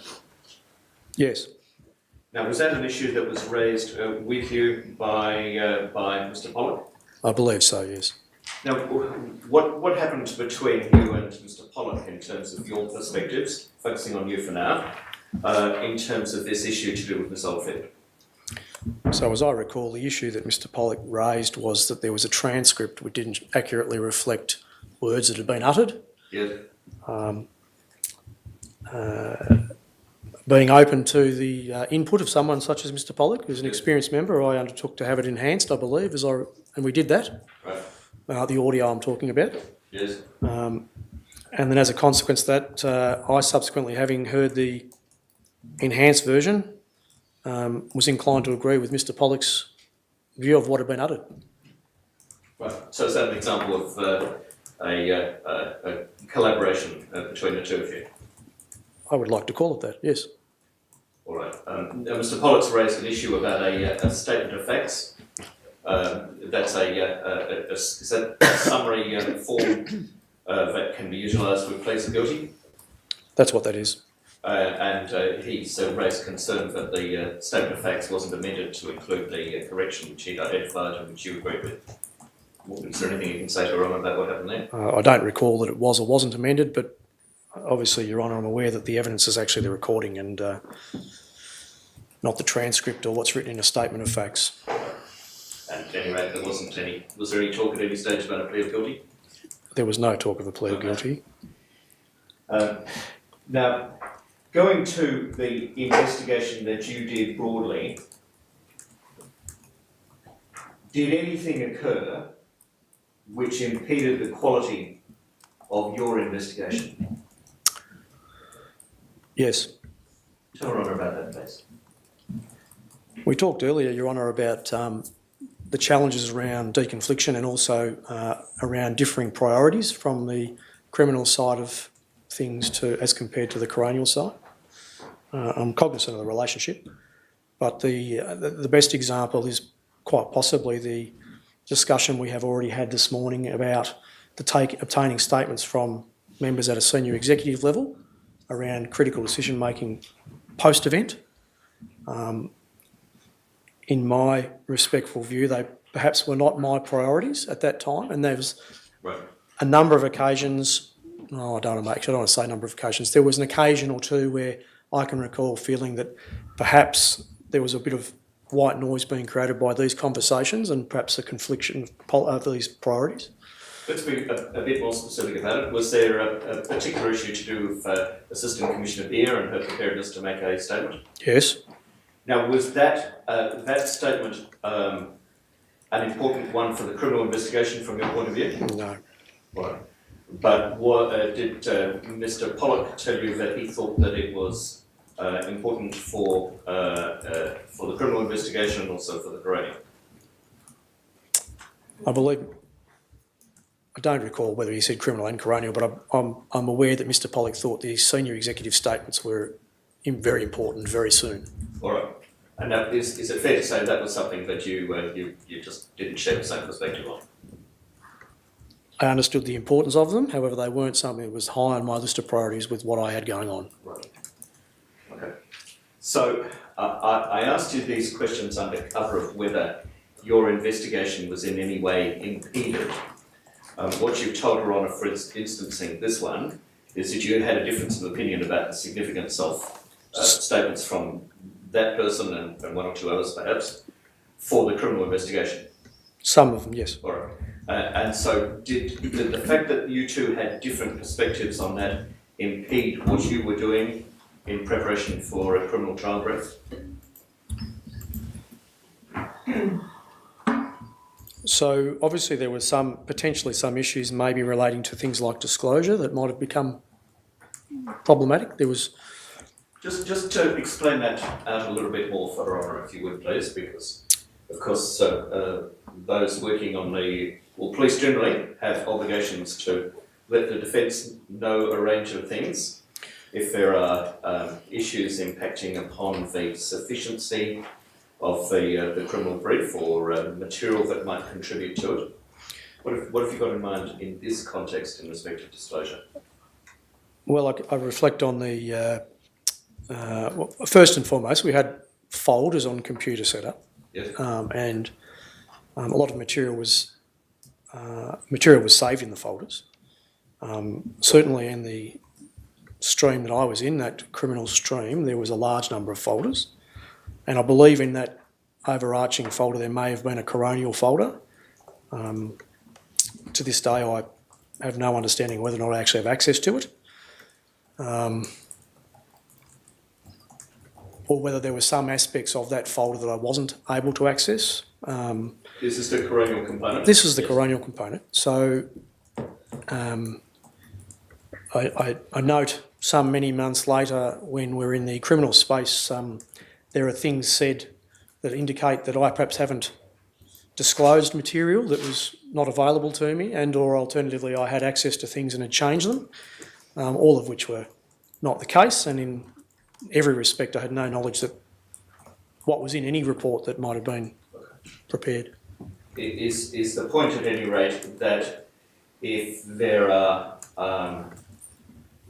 debates or critiques or differences of opinion about the criminal investigation coming from the coronial arm, that could have ramifications for what needs to be disclosed to the accused? I would agree with that, yes. And was that something that troubled you if there were to be a proliferation of disagreements about what had been done as part of the criminal investigation? Yes. Right. You've just told Her Honour that you had some limitations in terms of what you could see in the coronial brief. What about things going the other way? Were the coronial investigators able to see what was in the criminal brief? Of course, Your Honour.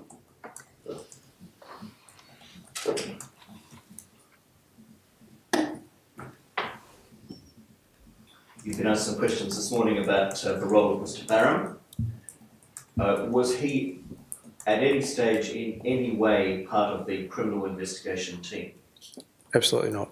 What was his role, if you could summarise it in one sentence? He was brought in as a consultant. He was there as a subject matter expert to provide us an opinion on what he saw. And you've been asked a great many questions about the potential to obtain an interstate or an international expert on use of force.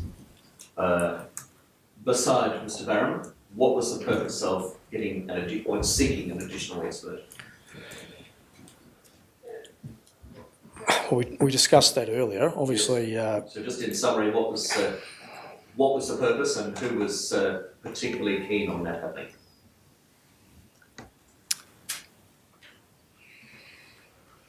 So I'm not sure whether we're talking. Who wanted to get another expert? I was, as the investigation leader, I was keen on seeking clarity and making sure that we were going in the right direction. Yes.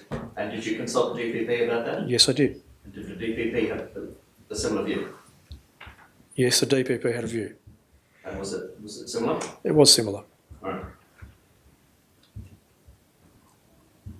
And was that, from your perspective, any reflection on the quality of the analysis done by Mr. Barron?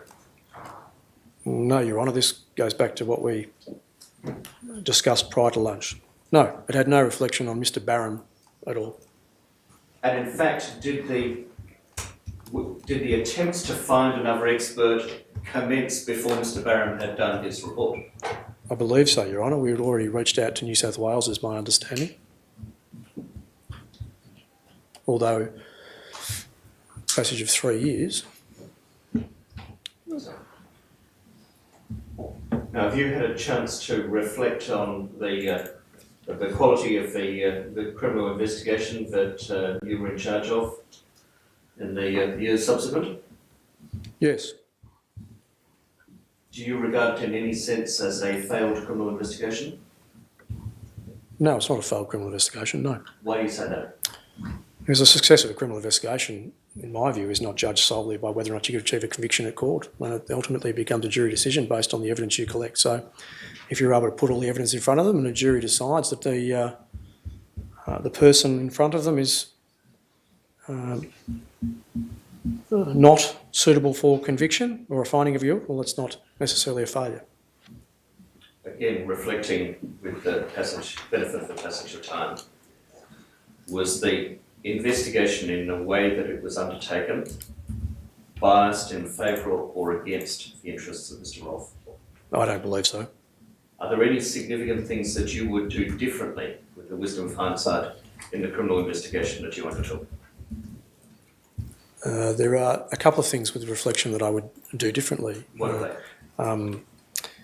Certainly I recorded quite a substantial amount of material and notes, but I perhaps didn't record the critical decisions in a way that was necessarily easy to follow. So I think that made scrutiny challenging for those who would scrutinise it, and I accept that.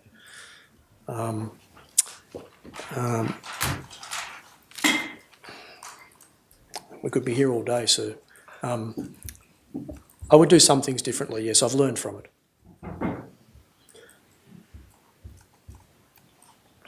Did the structure of having tandem or parallel coronial and criminal investigations, and I'm not asking about personalities, make the process more challenging from your perspective?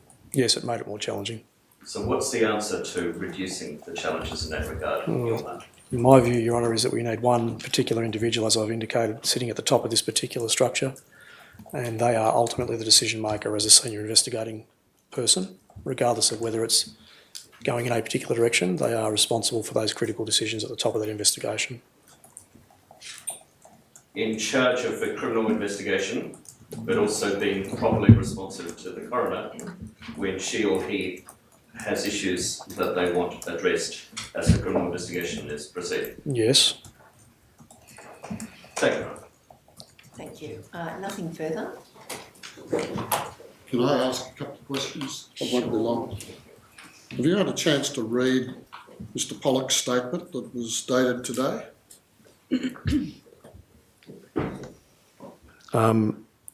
No, I'm aware he's made a statement. I was shown some paragraphs of it, sir, but I haven't actually read the Okay. statement. Well, I want you to assume that it discloses significant dysfunction between Mr. Pollock on the one hand, Mr. Antisich on the other, perhaps other people involved as well. During the time that you worked on the investigation, did you become aware of tensions between Mr. Pollock and Mr. Antisich?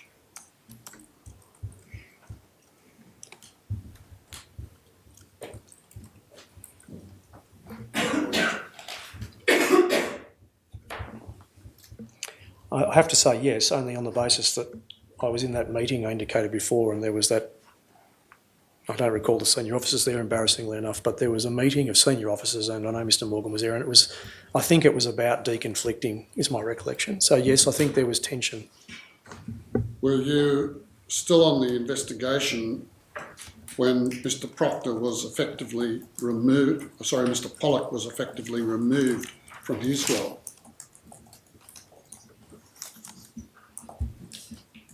I have absolutely no idea, sir, honestly. You don't know? I just don't know. Can't remember? No, so I wasn't aware that Mr. Pollock had been removed until many moons later. Okay. There were other meetings, many meetings going on that I was never part of. So when Dr. Frackleton asked you a short time ago if you had regular meetings with Mr. Pollock, you pointedly answered, we met on a few occasions. Very early on in the piece. Was there a reason why you didn't have regular meetings with Mr. Pollock?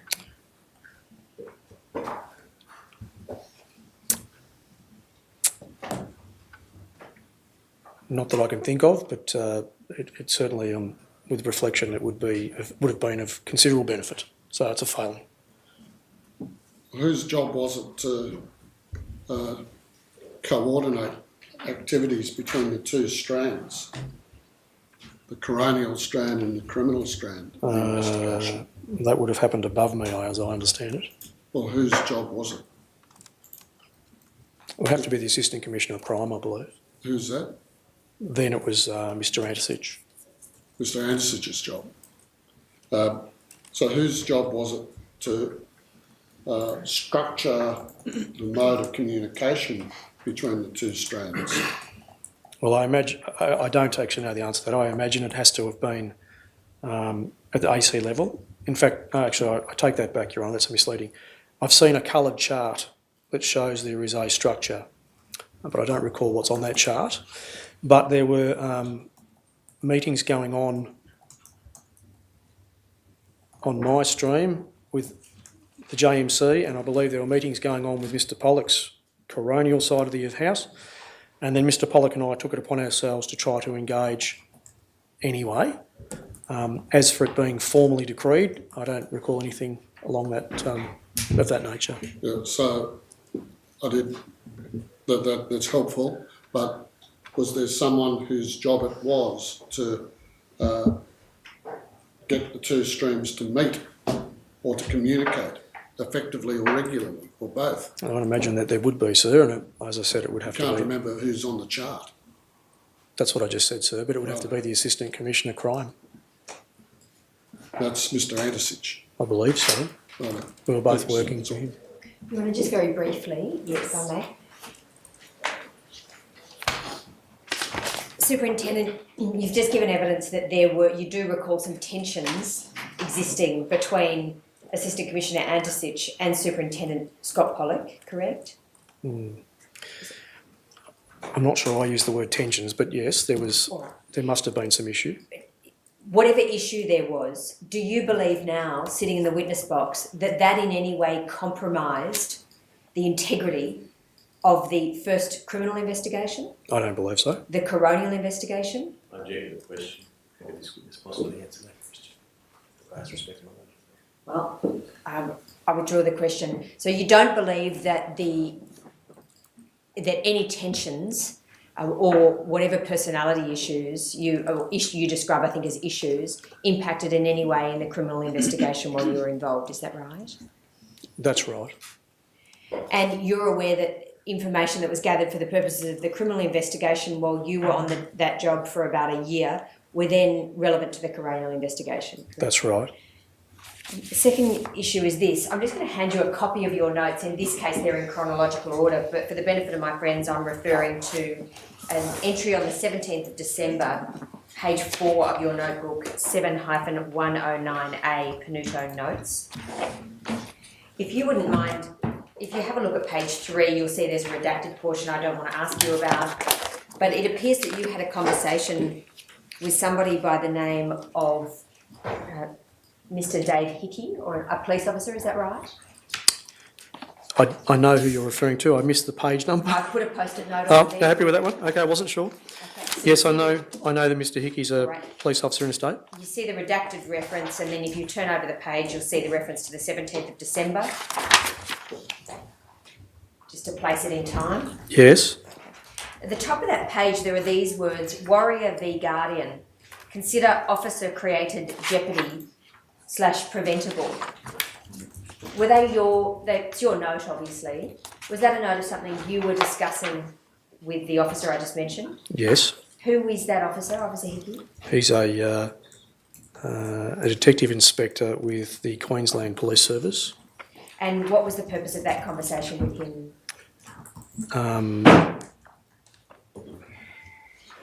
Initially, I was talking to him about the SME question, I think an SME question. Just remind us what SME stands So I apologise, subject matter expertise, Okay. or subject matter expert. And during the conversation, I was raising a number of other things that I potentially thought were worthy of considering. So that was a record of a discussion you were having with him where you were talking about the possibility of a number of experts who might come from interstate to assist. Is that right? That's right. And a number of names I mentioned. I don't need you to put them on the record. I think they're redacted for a reason. But there's a discussion about who might be useful in terms of use of force experts. Correct? I believe so. Yes. And the term Warrior v Guardian, is that something a term that he used? No. Mr. Hickey was familiar with the terminology. Inspector Hickey, Your Honour, is a long-standing investigator in in Queensland who's investigated quite a number of incidents involving police, involving criticality such as this. And I, by that time and that conversation, had already started thinking about some of these things myself, and they were concepts that I was discussing with him. And what is that concept? Of the Warrior v Guardian? Yes. In terms of its reference or its relevance to considering the use of force in the passing of Kumanjayi. So, in the Guardian, so police ultimately are guardians, although in recent times the policing internationally potentially has, I would argue, gone more towards the warrior side of things, after terrorism perhaps. From a Guardian perspective, I would suggest it's more akin to the conversation we've had earlier today about community policing and the way they go about things, as opposed to the other side of the conversation that I referenced, where people are going in, got to get their man, they're very task-oriented, very different mindsets. So in the Guardian side of things, my view would be that we owe the same duty of care to the person we're going to arrest as we do to everything else. And perhaps in the warrior mentality, it's not as highly regarded. Do you think there are lessons to be learned then in terms of teaching that to younger recruits, the importance of a guardian mentality? I think it's very important. You then write underneath that, consider officer-created jeopardy / preventable. Those concepts are relevant to the Coronial investigation. Would you just expand on them if you may? Again, they are concepts that I was beginning to think about, knowing that I was going to be providing a package but also supporting what was happening in the Coronial space. In simple terms, officer-created jeopardy, my understanding of it as a concept, Your Honour, is that the actions of police ultimately dictate an outcome that would otherwise not necessarily have eventuated if they'd taken different courses of action and considered different things getting to where they got to. A little bit like a sliding doors, choose your own adventure, and you get to a particular point in time, there's an opportunity to make a critical decision, and if you make the wrong decision, you get on the wrong path. If you make the right decision, you get on the right path. Ultimately, you end up at a destination, and if you've closed all the wrong doors behind you, you're probably not going to be able to unpick that. Well, police are taught, aren't they, to try and put themselves in a position which minimises the use of risk of force. That's right. And to take every opportunity to de-escalate. That's right. Do you think that officer-created jeopardy is what in fact happened here with the execution of the arrest in House 519?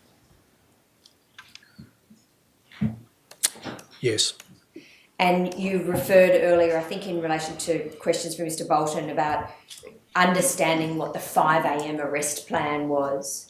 And I think your evidence is something like that is not unusual to have a dawn plan, is that right? That's correct. And would a dawn plan, like the 5 a.m. arrest plan, be more likely to avoid any officer-created jeopardy? I believe, Your Honour, that an early morning element of surprise, people are asleep, they're not potentially out and about like you would expect them to be, and being able to meet you if you were to arrive, I think it creates one of those layers of insulation from risk.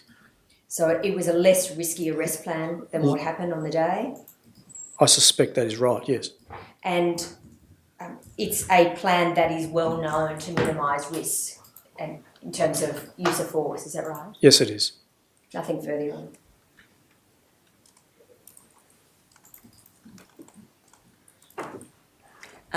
Thank you for coming to give your evidence today. It's appreciated, and you're free to go. Thank you, Your Honour.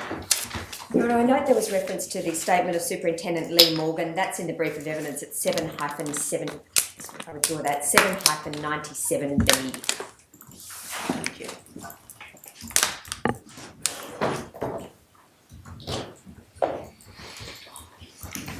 Your Honour, I'm told we can sit until 5 p.m. today if that's suitable to you, Your Honour. I call Assistant Commissioner Martin Dole.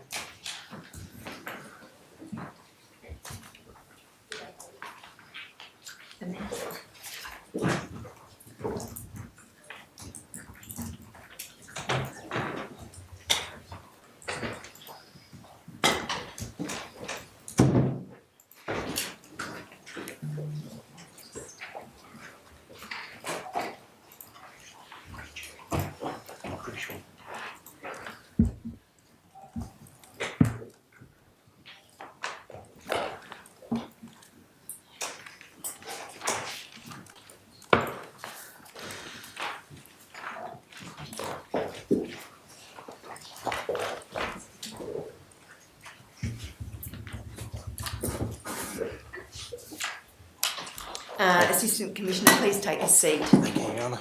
Do you promise to tell the truth to the court? I do, Your Honour. Thank you.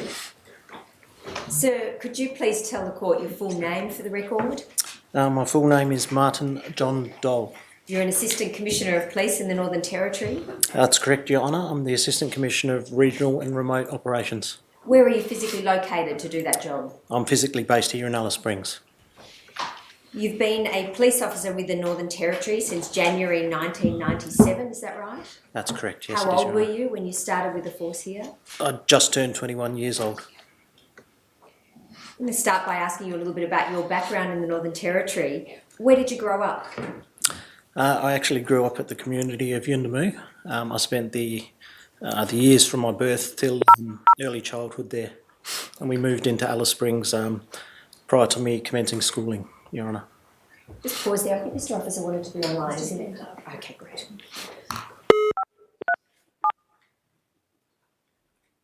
Assistant Commissioner, how did it come to be that your parents were in Yuendamu so that you were born close by? In the 60s, Your Honour, my parents responded to an advert in the Australian Baptist Missionary Society magazine, and it was an advert asking for a person to come to Yuendamu and set up the community store. So my father responded to that ad and was given the position, awarded the position at Yuendamu.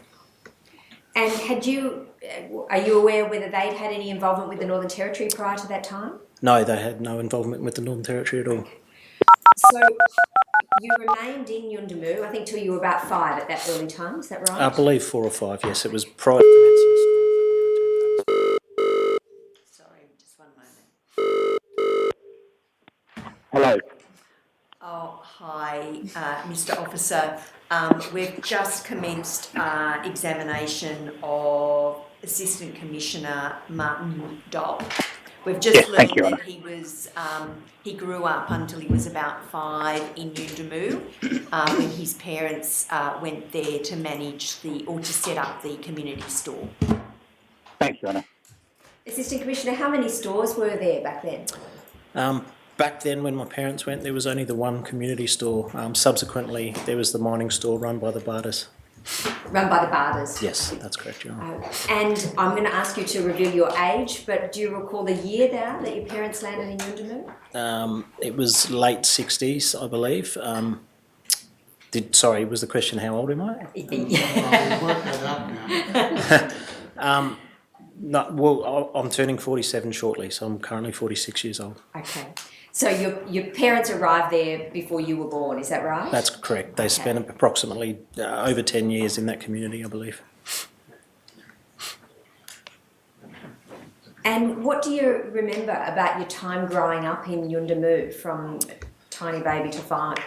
Your Honour, obviously very early childhood memories, but I do remember it being a safe environment. I remember playing with Aboriginal children. I remember being left in the care of one of the Spencers, who was a lady that worked for my parents at the shop.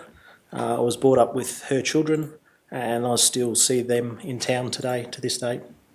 You became close, did you, to a number of families in the community, is that right?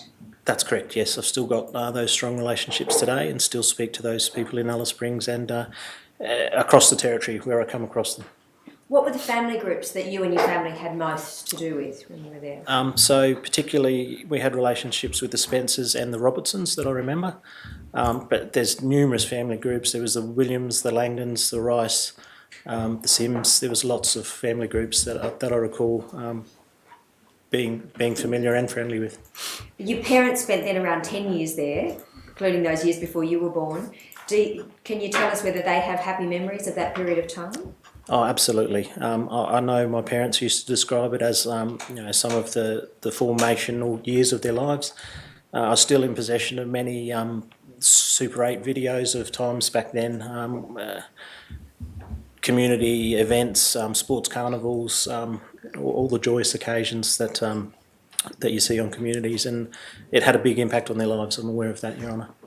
And a big impact on your life, obviously. Oh yes, definitely so. I'll come to your return to Yuendamu shortly. In terms of connecting with the community and being part of it, your parents were given skin names, is that right? That's correct. They were very early on in the piece, yes. And what did that mean in terms of your connection with the community and your skin? So ultimately, as part of that community and being accepted, we were given skin names as well as obviously the children of our parents, and that's to do with the whole kinship system in Aboriginal communities. What's your skin name? I'm a Jamba Jimba. Same as Ned Hargraves, is that right? That's correct, yes. And do you still have relationships with people that you grew up with in community? Yes, I do, yes. And is that meaningful to you? Absolutely, it's meaningful to me. I was stopped by a gentleman, I was sitting in the mall some months ago, and one of the Spencer gentlemen came up to me and showed me photos of his grandchildren. I was there with my wife and daughter, and they were overjoyed to see how big my children were, and he was happy to show me photos of his grandchildren. Well, you joined the police force as a young man, 21, and you ultimately went back to Yuendamu, is that right, to do some policing? That's correct. I'd been in the police force approximately 2 years, Your Honour. I'd just been married, and my wife was a remote area nurse, and we thought it was a good opportunity to go back to that community, and for me particularly it was a good opportunity to show my wife, who was from overseas, a different side of the Northern Territory community life. So how long were you in the NT as a police officer? Sorry, I've enjoyed that, in Yuendamu as a police officer. 2.5 years. I was gazetted and served at Yuendamu. Over which years? From approximately mid-99 to late 2001. Did you have the same sergeant for the whole time you were out there? No, Your Honour. I had 2 sergeants. I initially went out there with a sergeant that had been promoted, was in that role for several years. During my tenure there, he left, and one of the other members at the station was promoted to the brevet sergeant of Yuendamu at that stage. What was your rank while you were there as a police officer in 99? I was initially a constable, then a first-class constable, then a senior constable, all within that 2.5 years. Did you have ACLOs or ALOs working with you at any time then? We had Aboriginal Community Police Officer at that stage, Jabarula. Is that Jabarula Spencer? Curtis. Oh, Curtis, I see. And had you known Curtis from when you'd been there in Yuendamu previously? Yes. So what was your relationship like with him after you became a police officer? I spent considerable time working with Jabarula, probably more time engaging with the community and driving around certain important sites to Jabarula, and he taught me a lot about the country, and he worked very closely with me on my language skills, which weren't great, but got better during that service at Yuendamu. So while you were there, did your best to learn Warlpiri, is that right? That's correct. I tried Did you to, speak yes. Warlpiri when you were a child? I don't recall. I recall understanding, Your Honour. I can still understand a lot more today than I can speak. Very clumsy, but still give it a go. Was Jabrula someone that was critical to try and help you learn the language when you were there as an officer? Very much so, Your Honour. And he was generous in offering to teach you that? Very generous. And can I ask you, as an officer, when you first arrived, was it challenging, having been a member of the community previously and coming back into a new role?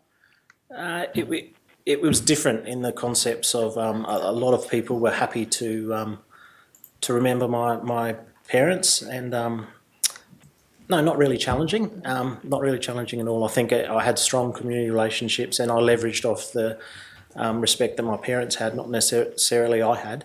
But the respect that my parents had in that community, as opposed to just being a policeman and having no understanding of the community. That was your first experience of policing remotely, is that right? Or had you policed in other communities prior to going to Yuendamu? No, after becoming a police officer, that was my first service as a remote police officer. Was there anything that you were able to assist the other officers with, given your knowledge of community? I think I brought a different method, different style to policing to Yuendamu, particularly with the sergeant that was previous there. He was very authoritarian. The law was the law.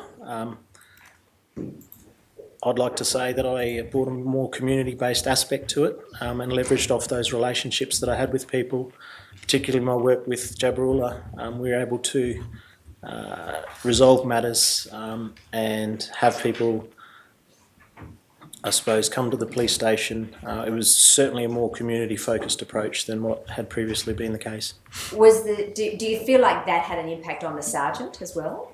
I do. I believe it had a strong impact on the sergeant, who then went on to become the officer in charge of Kintor Police Station, and he was well respected in that community and loved by the people there. You've talked about a way of resolving tensions by working with Jabrula. Were there other things that you were able to do in community to promote that community spirit? We regularly engage with the community. We'd have community people around to the police station for barbecues. They'd regularly come into the back of the police station. At that stage, the police station at Yuendamu wasn't surrounded by a colour-bond fence. We had open chain mesh fences, so I regularly had people coming to my residents, coming to the fence and asking for certain favours or to go out hunting. We spent a lot of time in community with the people there. Did you spend time taking people out hunting? Yes, I did, absolutely. And did you see that as beneficial in terms of community harmony? Look, it was extremely beneficial. We were invited into business camp. We took kangaroos into business camp. We were accepted by the people. We were wearing the uniform. We were driving a police car, but we were part of the community, and they accepted us as their community police, but part of the community, not just a police force. Did you get to know Eddie and Lottie Robertson while you were there? Yes, I did. And what can you tell Her Honour about your relationship with them? Mr. Robertson refers to me as his brother. That's through the kinship system, but Mr. Robertson was very close to my parents as well, and I spent time with his family growing up as a child. What was the scene like with football at the time? It was a strong community football presence at the time when I was at Yuendamu, Your Honour. They had grass on the oval, so... In terms of that then, do you... tell us when you left Yuendamu. So I left Yuendamu in 2001 to take up... We'd just recently had a baby. My wife had ceased work for a period of time. I left Yuendamu to take up the position as officer in charge of Tea Tree Police Station, which gave my wife more access to Alice Springs at a highway station, but still heavily focused on community policing. There was upwards of 8 to 10 communities that we serviced out of the Tea Tree Police Station at that stage. And did you enjoy your time there? I did immensely, yes. I'll just come back to Yuendamu for a moment. When you were there for 2.5 years, I think, is that right? Yes, that's correct. And do you recall that as for yourself as a police officer as a happy and productive time? It was, absolutely cementing those relationships, gaining that community respect, the friendships we forged, myself and my wife, we still maintain that communication to this day with people. Were there youth services operating in Yuendamu at that time? There was. Mount Theo was in its infancy. There were several people on the community that were doing work in that youth space. Yes, there was. And you talked about there being grass on the oval. Was there still grass on the oval when you left? There was, yes. There was still quite a healthy grass on the A-grade football oval. And that obviously made it easier to run sporting events. My memory is it was quite a vibrant football community, and there was regular football matches that we'd attend and watch. I wasn't a great football player, so I never participated. But there were police officers who would attend that football and get behind the community spirit, is that Yes, right? we regularly went down and watched, yeah, absolutely. Was there a pool in the community at that time? No, there was no swimming pool, no. What other community activities do you recall, if any, that were available to young people at that time? There was sports weekend. The people doing the youth programs were trying to run discos at night. At the stage I worked there, there was still a bit of a problem with petrol sniffing in the community, Your Honour. So the people that were formative in the Mount Theo program were doing their best at the time to have alternatives for the children at night to take them away from sniffing and other harmful behaviours. And we know something about that collaboration. Was Andrew Stojanovski, Yakajiri, there at your time? Yes, he was, yes. And he was working alongside Yappa like Peggy Brown and some Yappa who have passed away, so I won't say their names. Ned Hargraves, though, was still very much with us, and others who were working alongside each other to address those problems. Is that right? Very much so, yes. So Absolutely. what can you tell Her Honour about the spirit of cooperation, or not, that existed between Cardia and Yappa at that time? Your Honour, I think at my time, I think there was a very strong community spirit at Yuendamu. As I said earlier, my wife was a remote area nurse. I had friends that were school teachers at the time at Yuendamu. We regularly engaged with both Cardia and Yappa, and we had people around to the station for barbecues, and everyone worked collaboratively together. To me, it was a strong sense of community spirit at Yuendamu at that time. And this might seem like an obvious question, but what's the relevance of that in terms of policing? It's everything, really. Those strong community relationships are the basis of community policing.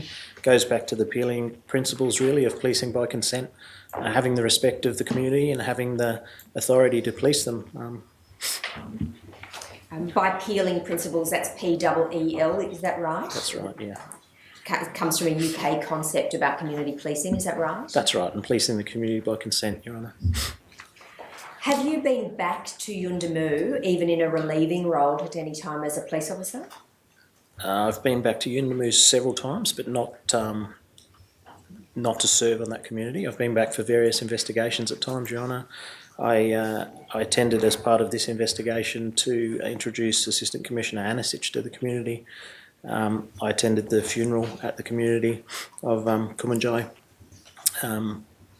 Yes, I have been back several times. Let me come to, or I'll do that just before I ask you that. You talked about moving on from Kintura, I think, to Tea Tree to do some more remote policing, is that right? At Tea Tree, that's correct, Your Honour. And how long were you at Tea Tree for? Just on 2 years, Your Honour. And then have there been other stints that you've done in community, working as a community police officer? Yes, so I spent 10 years of my career in Southern Region, Your Honour. During that time, I relieved at Papanya, Yalara, which encompassed Mutijulu and Docker River at that time. I've served for brief periods at Harts Range and attended the majority of the other Southern Desert Division stations in some capacity in policing during that 10-year period. Given your wealth of experience over that 10-year period, what can you tell the court about your opinion of community police officers? Obviously that's generalising, but on a whole, as a whole. Your Honour, community policing is the basis of the Northern Territory Police Force. That's what we were founded on. I think building respectful and meaningful relationships in the community is the only way to police these communities. And as I said, it makes for far more successful operations in these communities, and it offers a range of relationships that you'd never be exposed to if you didn't go and work and form those relationships in these stations by living there and working and living within the community. We've got some evidence in this inquest as to the views expressed by Constable Rolfe and perhaps a number of other officers about community police officers being lazy or not as fast as police in a city like Alice Springs. You're aware of those text exchanges? I am, Your Honour, yes. Were you shocked when you read them? I was shocked. That type of sentiment and language is just not compatible with the values that I would expect from a Northern Territory police officer. And it's certainly not your experience of community police officers in the Northern Territory. It's absolutely not my experience of community police officers in the Northern Territory. Can I come now to your involvement in the investigation into Kumanjayi's passing? You've provided a number of statements to assist Her Honour. The first is dated the 28th of July 2020, it's at 7-28, and the second the 24th of June 2021, 7-28 and 7-27. In it, you set out what your role was. On the 9th of November, you received several calls to tell you that there had been a shooting at Yundamu. That must have been very confronting to you, given your commitment to the community. It was. Don't really know if I can adequately describe that feeling at the time. The fact that there'd been a fatal police shooting, but the fact that it was at a community that I had lived and worked at and had close relationships. I don't know if I can adequately describe how that made me feel.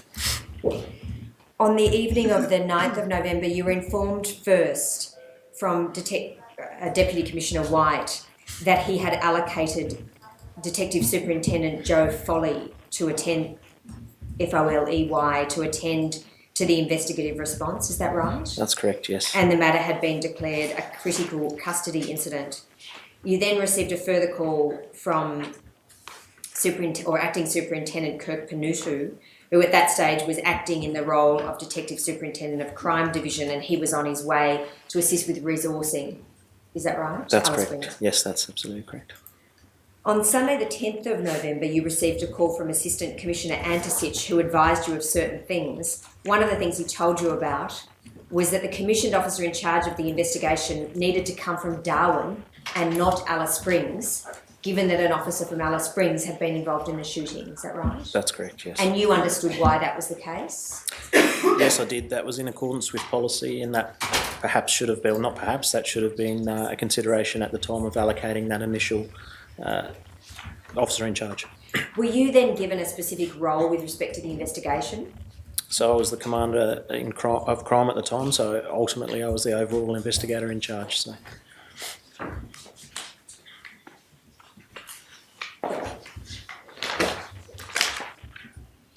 In the first statement that you provided to Her Honour, you indicate that on Sunday the 10th at around 5 p.m, you attended Smith Street, where you participated in the first JMC meeting relating to this job. Can you remind us what JMC stands for? Joint Management Committee, Your Honour. There was initially some confusion around this at the beginning because Assistant Commissioner Antisich was from Western Australia and not familiar with the terminology. Is that right? Yes, that's correct. And so the first management and oversight meeting was referred to as the IMT, the Investigation Management Team. So that was the terminology AC Antisich used at the time, yes. But in fact, what was happening is that police officers were getting together to try and determine the allocation of resources and the appropriate way in which this matter should be investigated. Is that correct. right? That's absolutely right, Your Honour. Was there a discussion at that early meeting of the fact that there would need to be a coronial investigation? There was recognition that in accordance with the general order, this was a police-related death in custody. I can't recall specifically saying it needs to be, but it was. That's why we're there. We're investigating the actions of a police officer, and in accordance with the policy that followed, that there would. So it was obvious that there was always going to be a coronial investigation. That's right. What you say at paragraph 11 is that it became apparent, based on early assessment, that the actions of Constable Rolfe were quite possibly criminal, based on the initial briefing and the viewing of the available body-worn video footage. It was submitted to the JMC by the senior investigating officer that Officer Rolfe should not be directed to provide a version of events, as to do so in the absence of a formal caution would not be best practice for criminal investigation. Who's the senior investigating officer that you're referring to there? That was Detective Superintendent Panuto, Your Honour. You further indicate, and I'm not going to take you, in the interest of time, through all of your statement because we have it in writing, But you note at paragraph 12, it was agreed that at the JMC that initial early advice would be sought from the Director of Public Prosecutions based on the initial viewing of body-worn video regarding the decision to subject Constable Rolfe to a criminal recorded interview. Yes, that's correct. You then made arrangements with the Director to attend on Monday the 11th of November so that he could conduct a preliminary viewing of the footage. That's correct, Your Honour. And did that meeting then happen? It did, yes, indeed. So were you present when the Director viewed that viewed that body-worn video for the first time? Yes, I was, Your Honour, I was present. You go on to note at paragraph 12, the Director expressed that Constable Rolfe should be treated as a suspect and offered interview under caution. That's correct, Your Honour, yes. Paragraph 13, you note later on that same day you were present when Detective Acting Superintendent Panuto briefed the Deputy Coroner via the phone. The Deputy Coroner was then Kelvin Curry, is that right? That's correct, yes. I do believe Mr Kavanagh may have been there in the background as well, but we spoke to the Deputy. And you say, I made the decision to seek endorsement from the IMT/JMC to allocate a separate Commissioner officer to take carriage of the Coronial investigation - critical incident response. Yes, that's correct. Had you ever had an experience previous that you're aware of in the Northern Territory where you had jointly running a Coronial investigation and a potential criminal investigation? Not in my experience, no, Your Honour. I was aware some previous incidents where there was streams split, but I wasn't personally involved in them. We know, as we've just heard from Officer Panuto, it is not common for police to have to deal with the shooting of someone in the community by one of their own officers, thankfully. Fortunately, that is the case in the Northern Territory, Your Honour, yes. Even less so, are police familiar with dealing with a situation where one of their own officers is charged with a criminal offence in relation to that? It did happen in the early 1980s. I'm not suggesting that you were around then, but did you look at what had occurred back then in order to determine what should occur now? That was the tea tree death. So I have familiarised myself with some findings from the Aboriginal Royal Commission into deaths in custody that did review the investigation into the shooting of Jabinardi at Tea Tree. So yes, I was familiar with that matter, and obviously there was criticism of the early police investigation at that time, and we were conscious of the fact that because we believed that criminality had been potentially established and that we had a criminal suspect, that criminal investigation should take priority and proceed through the prosecution process, as in the majority of criminal investigations in relation to homicides, where then a coronial file is then prepared for the coroner. Now, the nuance of this is a police officer was involved, and there is certain policy and procedure that we are directed to adhere by.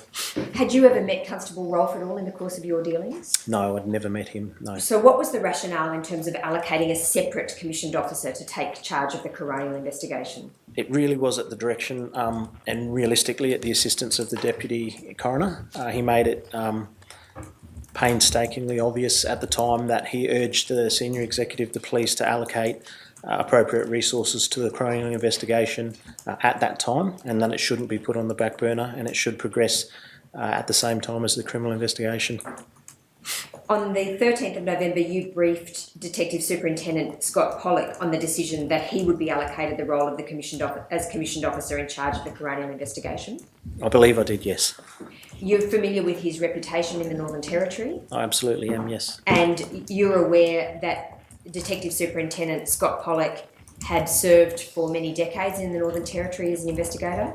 I'm well aware of that, Your Honour, yes. And he enjoyed a very significant reputation for high standard of excellence in both criminal and coronial investigations. Is that right? Absolutely, that's the case, Your Honour, yes.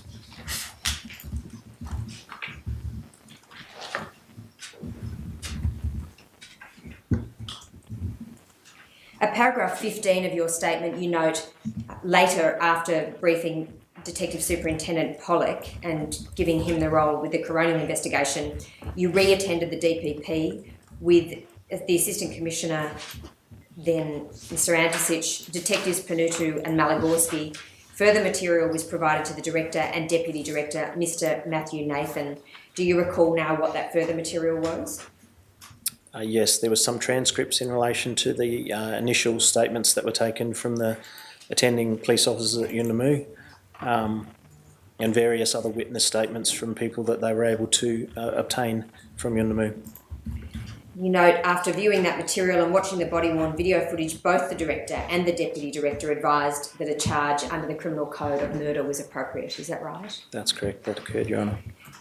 You're aware that since Constable Rolfe was charged, there have been questions raised as to whether or not there was any pressure put on police to charge Constable Rolfe from any external agencies or otherwise.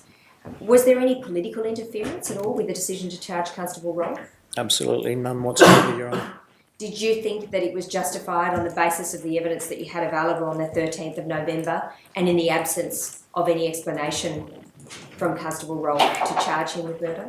Absolutely, I did. Do you think that Constable Rolfe was treated in any way disadvantageously compared to another citizen? I certainly don't believe so, no, Your Honour.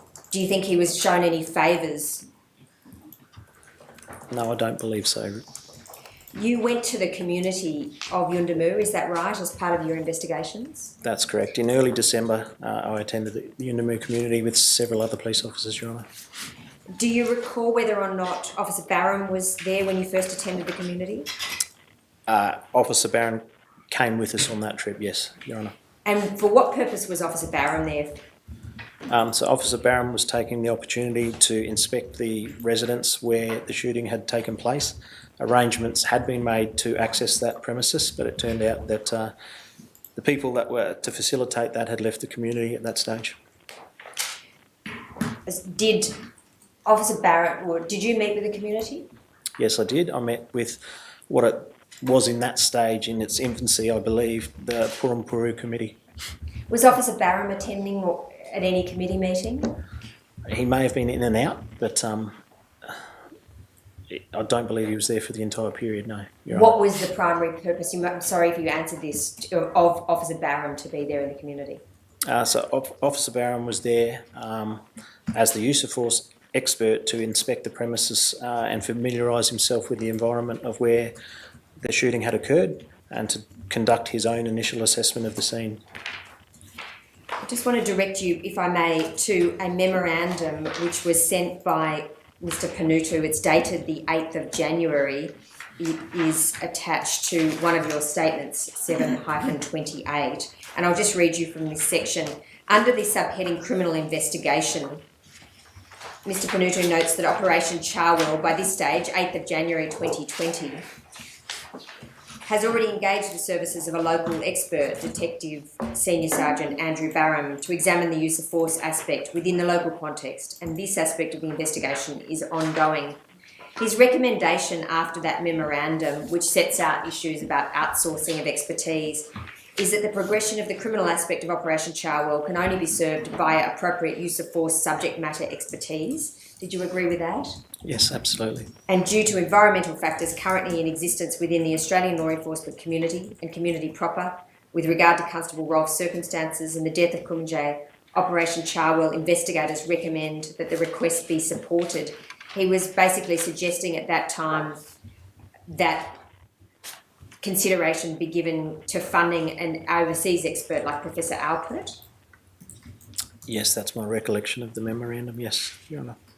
He sets out in this memorandum that there are, I'll read you the whole paragraph, under the subheading outsourcing of expertise, one of the key issues that the investigation cannot fall foul of is either the real or perception of bias and an absence of independence. And Operation Charwell investigators are keen to do everything possible to avoid this issue. Do you agree with that? I do agree with that, yes. He goes on to note, as it presently stands, the Australian Police Federation, who represents police based in all Australian states and territories, has publicly condemned the charging of Constable Rolfe. Additionally, it's already known to investigators that there is likely a reluctance on the part of other Australian jurisdictions to posture critically either for or against the position of Constable Rolfe with respect to his use of force for fear of bringing the Australian law enforcement community into cross-border conflict. As such, to be seen utilising the use of force expertise of members of the other Australian policing jurisdiction becomes problematic. Did you understand that a number of efforts had been made to get other Australian experts? Yes, I'm certainly aware that there was efforts made and some of the problems associated with that, Your Honour. Would it have been preferable to have, alongside Senior Sergeant Barham's use of force expertise, the use of force expertise from another member of the Australian Police Force? Absolutely, it would have been preferable, Your Honour. In the wake of this investigation into Constable Rolfe and the trial, are you aware of any efforts that have been made at a national level to discuss between police services where they might assist each other fearlessly and without fear or favour to offer a genuine expert opinion in these circumstances? I have to apologise to the court. I'm not aware of any such some meetings or forums, but I certainly myself have fostered interstate relationships where I believe that I would be able to reach out to interstate counterparts and hopefully facilitate the provision of resources into the future. Her Honour can read for herself the various memorandum notes that were taken in relation to trying to get other experts involved. You understand, don't you, that when an expert gives evidence in court, they sign up to a code of conduct where their primary duty is to the court to give fair, impartial evidence? Yes, absolutely, I understand that, Your Honour. Do you agree that police officers should be capable of understanding that and giving expert evidence? Yes, absolutely. Indeed, Senior Sergeant Barham read the code of conduct and agreed to be bound by that impartiality, correct? That's my understanding, yes, Your Honour. Do you think one lesson from this is that it would, I appreciate it might not be you, someone within the Northern Territory Police Force might get the ball rolling on a discussion between all members of the force as to how they can properly understand that duty to Australian courts? Yes, very much so. Those are my questions, really. Thank you. Ms Moreau. Thank you, Your Honour. Assistant Commissioner, my name's Paula Moreau and I act for the Brown family in this matter. I only have a few questions for you, and really it's touching firstly on that last aspect of your evidence in relation to attempts to secure an interstate use of force expert. Your involvement was in relation to attempts to secure an expert in use of force from New South Wales specifically, wasn't it? My involvement was to facilitate the request from the investigation team under the hand of the Commissioner of Police to the New South Wales Commissioner of Police, and to follow up requests from the investigators as to the progress of where that was sitting. Okay. Your Honour. And as a result of that, ultimately you spoke with the Chief of Staff of the New South Wales Commissioner, didn't you? No, I didn't, Your Honour. That was So who from the Commissioner's office in New South Wales did you speak to, do you recall? I didn't speak to anybody from the Commissioner's office in New South Wales. I can assist you if you'd like. I spoke Certainly. to the Northern Territory Police Commissioner's Chief of Staff at the time, who was Commander O'Brien, and I asked him to reach out to the Chief of Staff of the Commissioner of New South Wales Police. I see, so you had no direct communications with New South Wales Police yourself? No, I didn't, Your Honour. I see.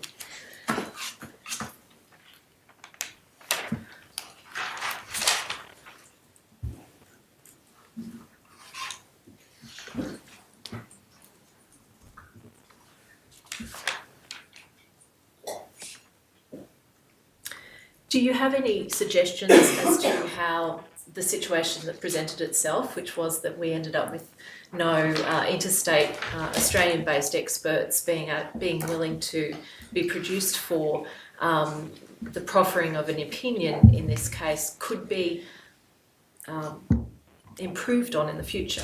I certainly think some work between the collective commissioners of police Australia-wide, potentially the promulgation of a memorandum of understanding for the exchange of services between police services in matters such as this would be helpful in the future, Your Honour. And specific reference was made in the email that Dr. Dwyer took you to the Australian Federation of Police. Has there been any communications from the Northern Territory Police Force to the Australian Federation, Police Federation, to address the comments that were made in relation to this case? Not that I'm aware of, Your Honour, no. Now, prior to that, but post Constable Rolfe being charged, in the week following that, I understand from an email you've attached to your statement that you had a conversation with Superintendent Bryson in the Prosecutions Department of the Northern Territory Police. Is that correct? Yes, I had several conversations with Superintendent Bryson, Your Honour. And essentially, he had expressed a disagreement with the prosecution of Constable Rolfe. Superintendent Bryson had some hesitations with regard to laying the indictment, and it became problematic. Yes, and as you suggested in the email that you've attached, you allowed his views but suggested that if necessary, your name could be placed on material that was then being produced to the DPP. Is that right? That's correct, John. I had no issues in putting my name against that indictment. And do you know whether that in fact happened? Yes, it did, Your Honour. I see.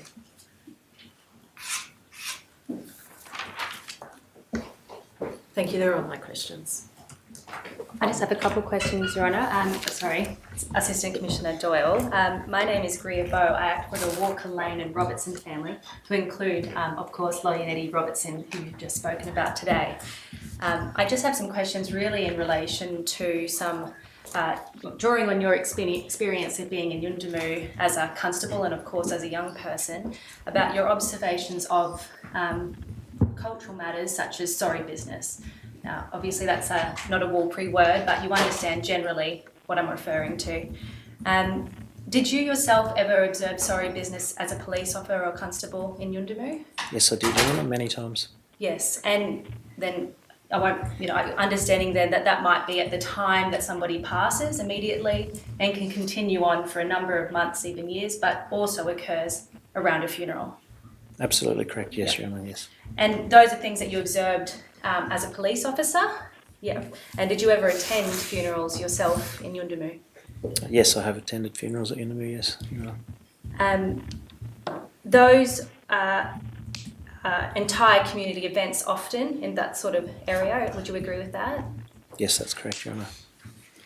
And did you ever observe at those, particularly funerals, and obviously your experience with the kinship system in Yuendumu, that there would be various responsibilities of certain family members at funerals? Yes, absolutely, Your Honour. Was there ever a circumstance or time in which you had to potentially delay a policing decision to accommodate sorry business or sorry happening in Yuendumu?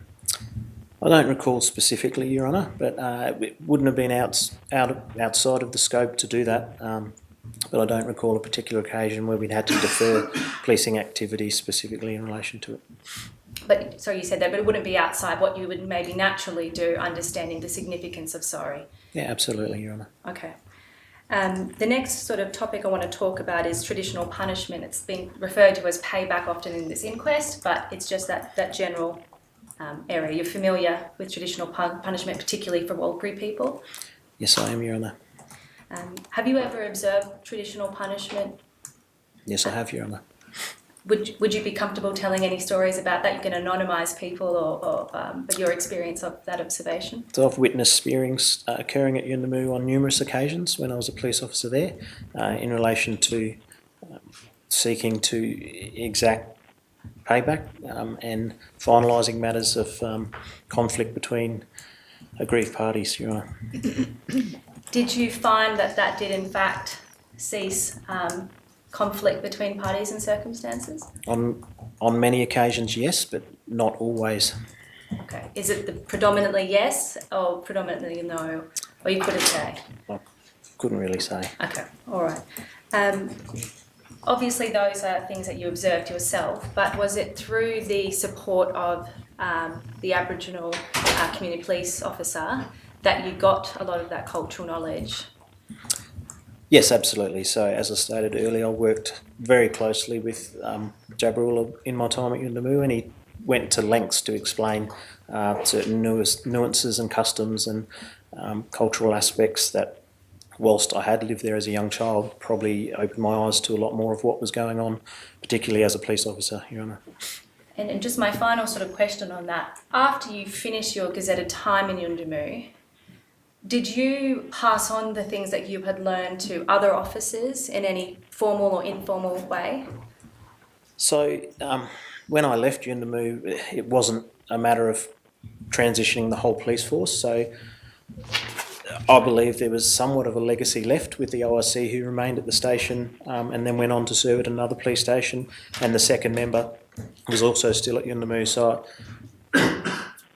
yes, I believe that my experiences and working as the team there still had an effect on the people when I left that community, Your Honour. Those are my questions. Thank you.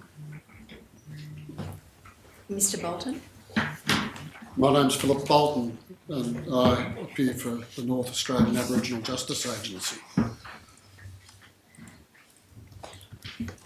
When you were living and working as a police officer in Yuendumu, what decision-making processes existed in the community that involved Aboriginal community members as decision makers? I recall at the time we had a Law and Justice Committee where we'd meet on the front lawns of the Yuendumu Police Station and we'd discuss matters of upcoming court cases and representations that some of the senior elders wished to make in sentencing submissions to the judge. I'm sorry, I feel a bit disconnected not looking at you, but certainly participated in that, Your Honour. Was that the Southern Kumanjayi group? No, I believe it was called. I don't recall it being called that at that time, Your Honour. Were there other similar organisations?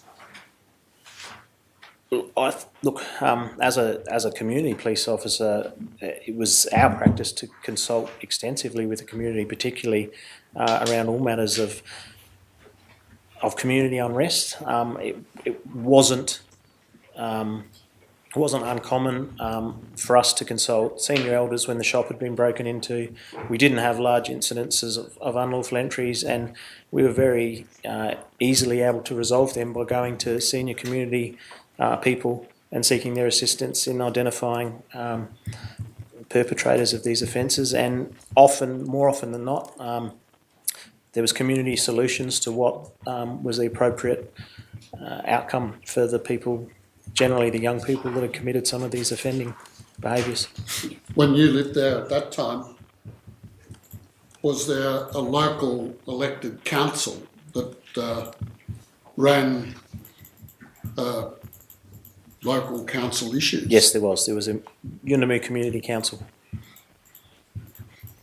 Can I just ask, you said when you went to the senior elders who identified perpetrators and there were often community solutions to the issues, what kind of community solutions were there?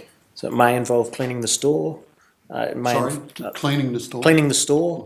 The specific incident I'm referring to is I can recall that the store was broken into, there was damage caused, things thrown around.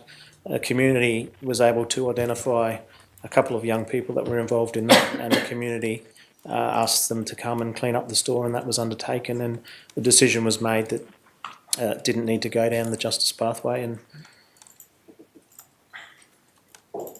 when there was a community council at Yuendumu, did that coincide with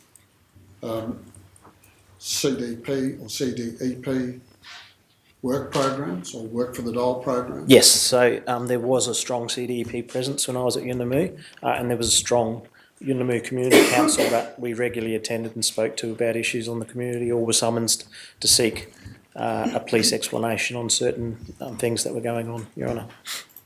What was your view at that time about the utility of Aboriginal people making important decisions about their community and the way it operated? I think it was extremely important. It's extremely successful, Your Honour.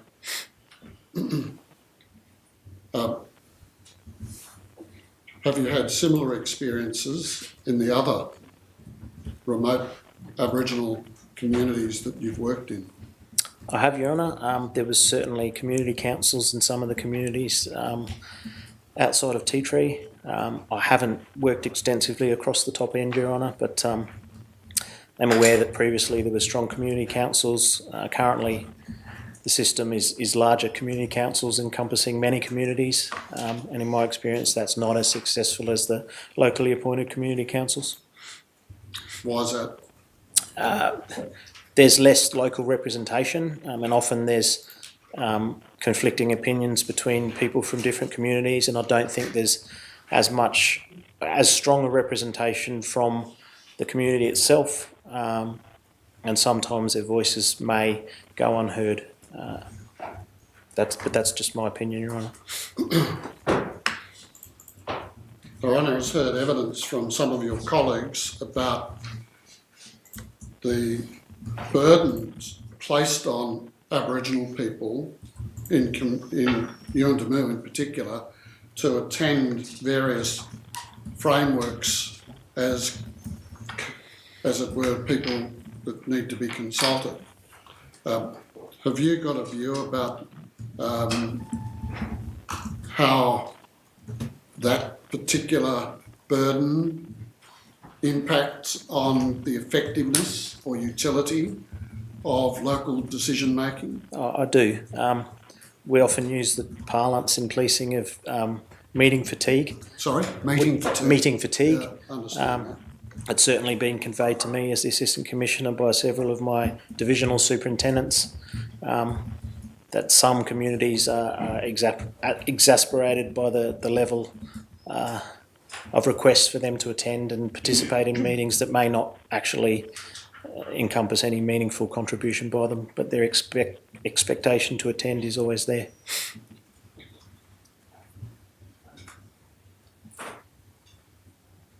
When you lived in Yuendamu as a police officer, who ran the health clinic? That was remote health, Your Honour. The government? Yes. Okay.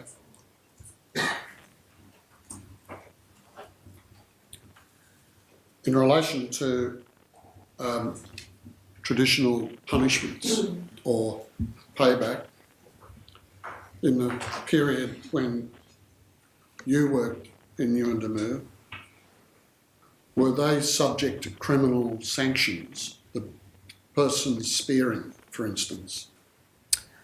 So there's always been a conflict in policing duties and observation, I suppose, of allowing cultural payback to take place. It's something that police have struggled with because we swear an oath to preserve life and uphold the law.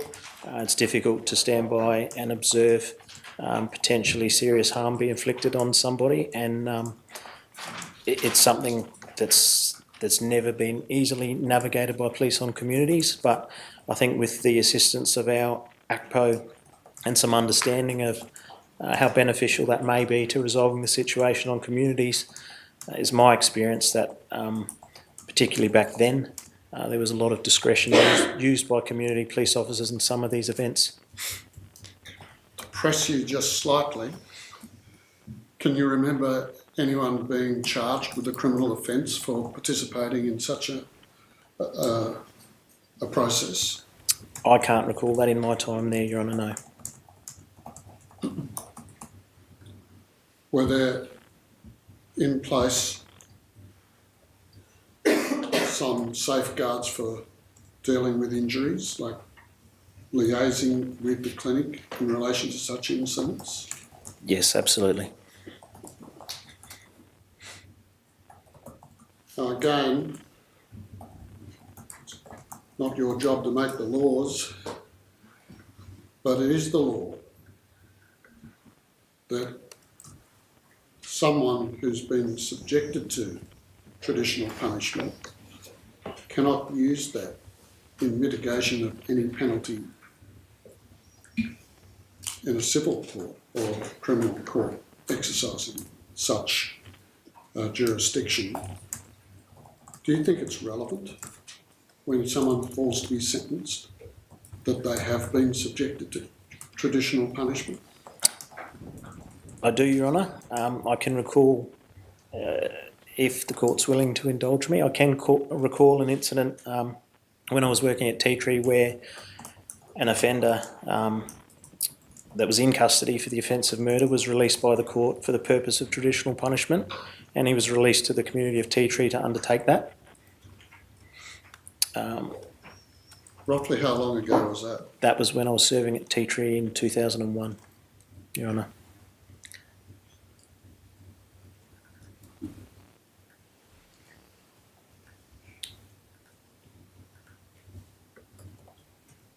When you were providing policing services to Aboriginal communities, did you trust the senior members of the community to deal responsibly with sensitive information that was necessary to impart to them?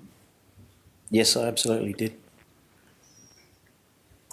In the immediate aftermath of Kumanjayi Walker's death, did you fear that there would be serious damage and injury caused to police at Yuendamu?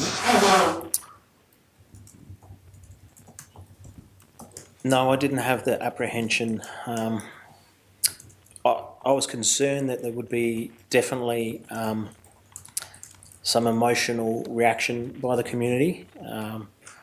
My observation is the Warlpiri are very emotional people. Sometimes those emotions can take control of them, and it's been my experience previously. I have seen very emotional reactions that have resulted in questionable behaviour. But no, I didn't have the apprehension that the police were at grave risk of harm from the community, no, Your Honour. Do you believe that deceiving members of the community about the death of someone at the hands of a police officer is a very damaging thing to do or to have done? Do I believe that? Do you believe it? Yes, I certainly do, Your Honour. Do you understand that there's a lot of very angry and distrustful people in Yuendamu as a result of the way in which Kumanjayi Walker's death was handled by your colleagues? I absolutely understand that, Your Honour.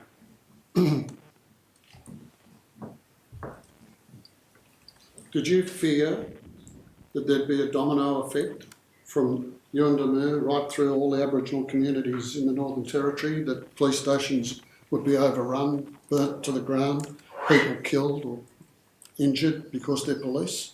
No, I didn't fear that, Your Honour. That wasn't an overwhelming concern of mine whatsoever. If you'd have been on duty when someone killed a man in Yuendamu and Jabbarola was outside the police station, would you have trusted him with the information about what was happening?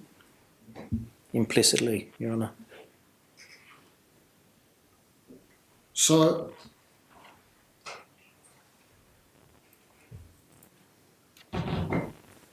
what's your impression of police who are racists? I've got no tolerance for it. Absolutely no tolerance Should for it. people who hold racist opinions about Aboriginal people be given the power of a police officer in the Northern Territory? No, absolutely not.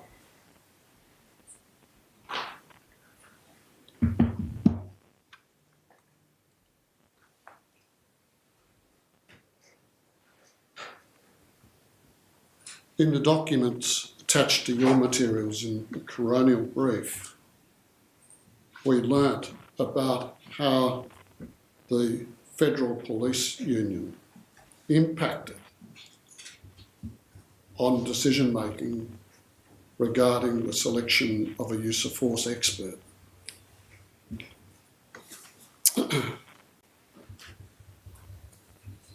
Yes, that would be fair to say, Your Honour.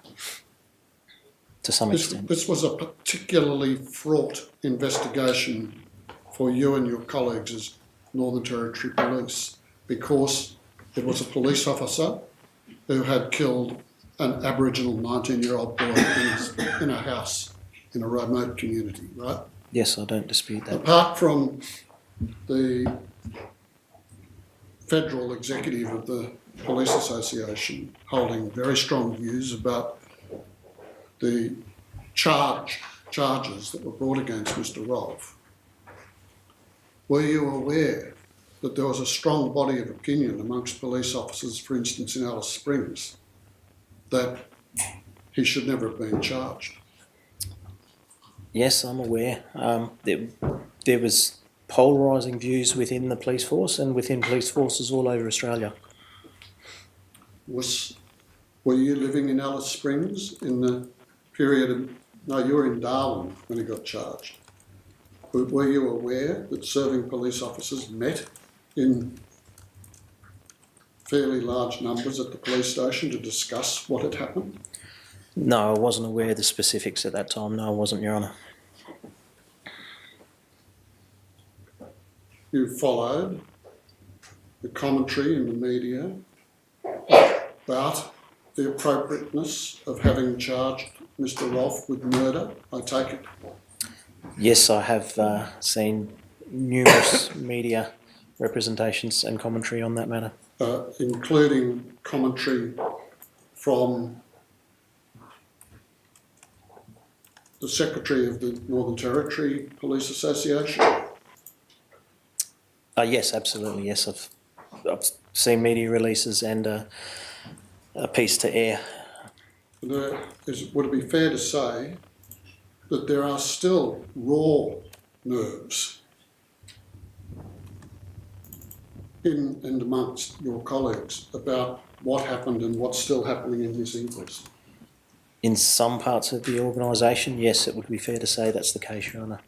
Do you know that in some parts of the world, including Northern Ireland, investigations into potential criminal acts by police are investigated by a completely independent body who are not sworn police officers?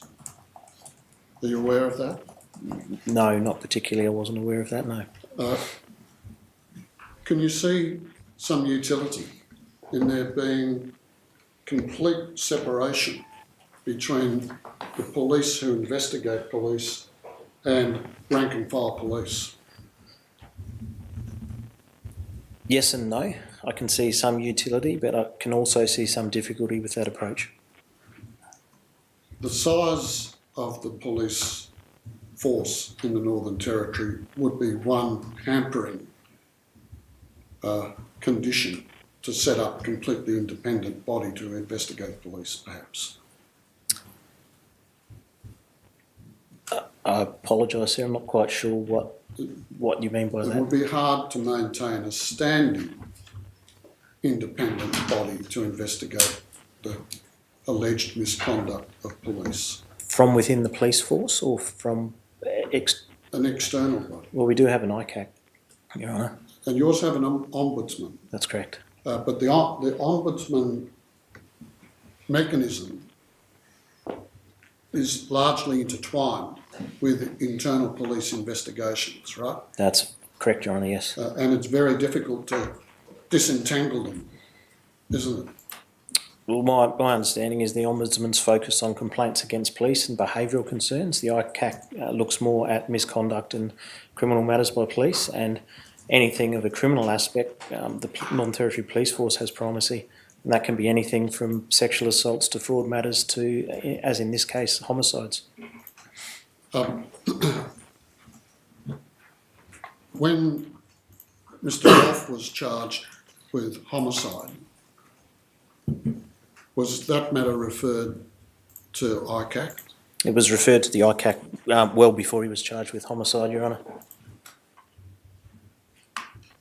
What role, if any, did they play in bringing the charges about?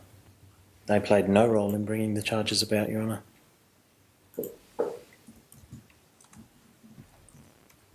What role did the Special References Group play in the investigation of the death of Kumanjayi Walker?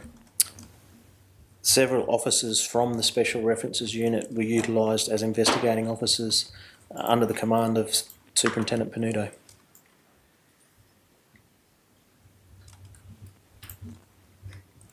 What was the Special References, what's it called, unit? Yes. set up to do? The Special References Unit was a unit under the crime structure, so they fell under the direction of the Commander Crime and the Superintendent Crime. They were set up initially to investigate matters involving senior police. It was set up after the affairs with Commissioner McRoberts and certain recommendations that there wasn't a section in the Northern Territory Police Force that was independent enough to investigate matters of serious conflict involving senior police officers and matters that were referred to the Commissioner of Police by other agencies. So that was its initial tasking. Over time, the Special References Unit came to become more of a, I suppose, where it was sitting, it was seen as a criminal investigative section under PSC, and several criminal investigations in relation to police were given to the Special References Unit. It was then absorbed into the Crime Command and seen as another unit and function of crime.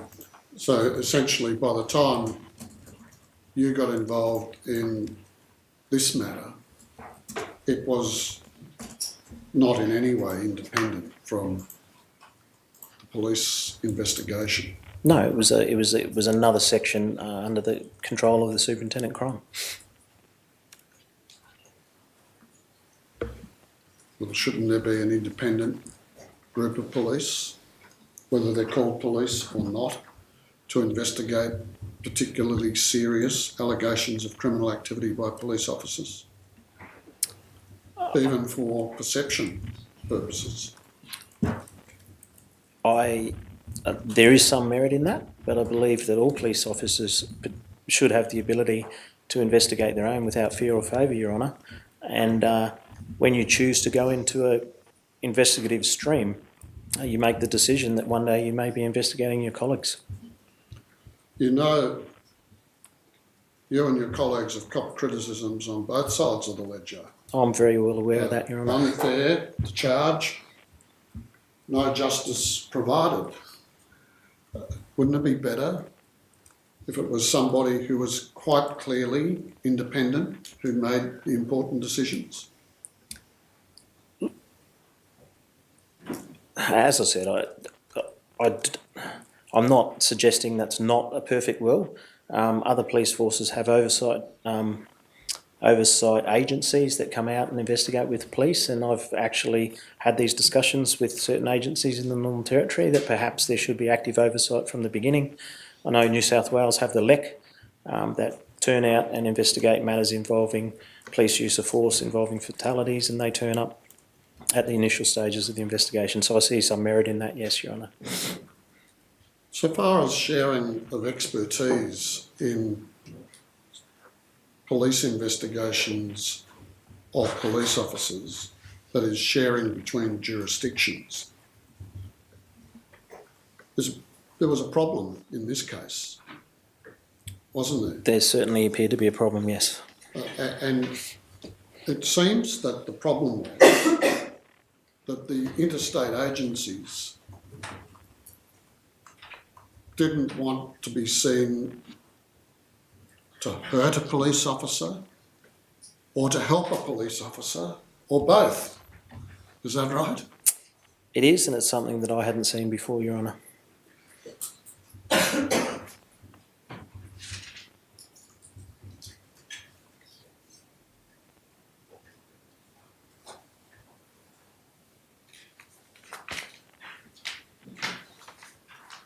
There's been some evidence about the problems that emerged in the Coronial investigation stream between senior investigators in that stream and Mr. Antisich in particular. Were you aware of that when this was all happening? Were you aware of bad blood between Mr. Antisich and Mr. Pollock, for instance? I object to that. There's no evidence of bad blood. Oh, well, were you aware of problems, alleged bullying,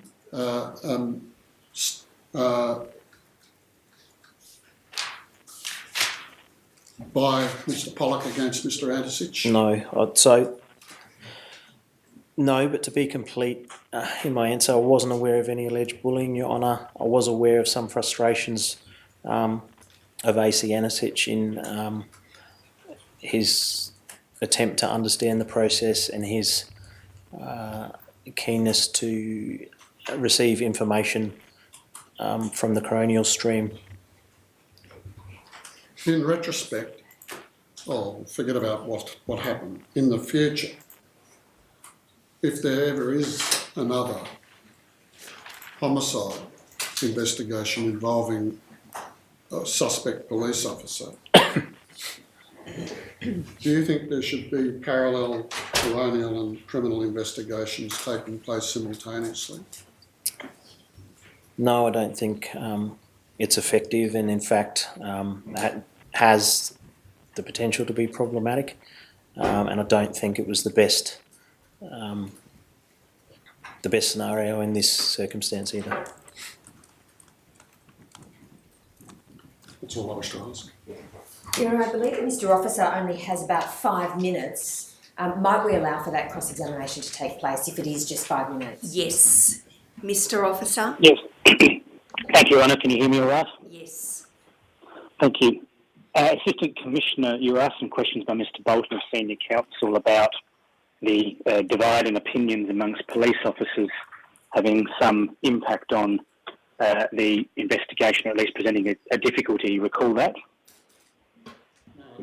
No, I didn't say that. I believe my evidence was that I was aware of some polarising views amongst the police force. About the charging? Yes. Yep. Those views were also, would you agree, not aided by comments made by the Chief Minister the day before Constable Rolfe was charged, and indeed the ICAC Commissioner the day after. Relevant, Mr Officer? Well, it's been put to this witness that views about the charging of Constable Rolfe by police officers is somehow of concern to this police officer in the way in which he approached the investigation. No, that's not what his evidence was. He was aware of polarising views amongst police here and around Australia, was his evidence. Yes, and it's been pitched at on a level that it's been unhelpful. Well, I don't think that there has been a suggestion or an acceptance that it in any way was unhelpful to the investigation. It's certainly unhelpful to relationships. And as I understand it, it's put by Mr Bolton to bolster what I anticipate to be a submission that an independent body like the Northern Ireland body would be appropriate or of assistance. That's what the point of the question is. I'll move on, Your Honour. Thank you. Assistant Commissioner, I just want to focus your attention to the days between the 9th and the 13th of November. You were involved in some critical meetings where significant decisions were made. That's correct, yes, I was, Your Honour. And a number of those meetings looked at body-worn video, discussions with the DPP, and then ultimately the 13th of November when the decision was made to charge Constable Rolfe. Yes, that's fair to say, Your Honour. Did you keep any notes of these significant meetings? No, I wasn't actively an investigating officer. I was charged with the oversight and resourcing and attendance of JMCs to facilitate the senior investigating officer. So no, I didn't. But you're a commander of police. It would be prudent to keep notes, would it not? If I'm an investigating officer, I keep notes, yes. Well, if you're involved in significant and critical decisions, would it not be prudent to keep notes? No, because my view is that those critical decisions are recorded at the appropriate meetings and documented for everybody to see. All right. Well, how many meetings did you attend in the period of 9 to 13 November, specifically in relation to the incident involving Constable Rolfe on the 9th of November 2019? You're asking me off the top of my head, potentially 5 or 6. And do you know who were involved in each of those meetings on each occasion? So on every occasion, Assistant Commissioner Antisich was present, Detective Superintendent Panuto was present, various other police officers, regularly Senior Sergeant Malagorski was there, and from time to time other police officers depending on the day and which meeting it was.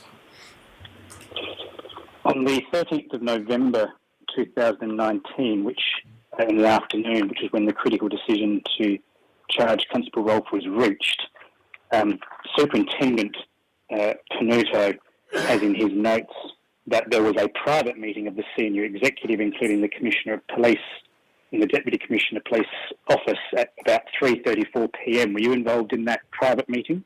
No, I wasn't, Your Honour. Have you been involved in any other private meetings that you don't have notes about? No, I haven't, Your Honour. In relation to the email you sent Richard Bryson on the 18th of November 2019, which, Your Honour, you'll find at page 8 of 7-27.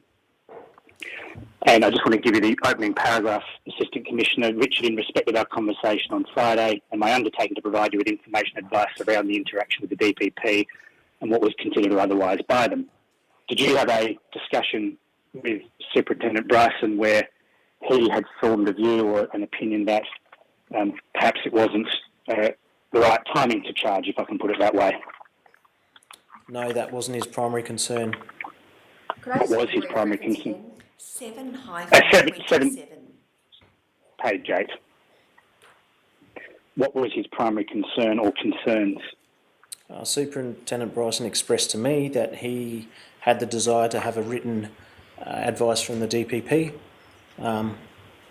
Prior to him putting his name to the indictment, I told him I was comfortable that that advice had in fact been given because I was present at that meeting, and if he had an issue, I was happy to put my name to the indictment, being completely comfortable that that advice had been given because I was present for that meeting. You note that in that email, at about point 5, they viewed the footage several times of the DPP and discussed the incident. In regards to the first shot and the second 2 shots being comparatively different, it was their view that the justification for the use of force were those for Constable Rolfe to provide, and as you're aware, he didn't provide a version of events until the trial. Would you agree that there were a number of other ways in which you could have got a version from Constable Rolfe, for example, the coercive powers under the Police Administration Act? Not in this circumstance, no, I don't agree with that. Why not? Because Constable Rolfe was to be afforded the same rights as anybody else charged with such a serious offence, and to use anything but a request under caution, to me, would be circumventing the natural course of justice and not the appropriate use of other coercive powers that may be available. But what about before he was charged? No, because he was a suspect in relation to a criminal offence, and it wouldn't be proper to not use appropriate questioning under caution. All right.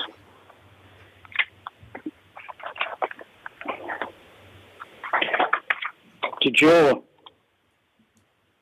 connection to Yuendamu and your relationship with any of the people there have an impact on the way in which you approach the decision making to charge Constable Rolfe? No, it did not. Those are my questions, Your Honour. Thank you. I note the time. I have no questions. Helps a little. So who else does have questions? I do, I won't be 5 minutes. Right. Can we start at 9 o'clock tomorrow morning? All right, we'll adjourn till 9 a.m. and officer will need you to come back to me. The Coronial Court now stands adjourned. I've got a bit to clear up. We've